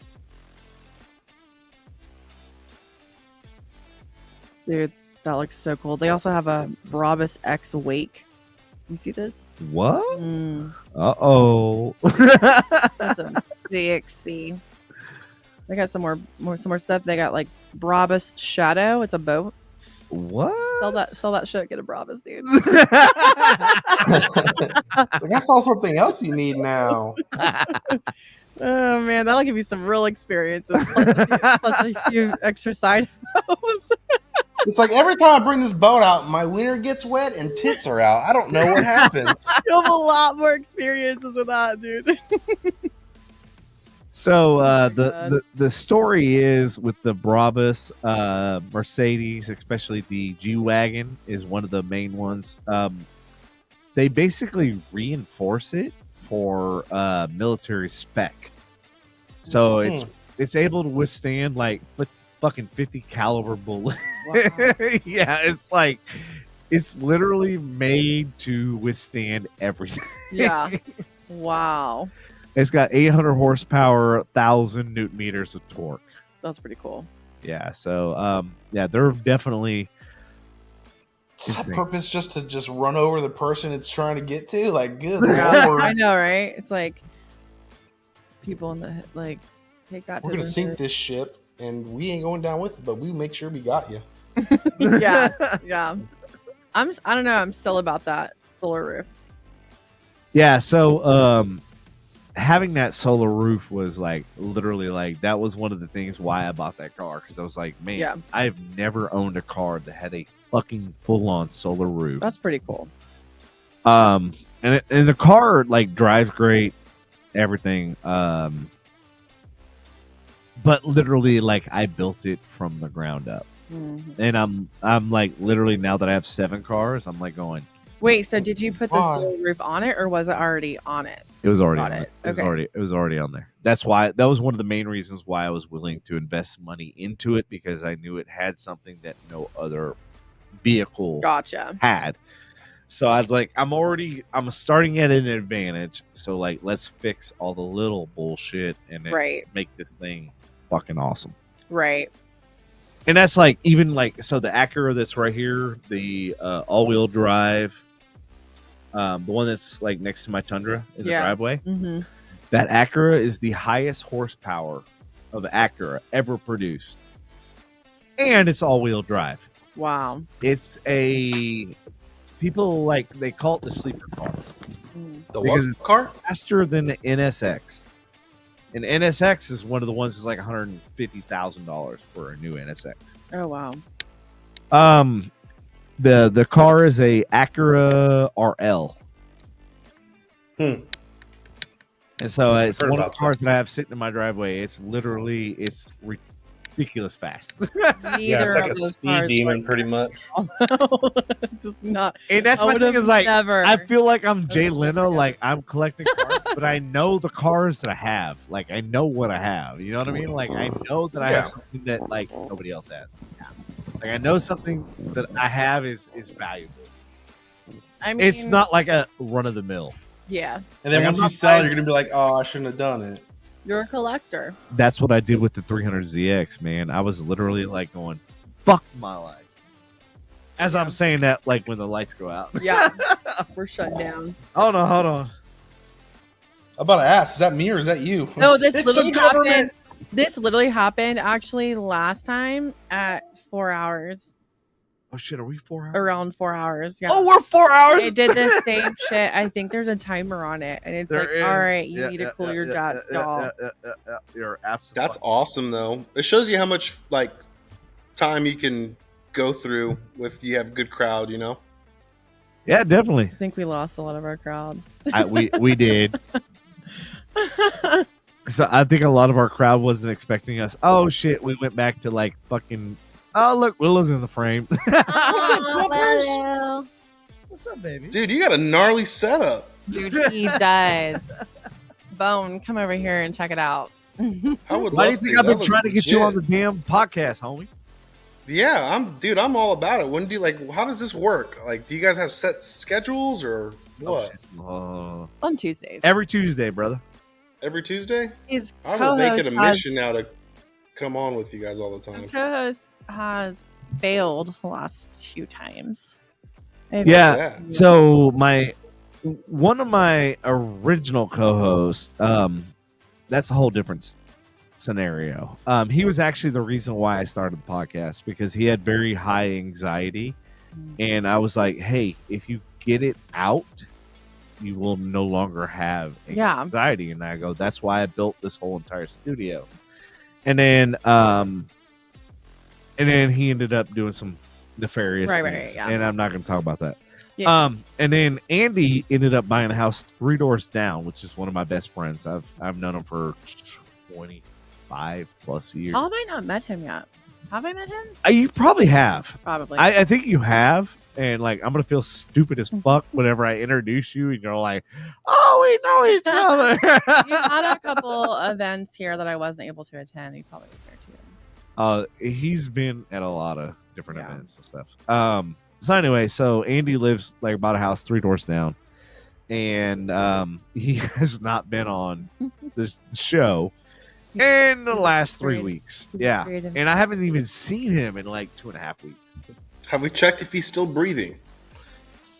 Yes, he actually stopped by my driveway tonight in his new car, and Oh, good for him.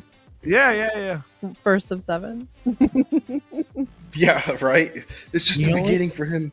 He only has 3. He only has 3. I remember here. I'm like, my one car. Hey, I Could've had never 2. in a Super million wild. years thought I would own 7 cars. You're a collector. And 2 of Many things. Yes, I am very much a collector. Like, I collect koozies. and you know I what's love funny? koozies. Like, there's a rap artist. I call it koozies. I do. Isn't that cute? There's a rap artist that basically says, "Hey, if you can't buy it twice, you can't afford it. You're not rich." And I'm like, what if you buy it 7 times? Rare shit too. Right? Yeah, and I'm like, even today, I'm driving home and I go, "There's no way I own 7. There's no way." But who cares if you're not doing anything with it and you don't value them? But that's my point. That's why I'm like, I'm willing to get rid of them, because I'm like, Yeah. like I buy something. I would rather do things and have experiences and make memories than have material things. Oh yeah, and that's exactly where Yeah. I'm at. But I understand where he comes from, though, too, because he understands what he has and other people don't. So if you were to get rid of it, you need to get rid of it to somebody who understands it and has the same value That as, or sees it as the same value as you do. You know what I mean? Yeah. appreciates it. Don't just get rid of it and sell it to some Joe Schmo off the road or something like that. Right. Yeah. Yeah, because Box. all the vehicles that I have, like even so you're gonna get a kick out of this. I even have a FedEx van. You told me that. Wait, What? what did we call it? What do we call it? It has cameras all around it. It does. That sounds like the bang bus. You need a. You're Yes. not going to see you on the tobe before. We called it something last time. I forget. So it has 360 cameras. The cool thing is when if you hit the turn signal, like whether it be right, it turns on the right camera, Yeah. and if you turn signal on the left, it turns on the left camera. So it's like I'm like, why can't I have this in all my vehicles? Like, this is fucking badass. Like, she's all like creepy. No, because like I don't got to worry about side swiping somebody, because like I can see what the fuck I'm doing. Yeah. Especially when you're driving a big ol' ass, like, you know. FedEx. You FedEx. delivering some FedEx. packages? I'm delivering the D. I got some I'm packages. delivering this pipe. I'm delivering this dick. At your mom's house. So Mom, Bone would be going to the mom's house, not you, because Bone likes the older women. I don't discriminate, but just so happens that the older women tend to just educate you a little bit more in all aspects, and it's just quite nice. We a little Like- wiser. I'll never forget. Do you remember Jessie, the mom that everybody was freaking out about when I was there at Marty's? Were you there for that? Yes, I was one of the ones that first interviewed her. Yeah. Mom has got a How I is have that? no idea. Huh? I have no idea where she's at. She I think got back with her ex-husband and moved away, and womp womp.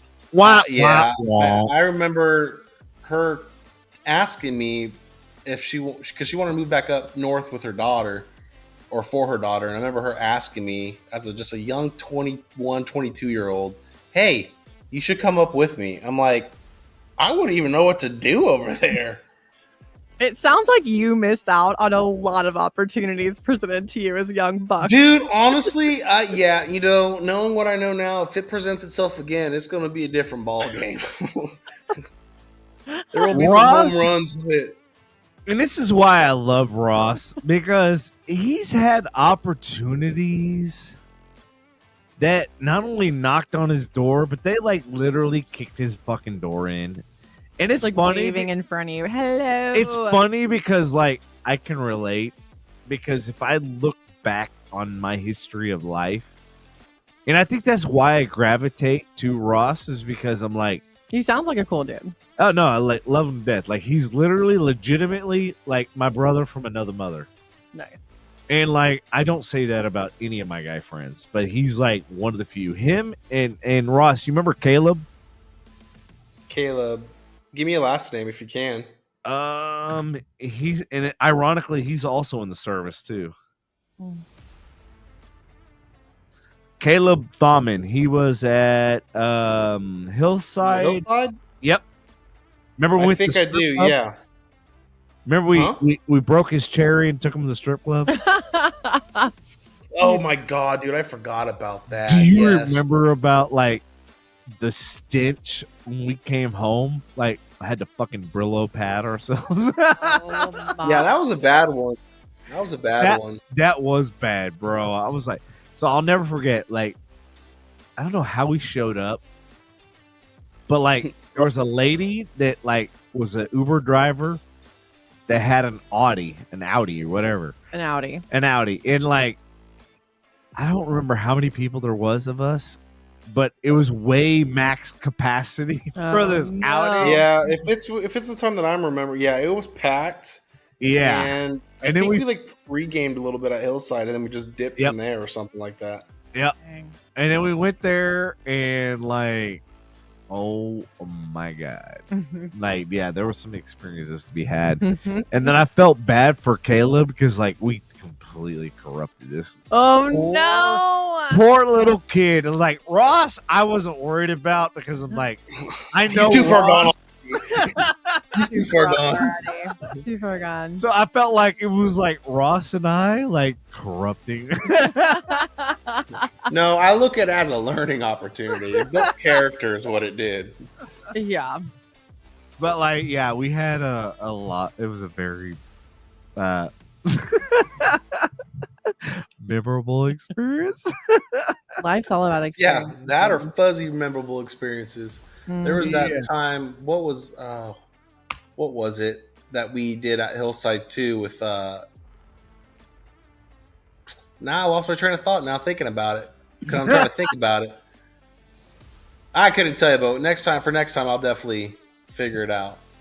Oh, you guys wanted to know about the cop situation. I forgot about that story too. The whole cop. Wait, what? Cop situation? Yeah.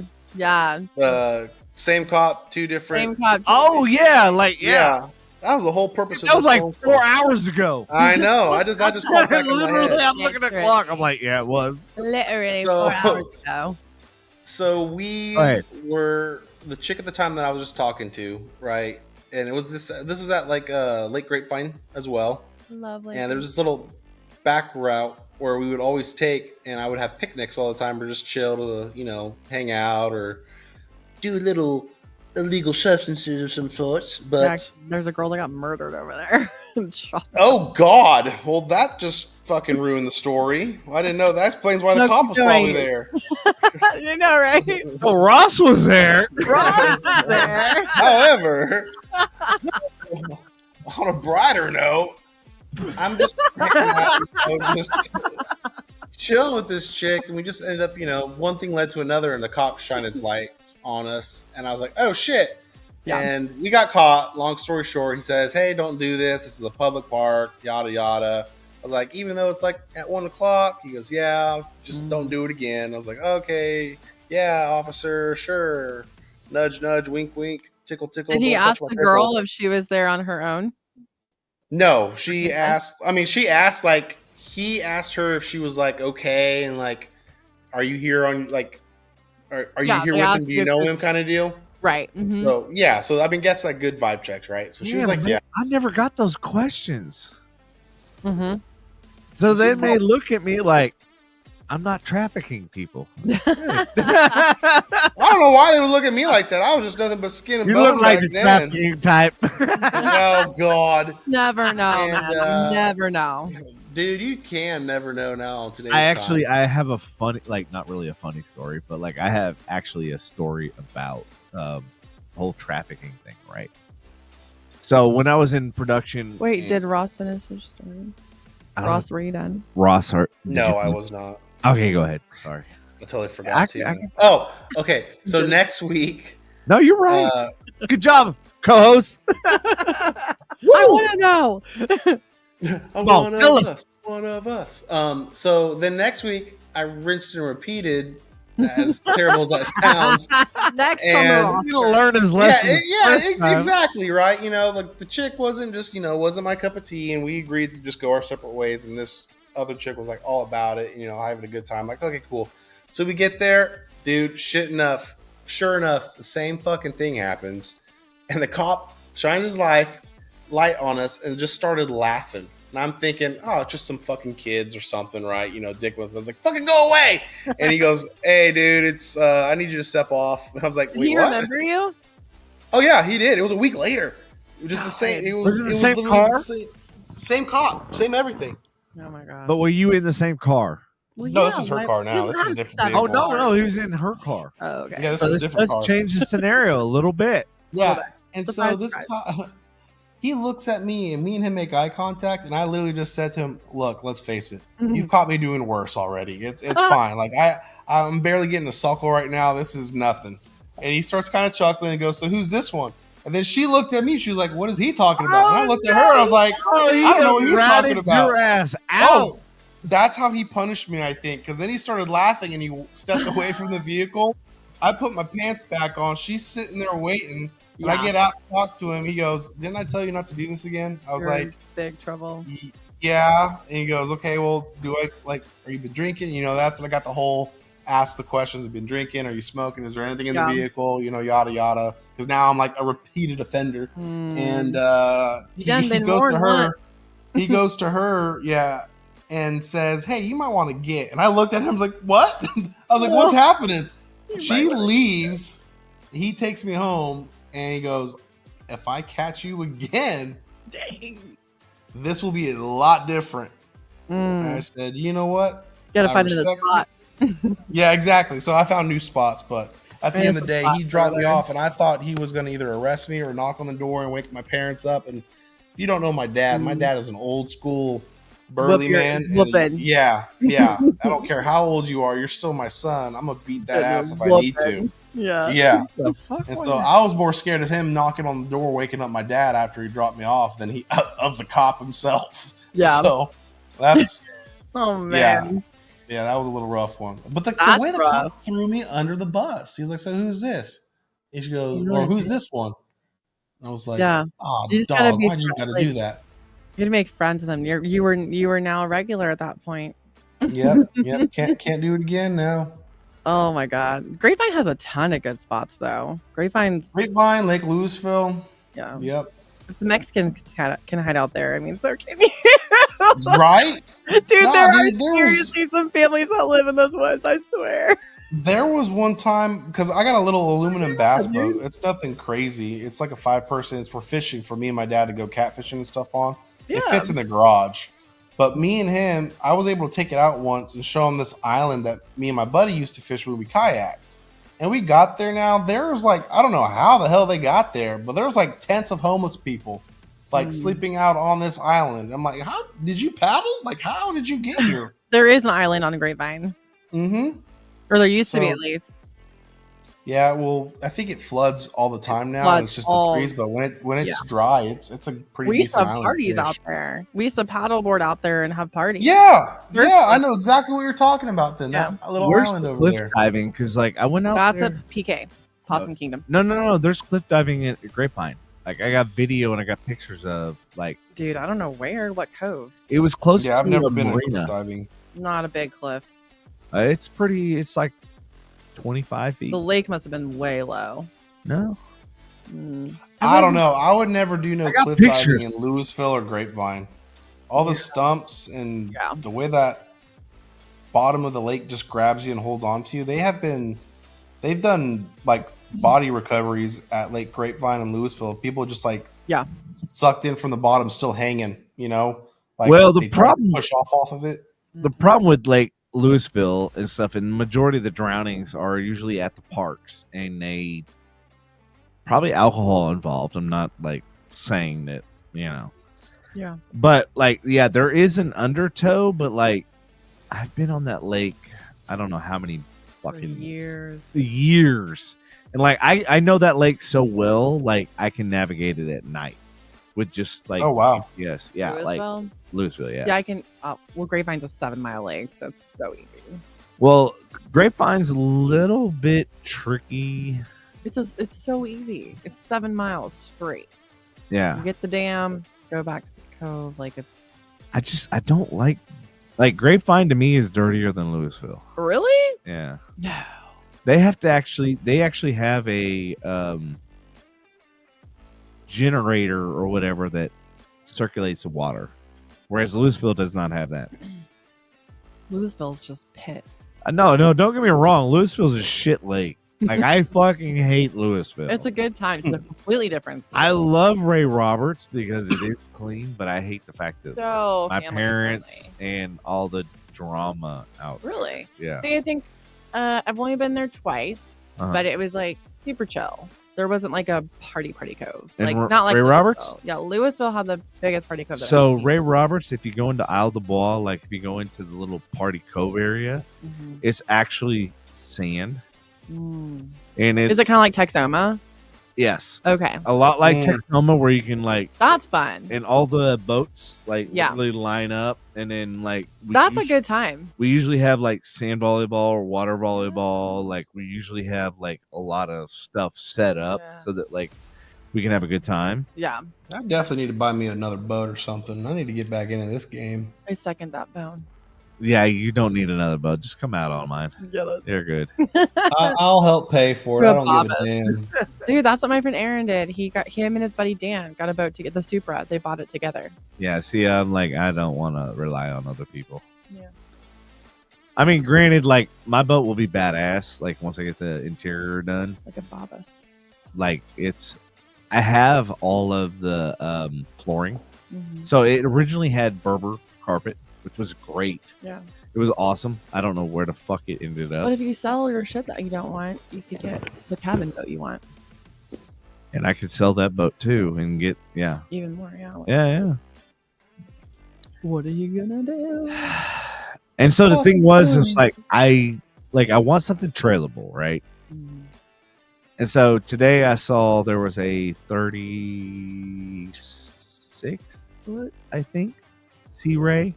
Mm-hmm. That is still trailerable. It still fit on my trailer. So I have a triple axle trailer. So like I'm very much able to upgrade Yeah. as far as the boat's concerned.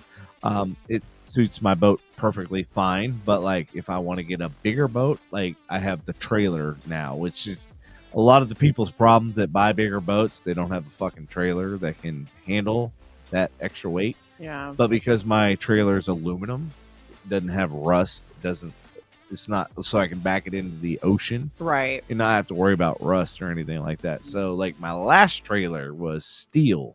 So it was very strong, but the whole entire trailer had to be, coated and everything else. Right. And so, and it was a dual axle. And so like once you got up to 60 plus miles an hour, the trailer started to do the whole, what we call the walk. It Okay. starts going left, right, left, right, left, right. And you're like going, oh, so then you got to slow down. Yeah. Just today I'm dying. Yeah, the fish challenges are always scary. Yeah. So that's It's why scary, but it just gets out of hand very quickly. and that's why I bought the triple axle, because the triple axle, like it's completely stable. I can go 80, 90 miles an hour. And it's just like the Tundra pulls it like it's not even back there. So like, that's the good thing. But like, I want to upgrade. I want to buy a bigger boat. Just because I love the boat that I have. I love the sponsons. I love the way I can dial it in, but at the same time, I'm like, I've slept on the boat a couple times, and I'm like, I'd really like to have like AC. Yeah, especially in these hot summers. Yeah. Well, usually when I sleep on that boat, I sleep on the outside. Like I'm not in the cabin where where. And granted, the cabin has fucking memory foam mattress, so like it's comfy, but it's claustrophobic as fuck. Yeah. And me, I'm like, I gotta have like open space. Like if I'm camping, I want to see the stars. Like I want to see things going on around me. And so like that's why anytime I sleep in that boat, I sleep like on the outside. Yeah. Well, like, last night would have been a great night for that. The weather was amazing. Yeah, it was cool. Mm-hmm. I know this morning and stuff when I woke up and like drove to work, I'm like, damn, it's like 70 degrees. It was fucking perfect. Yeah. Yeah. It was so nice. I was like, what is the weekend temperature? Is it going to be good or is it going to be It's supposed to be raining, I think, too. Is it? Is it supposed to be raining? I think so. Boo. Ew. Yeah, that would not be fun. Well, I guess it doesn't really matter. All my events are inside. Although, like, I went, not with this boat, but with my parents' boat, it all of a sudden started, like, downpouring, like, storm came in. Mm-hmm. And I pulled into a slip over at Pier 121. Really? No bullshit. Like, they had a refrigerator that was completely filled with beer. We pulled in there, and we, like, fucking tied up and everything. And we opened that fridge, and we're like,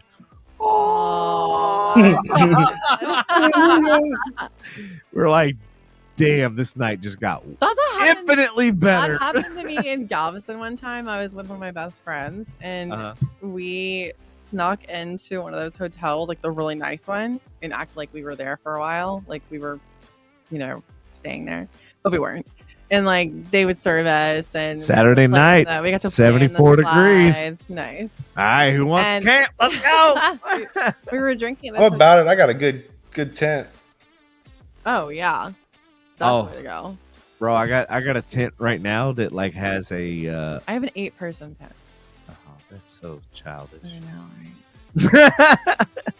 So the one that I have, fun tent. Over 6 foot. It's like sleep 16. Why? Because it has a patio overhanging and it has an enclosure. So like a think about that ain't fucking camping. What is this? It's a tent. No, it's a tent. Don't get me wrong. But it has a area where you take your shoes off, right? Okay. And like where your cooler is, so like in case you just want to grab a beer, grab whatever, you don't have to keep all the dirt out.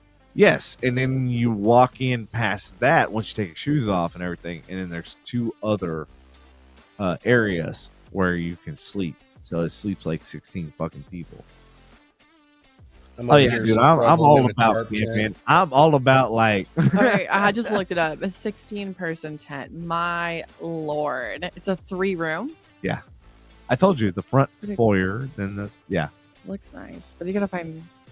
I don't really know if I want to camp with 16 people. That's too much. No, you buy it because you want space. Yeah. You want room. For 2 2 people. $280, that's really not that bad. Yeah. For how much? $280. Oh, which one did you find? $280 at Walmart. It was $279. It's Ozark Trail 16-person 3-room tent. Is that a deal? Yeah, because mine was like in the Mm-hmm. It's in the 900 range. Probably got one fancy one. Yeah, you want to get quality gear with all that stuff because of the weathering and the stitching. Yeah. So every tarp that I've bought and every tent that I've bought has been maybe no less than $700, I would say. There's one that looks like a small house and it's $500. But is it Walmart? No, it's Academy. Oh. I don't even see like one. So Walmart does not sell the tent that I have. There's a big dome that looks like a big dome, like a hut. That's $1,000. I don't see one. Is that a year? Look up the tents that I have real quick. It's called Seek Outdoors. They're not like crazy. This is the stuff that I'm used to take camping with. There's It one has you like can a get on little- Amazon. It's a large black inflatable nightclub. What? Devin, that sounds like something you would get. Yes. Yes, 100%. I put my JBLs in there. Dude, it's a literally 30 by 20 by 13 foot disco cube gazebo event house that's a blow up. let me. nightclub. Oh, it's blow up. Yeah. Let me see. Oh yeah, that reminds me of the underground parties that I used to go to. Oh my! That's probably what they all get for like God. Coachella or whatever. Those big blow up things. So I went to this one party. It was a completely like I used to back in the day go to like a lot of underground parties and shit. One of the ones I went to, like it was a literally like a warehouse out in the middle of fucking nowhere. Yeah. We get there and like it is just fucking bass is pumping. Everybody's having a great time. I walk up to the studio, like where the DJ is and shit like that. And I'm like checking out their system, checking out what they got. And like all of a sudden, these stupid fucking people with their drinks, right? Like they're carrying them, no lids on, no nothing. Spill all over the audio board. Oh God. And so, like, I see this happening, and I'm like, immediately unplugging everything, like, trying to, like, fucking grab shirts, grab whatever, and Yeah. cover, and, like, literally the music stops. It was like, and, like, literally did that shutdown, like, sound, right? And so I'm, like, going, oh, fuck. Like, we had a catastrophe here. And so, like, I'm unplugging, like, trying to remember, like, what I unplugged, and Yeah. And like it was literally water, liquid all over boards, all over the amps, everything. And I'm like going, oh fuck.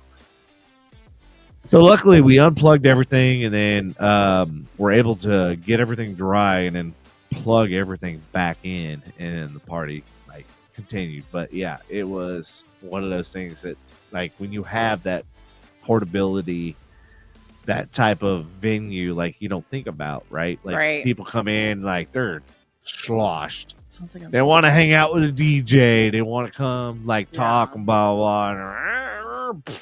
right. That's literally what happened. But yeah, like I'm too old to babysit people like that. those people fucking annoy the That's shit. Too old for that. Yes, exactly. I just get drunk and burn my tit. Burn my tit forever. And I'm like, what happened here? When what? You didn't even know I was that drunk. You were like, what? You were good. I never once saw your tit. Never once saw. That's like, not true. I literally like drove. We rode like the whole way back, and I was like, "Woo!" I was the captain. You were in front of me. I could not see anything. Now everybody on the left side and the right side got to funny. see shit. I was like, I didn't get to see nothing. Free the tits. I'm the captain here. Fuck and did I I got miss out nothing. on this like It was a episode of Sunset show. Free Willy? Oh my god, that was fun though. But that's what I love about Jackie. She's just like no fucks given. No fucks given. Exactly. You gotta live life like that, you know. You gotta live it in a safe, respectable manner, but at the same time, Yeah. when you're ready to throw down and have a good time because you're meant to like just Yeah, chill we were still safe. All of us were safe. yeah. As long as that's happening. Yeah, it was like- Oh, and that's why I like to be on my boat because you know I told you that. I was like, I I like know. hanging out with you on your boat because I always feel safe on your boat. a lot of years of experience on a lot of boats and a lot of I used to get on those big boats where you had like 50 people or more, and yeah. you just never knew what was going to happen. No, you don't trust anybody. Yeah. You don't know them very well. Mm. Anything can happen. No one gives a fuck about you. No. know? You're They just- could leave your ass, you know? Yep. But we come with the people, we leave with the people that we go with on Devin's boat. So we take care of each other. That's good. That's really good. Devin and Chad. So just so you know, Chad's her inflatable. My inflatable boyfriend. Like, He brings everybody everywhere. knows Chad too now. Like it's Oh yeah, like everybody sees that, like, oh, it's Chad. Chad and Jackie. That's why, like, Mac, when I too. did the advertisement and I put Chad, like, I was like, oh yeah, everybody's Yeah. gonna know. Like, So funny. But I've been going out there for years. I've had Chad since like 2018. Wow. Mm-hmm. Chad's The lived inflatable? a good life. You just blow him and takes care of him. See? It's All day, simple way baby. of living. He's a simple All you man. gotta do is just. But How I you keep did, him so I happy now? did get a new Chad. I did, and the way you blow him up, they're not the dual valves. It's harder to blow him. I literally broke with sweat blowing him. It was so hard. I was like, this is the hardest blowjob I've ever given. It was breaking a sweat. It was awful. But like the other one, you can literally blow up in like 2 minutes. So the newer ones are. So how long does they're the not new so Chad updated. take to blow up? Like 5 or more. It was awful. Oh my You like Chad? Lanta. No, actually, I think it took longer than that for real. It was a mess. I was like, is it worth it? Is he worth it? Is he worth it? Is Chad worth it? No, yeah, it was different. They're cheap. They have black ones on Amazon. They have all different races and they have, like, Ethnicities? yeah, they have like bandanas around some of them. You could put someone's face on one of them. You can print out. I could print out your face, Devin, and put it on Chad. Then he wouldn't be Chad anymore. Also, the newer one literally says Chad on the tube on the side. It has his name on it. I'd never named Chad. His name was always Chad. Yeah, he's just a hottie with a body. Hottie with an inflatable body. Yeah. He holds my drink for me and everything. He's such a gentleman. He really is. He's a scholarly guy. He really is. That's why he comes out Gentleman so. and a scholar. I can't wait. We gotta go soon. We gotta go to the lake soon. When's the last time you guys went? What? Last time I When's went, the last time you guys went? yeah, 2 or 3 weeks. Because I was out on 4th of July. I think that's the last time I was out. 4th of July weekend. I was out like Thursday, Friday, Saturday, Sunday. Solid. Yeah, and that was the day you went out with Natalie. That Sunday, we saw you out. It was, and that was when that storm came. Yeah. I was like, what was that 2 weeks ago? I think it was. The storm was July 7th. Okay, a little bit after, the week after. You came out. Was that a Sunday? I believe so. Yeah, because we got on. June 23rd was the last time you were out. Damn, it's been a fucking month. Not me. Yeah. No, I was out July 4th weekend. We were out July 4th weekend. According to that group picture. That was with you. Yeah. The other time you went out with Natalie and we went out with Chris and Brandon. Yeah, I already told you that Yeah. date. That date and time. Yeah. That was the last time we both were out, though. That was July 7th. Yeah, that's the last time we both were out. Yeah, that was fun. Because I went to my little spot. Yeah, like there's literally nobody around. Yeah. And I love that spot because actually you can like beach it now. We had our friend. Oh, really? Now you can. Nice. We had our friend from in town from California, so she wanted to have a little party. Oh, okay. Yeah, I'm like usually like so. Just FYI, if I have a boat full of people, I'll go to Party Cove just because It was dead that day, anyways. Yeah, like there was literally when I pulled up Ross, there was like literally 7-8 boats. No, yeah, it was. And I was Really? like, yeah, it was nope. a super chill. I think people knew the winds were coming. Yeah. Oh, okay. And it was the 4th of July weekend. It was that Sunday. People had been out Friday. People had been out Saturday. You know, Thursday even. Some people were out Thursday. So Have you ever been to like Yacht Cove? no. So if you go closer to 35, like if so, like you go through the little slip, and then you go towards like Sneaky Pete's, but then you hang a right. So instead of going left towards Sneaky Pete's, if you hang a right, there's a little island they called Goat Island. Goat Island. Goat Island. Yeah, yeah, we yeah. used to go over there a lot. I didn't know it was yacht, whatever. We call it Yacht Island, like because that's where like a lot of the us bigger yachts and Yeah. stuff like will dock up and like we don't have to deal I with like that cove. Yeah, the little tiny wakeboarding Right. boats and all that shit. I like that cove. It's good. Yeah, no, like I love that cove because like people that go out we there, never go over there. I know. because like if we're gonna stay out late, I'll go there. Yeah. If we're gonna stay out late, like most people on Party Cove are like vominos. They're out by like 4 or 5. Yeah. Yeah. So like I'll usually go to like the Yacht Cove is what I call it, or like Goat Island is it? Yeah. Go Yeah. Island. Mm-hmm. I'll usually go out there like if I'm gonna stay late, because a lot of times I'll like to go underneath 35 and go like towards like where my parents live. Yeah. And see all like my favorite house, the white one that my boy Matt Dill is listed for sale. I'm like, fucking want them. I want that house so bad. Sell your shit. I was like, I want Sell your house. shit. I was like, Matt, like, let me have the house. Yeah. But yeah, so like I love going out that area, like crossing under 35 and seeing, like, because there's literally nobody over there. Yeah. But like Yacht Cove and stuff, like if I go there, like Goat Island and stuff, like I will dock if we're gonna hang out for like a long period of time. Yeah. Yeah. Yeah. You gotta. But like if we're gonna hang out for a few hours, then like no. Meh. Yeah. I'll go to my little beach area. Yeah. You gotta be in the right mood with the right people, the right atmosphere for Party Cove. Yeah. When you got to know, like, okay, what was like, when's everybody got to be home? Like, when's everybody got to be back to wherever they got to go? What's your curfew? And that's always the challenge. Is I'm like, I always like anticipate, like, because a lot of people Saturdays are usually pretty flex, but Sundays are when people are like, well, I gotta do this. Yeah. Hey, when are you in town, homie? I am currently in town for this next 2 weeks. It looks like it from my scheduling. Nice. All right, so Saturday. Yes.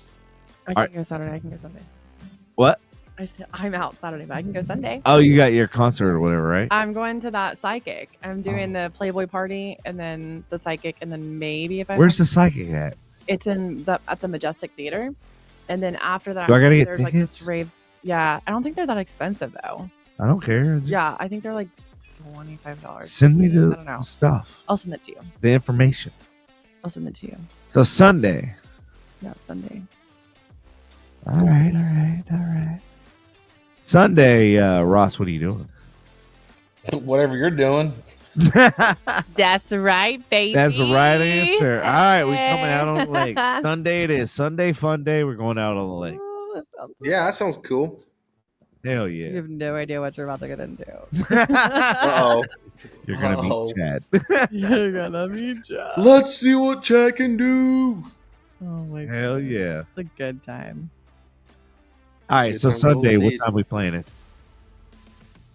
We'll figure it out. Where you at? Hey, text me your address so I can see how far you are from my house right now. So I know what time I got to be there. All right.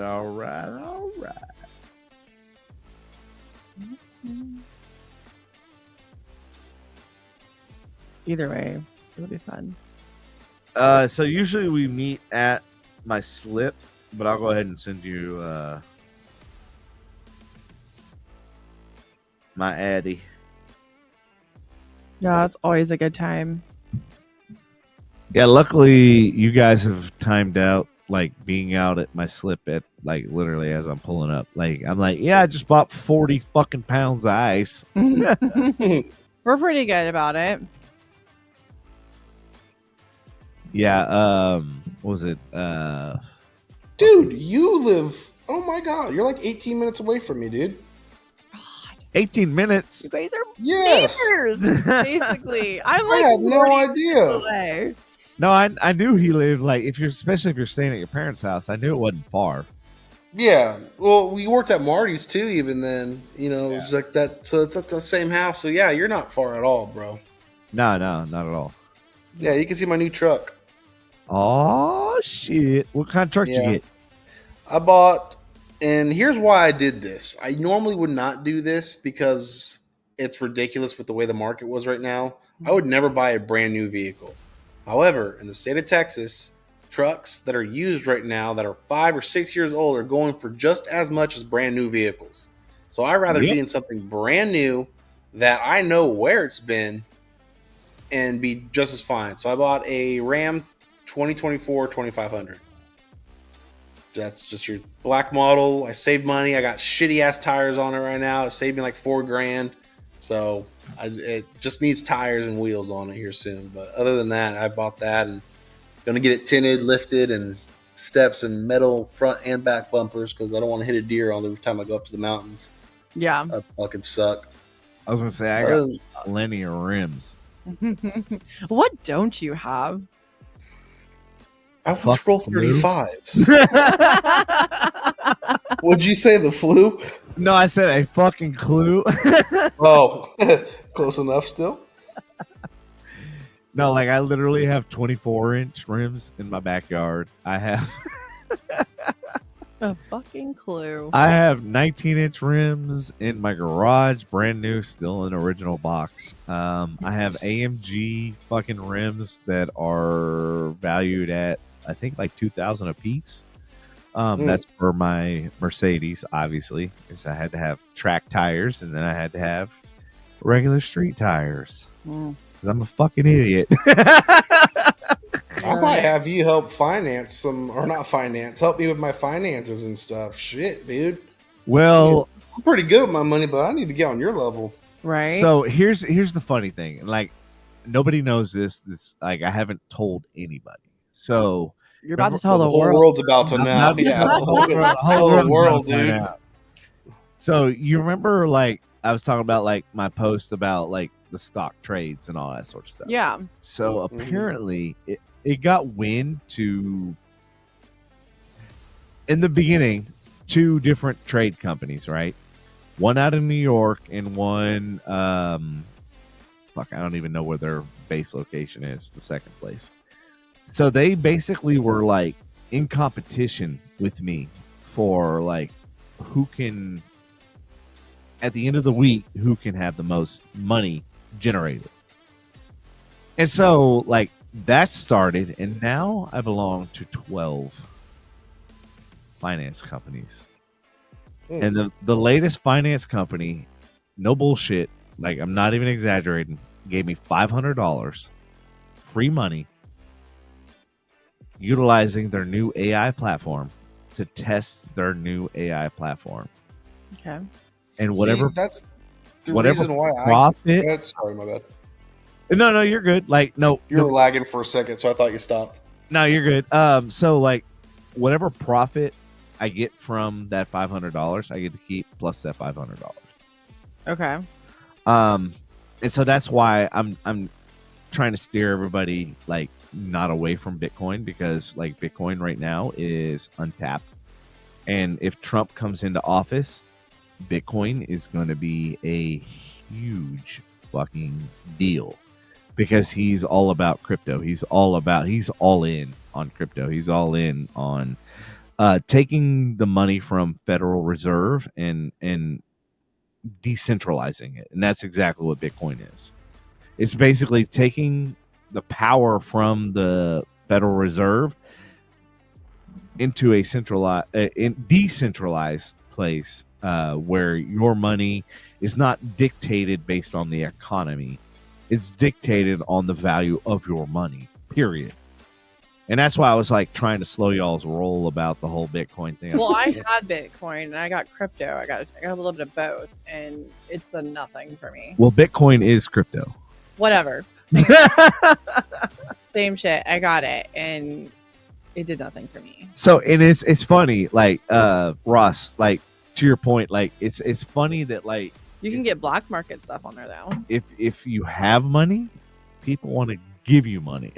Like literally, like they handed me. Weird how that works. It doesn't make sense. It's absolutely absurd and mind blowing that like if you have money, then they're willing to give you money for free, no strings attached. But like if you need money, oh, there's all these strings attached. I'm like, I mean, unless you're an immigrant. unless you're an immigrant. Let me get it. Yeah, do you hear about that? Like, there's like a new wave of 5,000 coming out too after Biden resigned. I'm like, oh, good lord. What, 5,000 what? Immigrants coming over the border. They're like marching their way Probably a over. lot more than that. I was gonna say that's a small number. Oh yeah, easily. Yeah, I was like 5,000. Oh shit! Well, that's good. No, we can. Yeah. We reduced it. We're doing something. Oh man. Uh-uh. So what is the solution to all this? I can't say my answer because it looks like I'm a bad person. Now I want to know. We'll save All I'm it for- saying, if I was we'll save it on for that Sunday. fence where, yeah, okay, yeah. We'll save it for Sunday where there's no. We'll have. Well, I was gonna say we have to turn all phones off. Yeah, I'm serious. They're listening to No, us. we can't put it in airplane mode. Everybody's phone's got to be off. Dude, that's what's fucked up. Like you can't even like. So just going into tech, right? Like, if you communicate, they can hear your conversation. Yeah. The vibrations of the wall. What? Yes, like they have like the sophisticated technology, bro. Like, and I'm surprised you don't know this because, like, they can hear conversations. They can see heat signatures inside your house being outside in the parking lot. I heard that was from something that they created a new device. Someone did. I don't know who they is, but they said that they Nobody can ever hack does. into your. Yeah, right. They said they can hack into your Wi-Fi to get like a radar signal, right? To do what like dolphins and bats do. So- ecosonic Hey, like, whenever location or you're- whatever. Downloading And they- apps or agreeing to all these. So what he's talking about is the Wi-Fi signal. So I know I'm like, damn it! Were you doing a repeat? Did I do this last time? Son of a bitch! Where's my water? Fuck my water! There's one in there, I think. All right. So what you're talking about is based on the Wi-Fi signal and the strength. When it bounces off, it knows exactly where you are in each room of the house. Yeah, it's like echolocating your. It could paint an image of your But, rooms. it's a Wi-Fi signal. Won't give you like details like a camera could, but it would give you like a signature of like how tall you are, how heavy you could possibly be. That's crazy. You know, yeah, but it can't give you like details like your face structures, from my understanding at least. But I remember reading that somewhere online too. Yeah. It's like what? Dang, that's so crazy. Yeah, it's to the time where it's like we're just circling back to now. It's going to be like another third world country. It seems like at some point. I'm just wondering when they're going to come after me for my blood because I'm unvaxxed. Hey, yeah, I could see that being a thing too in the future of just you being a precious entity or thing of that nature, right? Y'all remember the The whole- Handmaid's Tale? Did y'all ever watch that? Mm-mm. They talked. Oh, you didn't? It's a twisted show. It's basically the population is so low that women become like servants of these rich families to produce babies for them. What the fuck? Yeah, Is that's that like on Netflix or something? Say what? Like, can you tell me that again? The Handmaid's Tale. Uh-huh. The population gets so bad where they're at Uh-huh. that they create this like society, and it's supposed to be amazing, right?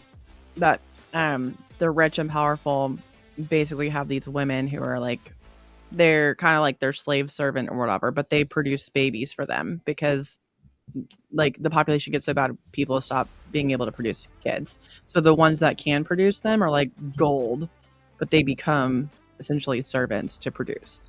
That's all they do. They reproduce. And if they don't, they either kill you or they like beat you or torture you. It's crazy. Anyways, The Handmaid's Tale goes through like, and they don't get to keep their kids. Their kids become these other people's kids. They don't Property of the them. state? Yeah, property of the families. Yeah, that are paying for that. So they get free and all that. But it's fucking twisted. And they talk about, well, people have said this could be our future. That goes back to hiding things in plain sight. Doing what? Hiding things in plain sight. Yeah. Goes back to what Ross was saying earlier about movies that predict Yeah. the future. You should watch it though. It's twisted. Some parts are kind of disturbing even. Yeah? But I kind of like those like psychological thriller. Oh, I kind of love things. those. Yeah. Those ones that make you like think, and then depending on how you interpret it, like even Well, the shows like after you see it, you're like, what? Oh my god! Like- You like have to see the next one. Black Mirror. Oh my god! But here's the thing about Black Mirror: is Black Mirror every episode was different. Yep. You didn't have to watch the one before that to Right. watch the second one. They all had different plots, Yep. but they were all so twisted. They are. The one where like you can tell, like you see the day when you die, like you know when you die, and the one whenever they had the memory, you could like delete memory or go back to memory. All of them were so crazy. So it's funny because Have like you never seen all the Black Mirrors, Ross? Mm-mm. Oh, that's a twisted show.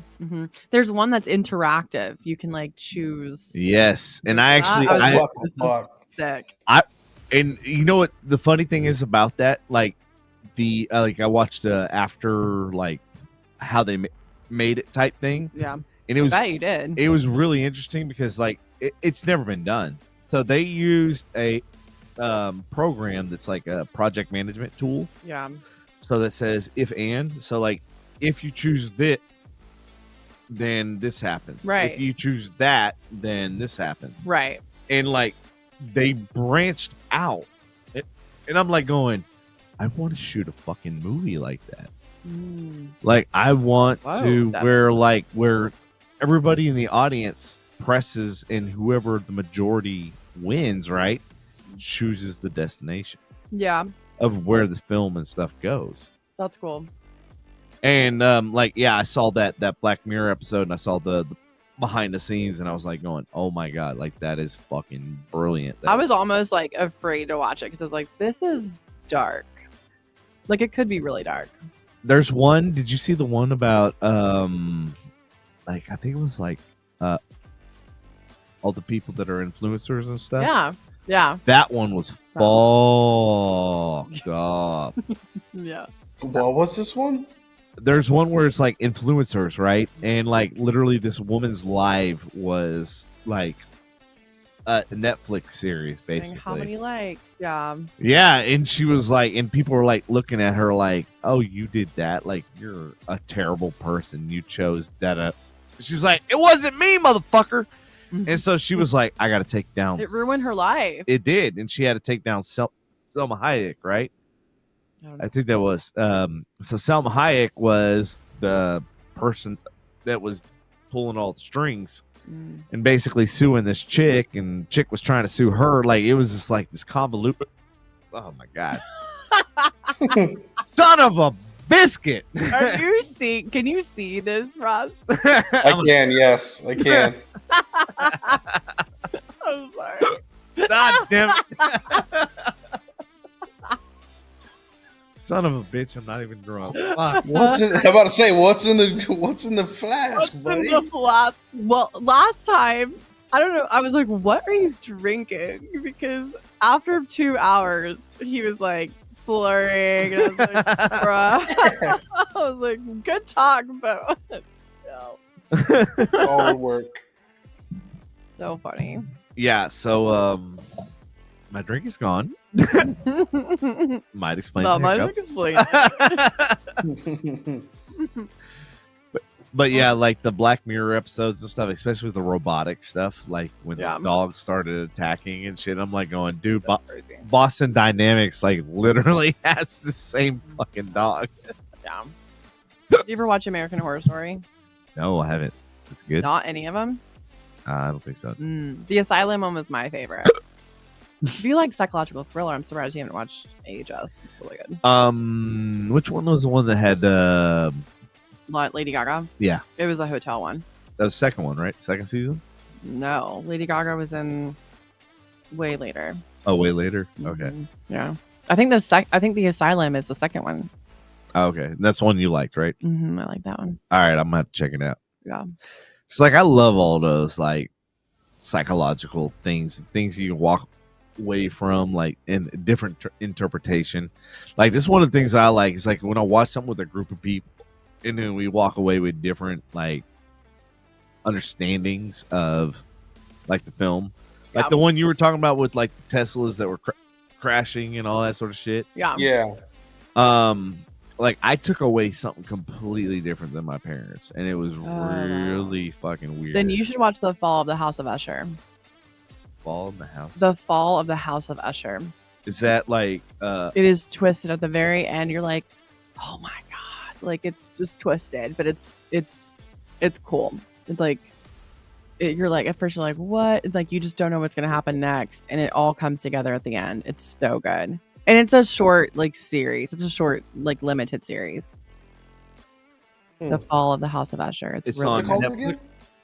I think it's on Netflix. Yep, My it's friend on Johnny was having a rough week, and I was like, "Get your ass over here. Let's hang out."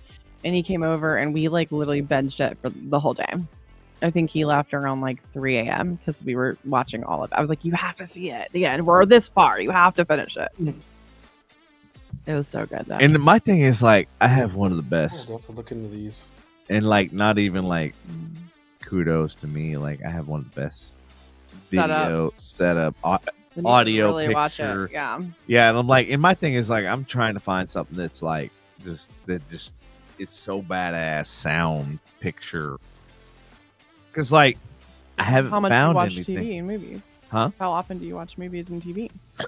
That already tells me. What's the point? If you're not going to use it, well, no, I do, but I'm like, I'm trying to think of like any good quality movies that I've watched that I was like mind blown. Like you were like, whoa, like Game of Thrones kind of stuff. I never was, ironically, and I work for the company. I was never into Game of Thrones.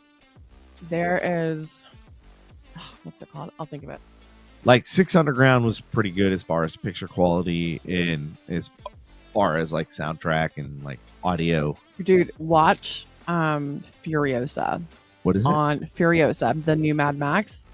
Watch that on your TV with your sound. You'll enjoy it. Furiosa? The new Mad Max, Furiosa. I don't know if you're a Mad Max fan. But the new one, Furiosa. I think I'll really watch the last Mad Max. Yeah, actually, I remember seeing that. Okay, cool.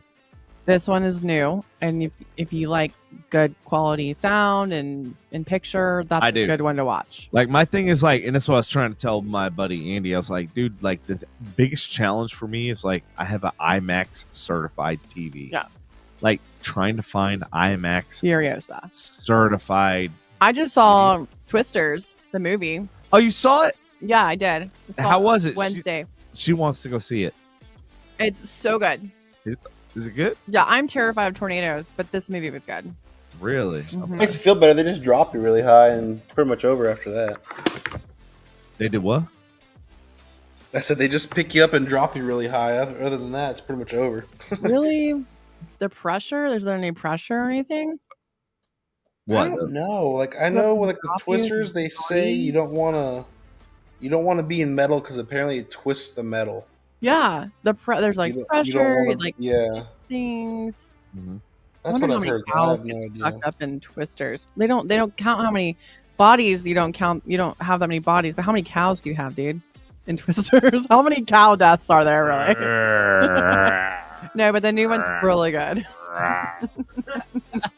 The new one's, it's based out of Oklahoma, and there's like 3 tornadoes a week. I'm like, wow. Yeah, Oklahoma gets hit hard yearly. But the weird thing is that in the movie, there's all these tornadoes, and guess what?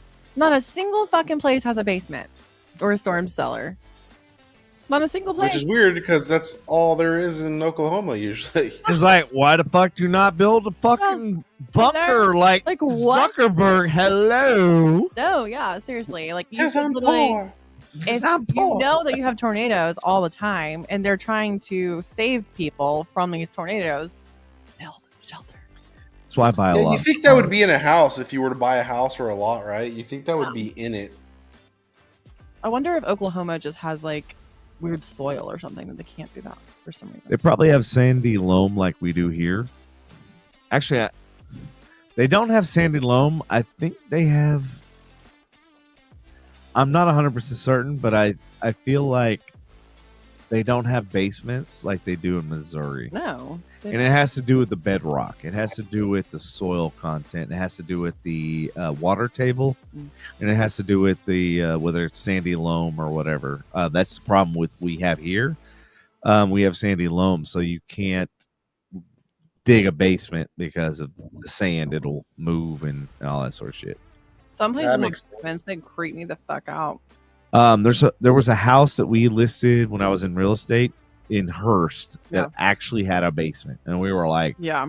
what? And like none of us, like, we literally saw the listing of like I've bullshit. seen too many true crime. We were like, Horror. bullshit, it does not have a fucking basement. And we pulled up the floor plan, and the motherfucker has a basement. Dude, there are some sick basements though. Like, I used to watch House Hunters all the time, and the things you can do with the basement. Oh yeah, they don't all have to be scary. So like when I was in Missouri, all the houses had fucking basements. Yeah. And the house that we stayed in had a basement. But how many tornadoes are there in Missouri?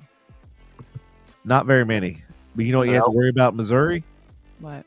Earthquakes. Really? That was the first house we've ever been in that had an earthquake detector. Wow. And I was like, what? I'm like, what do we do? Like Did we have an earthquake yesterday? We did, 4.9. Whoa. No, we did not. We were talking about it. I got alerts and it was like, did anyone hear that shake? And you want to hear the fucked up part? Like we're gonna deep dive into another conspiracy. Okay. Shoot. I literally watched something last night and this like gave me fucking chill bumps today. Yeah. Yeah. What is it? Is it Dr. Pepper? Oh, I don't drink that. No. It needs water. Nah, I'm good. I'm good. Thank you. Kool-Aid. You know, I don't drink. Only time I drink Dr. Pepper is if I'm making my smoked Dr. Pepper. Mm-hmm. I can't stand Dr. Pepper otherwise. I just. What about Dr. Salt? Huh? Do what? Okay, I'm sorry. I didn't. I took my headphones off so I can hear Salt. No, I'm not Patrick. I don't need salt. He was on earlier, I think. I know. I saw. What were you gonna say? Your conspiracy theory about earthquakes. So, all right. So I watched something last night, and they were talking about like the eclipse, right? And they were talking about how the eclipse, both eclipses passed over Texas. Right. And if you look, and I want to pull this up because now this earthquake happened, where the two eclipses, the solar and the lunar, connect. Yeah. That I think that's almost literally spot on where that fucking earthquake hit. And they were talking about where the lunar and the solar eclipse has happened throughout history. There has been an increase in magnitude of earthquakes. And I was like going, this is the first time I've ever fucking heard this, right? And then I woke up, went to work, and was like, holy shit, it literally hit where they fucking intersected. Candace Owens said something not long ago about how she's like, I don't know if I believe if we even landed on the moon. Oh, we didn't. Why do you think that? There's no fucking way in hell. Why?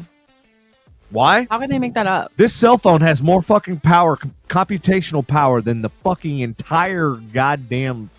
And the fact that we lost the technology to go back. Get the fuck out of here. I still have technology from 30 fucking years ago. And I'm not NASA. You're full of shit. I thought we still go to the moon all the time. No. When is NASA went to the fucking moon? I don't know. I thought they just hang out there and don't tell us anything about No. No. And here's the best part. Do we actually have a space? Here's the best part. Space, what do you call it? Station? Station. Not for long. $500 billion offered by Elon Musk to blow it up. Really? Yep. Why? Girl, you have not been paying attention to your. Interesting. Why would you want to blow it up? Good question. Wow. Yeah, it makes you really think. And this is what I love about this show, is because like we ask the questions that really make you think. Like, why?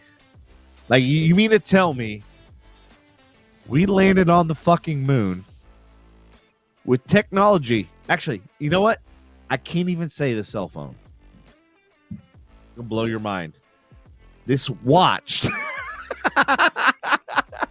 Yeah. This watch has more computational power than all of the computers that were on the space shuttle. They just made it all up. They did. And if you follow, And the astronauts just went with it. if you follow Stanley Kubrick, you follow was it Space Odyssey 2000 or whatever? Okay. They basically said that like he was hired by NASA Okay. to basically fake the whole fucking thing. Wow. We haven't been there. And the only way to prove it, like, why do you think Elon and Bezos, all these people that have all this money that can fire rockets and land on the fucking moon? Yeah. And so there's so many things wrong with the scenario. Like I could talk all fucking day on the subject because I love NASA because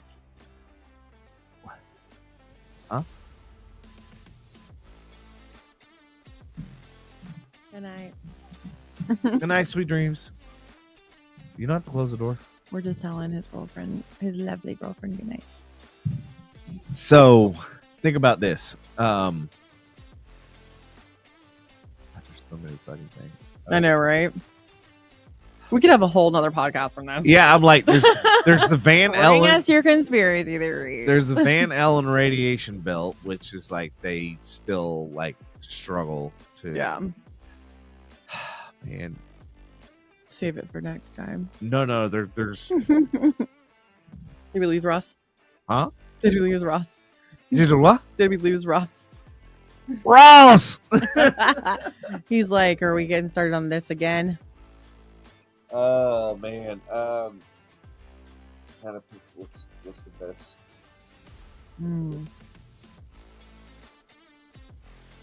There is Because if we did in fact land on the moon and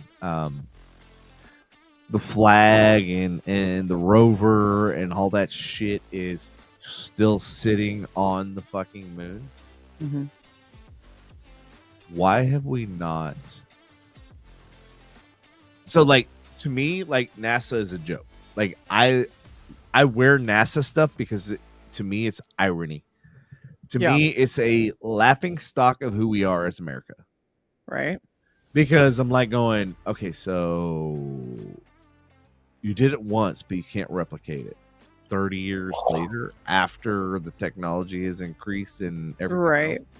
And like, there's so many things that just don't fucking add up and don't make sense. It's crazy. It is. We're like in the freaking Twilight Zone. Yeah. Oh man, and there's like, I'm I think it's past your bedtime. shut your face. We're going on 5. Oh my god! I know. Holy shit! We could probably Yes, move this forward we to should next probably. week. Yes, we'll talk about moon conspiracies and. Conspiracies. We could literally go on and on. I love conspiracies. Like to me, because it's like it makes you think, and it makes like you were talking about movies that make you think, right? Yeah. Like, and it's like Mind conspiracies, blown. Like it makes you look at things in different perspectives. You Yeah. look at the way people act and interact. Mm-hmm. You look at how, like, to your point, like when the astronauts landed, how was their demeanor? Were they excited Mm-hmm. or were they quiet? Yeah. Were Oh, they, dude. were they content? Yeah. When Ross left, he's AirPods and computer died. Bye, Ross. Bye, Bone. Bye, Ross. Thanks for tuning in and thanks for hanging out, brother. Appreciate you. But no, when my grandfather passed away, the guy that was there, the pastor, he was like sitting. We were all at this table talking, and he goes on into the revelations in the story and how it works and what's going on today and who he thinks the Antichrist is and all these things. And it made sense. I was like, what? Like what? Like details, baby. Details. He was Spill. he was saying like Kamala was like the Antichrist. Him or Obama. He thought him or Obama was the Antichrist. Her or Obama? Either Kamala Harris or Obama was his idea, his thought. Anyways, he went really into a detail. It was really crazy. And I was like, oh my God, that could. And he was like, this is what could happen, blah, blah, blah, blah. And just the story of Revelations. It's crazy. So my theory, you hear it here first. I think that Biden in the next 6 to 8 months is no longer going to be with us. I think because based on like my And an emergency issue, medical problem.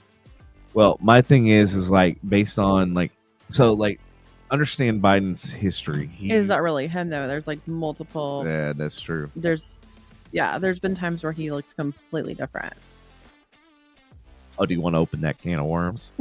But my thing is, I'm like, I fear more about the people who got vaccinated and shots because I fear about people just getting sick, overdosing, and But how? Why? whatever's in the mRNA, whatever is in it, however it altered it. I don't So know. somebody that comes from a medical background. Heart attacks, clots, strokes, whatever. Okay, so I'm a doctor. huh? I'm not a doctor.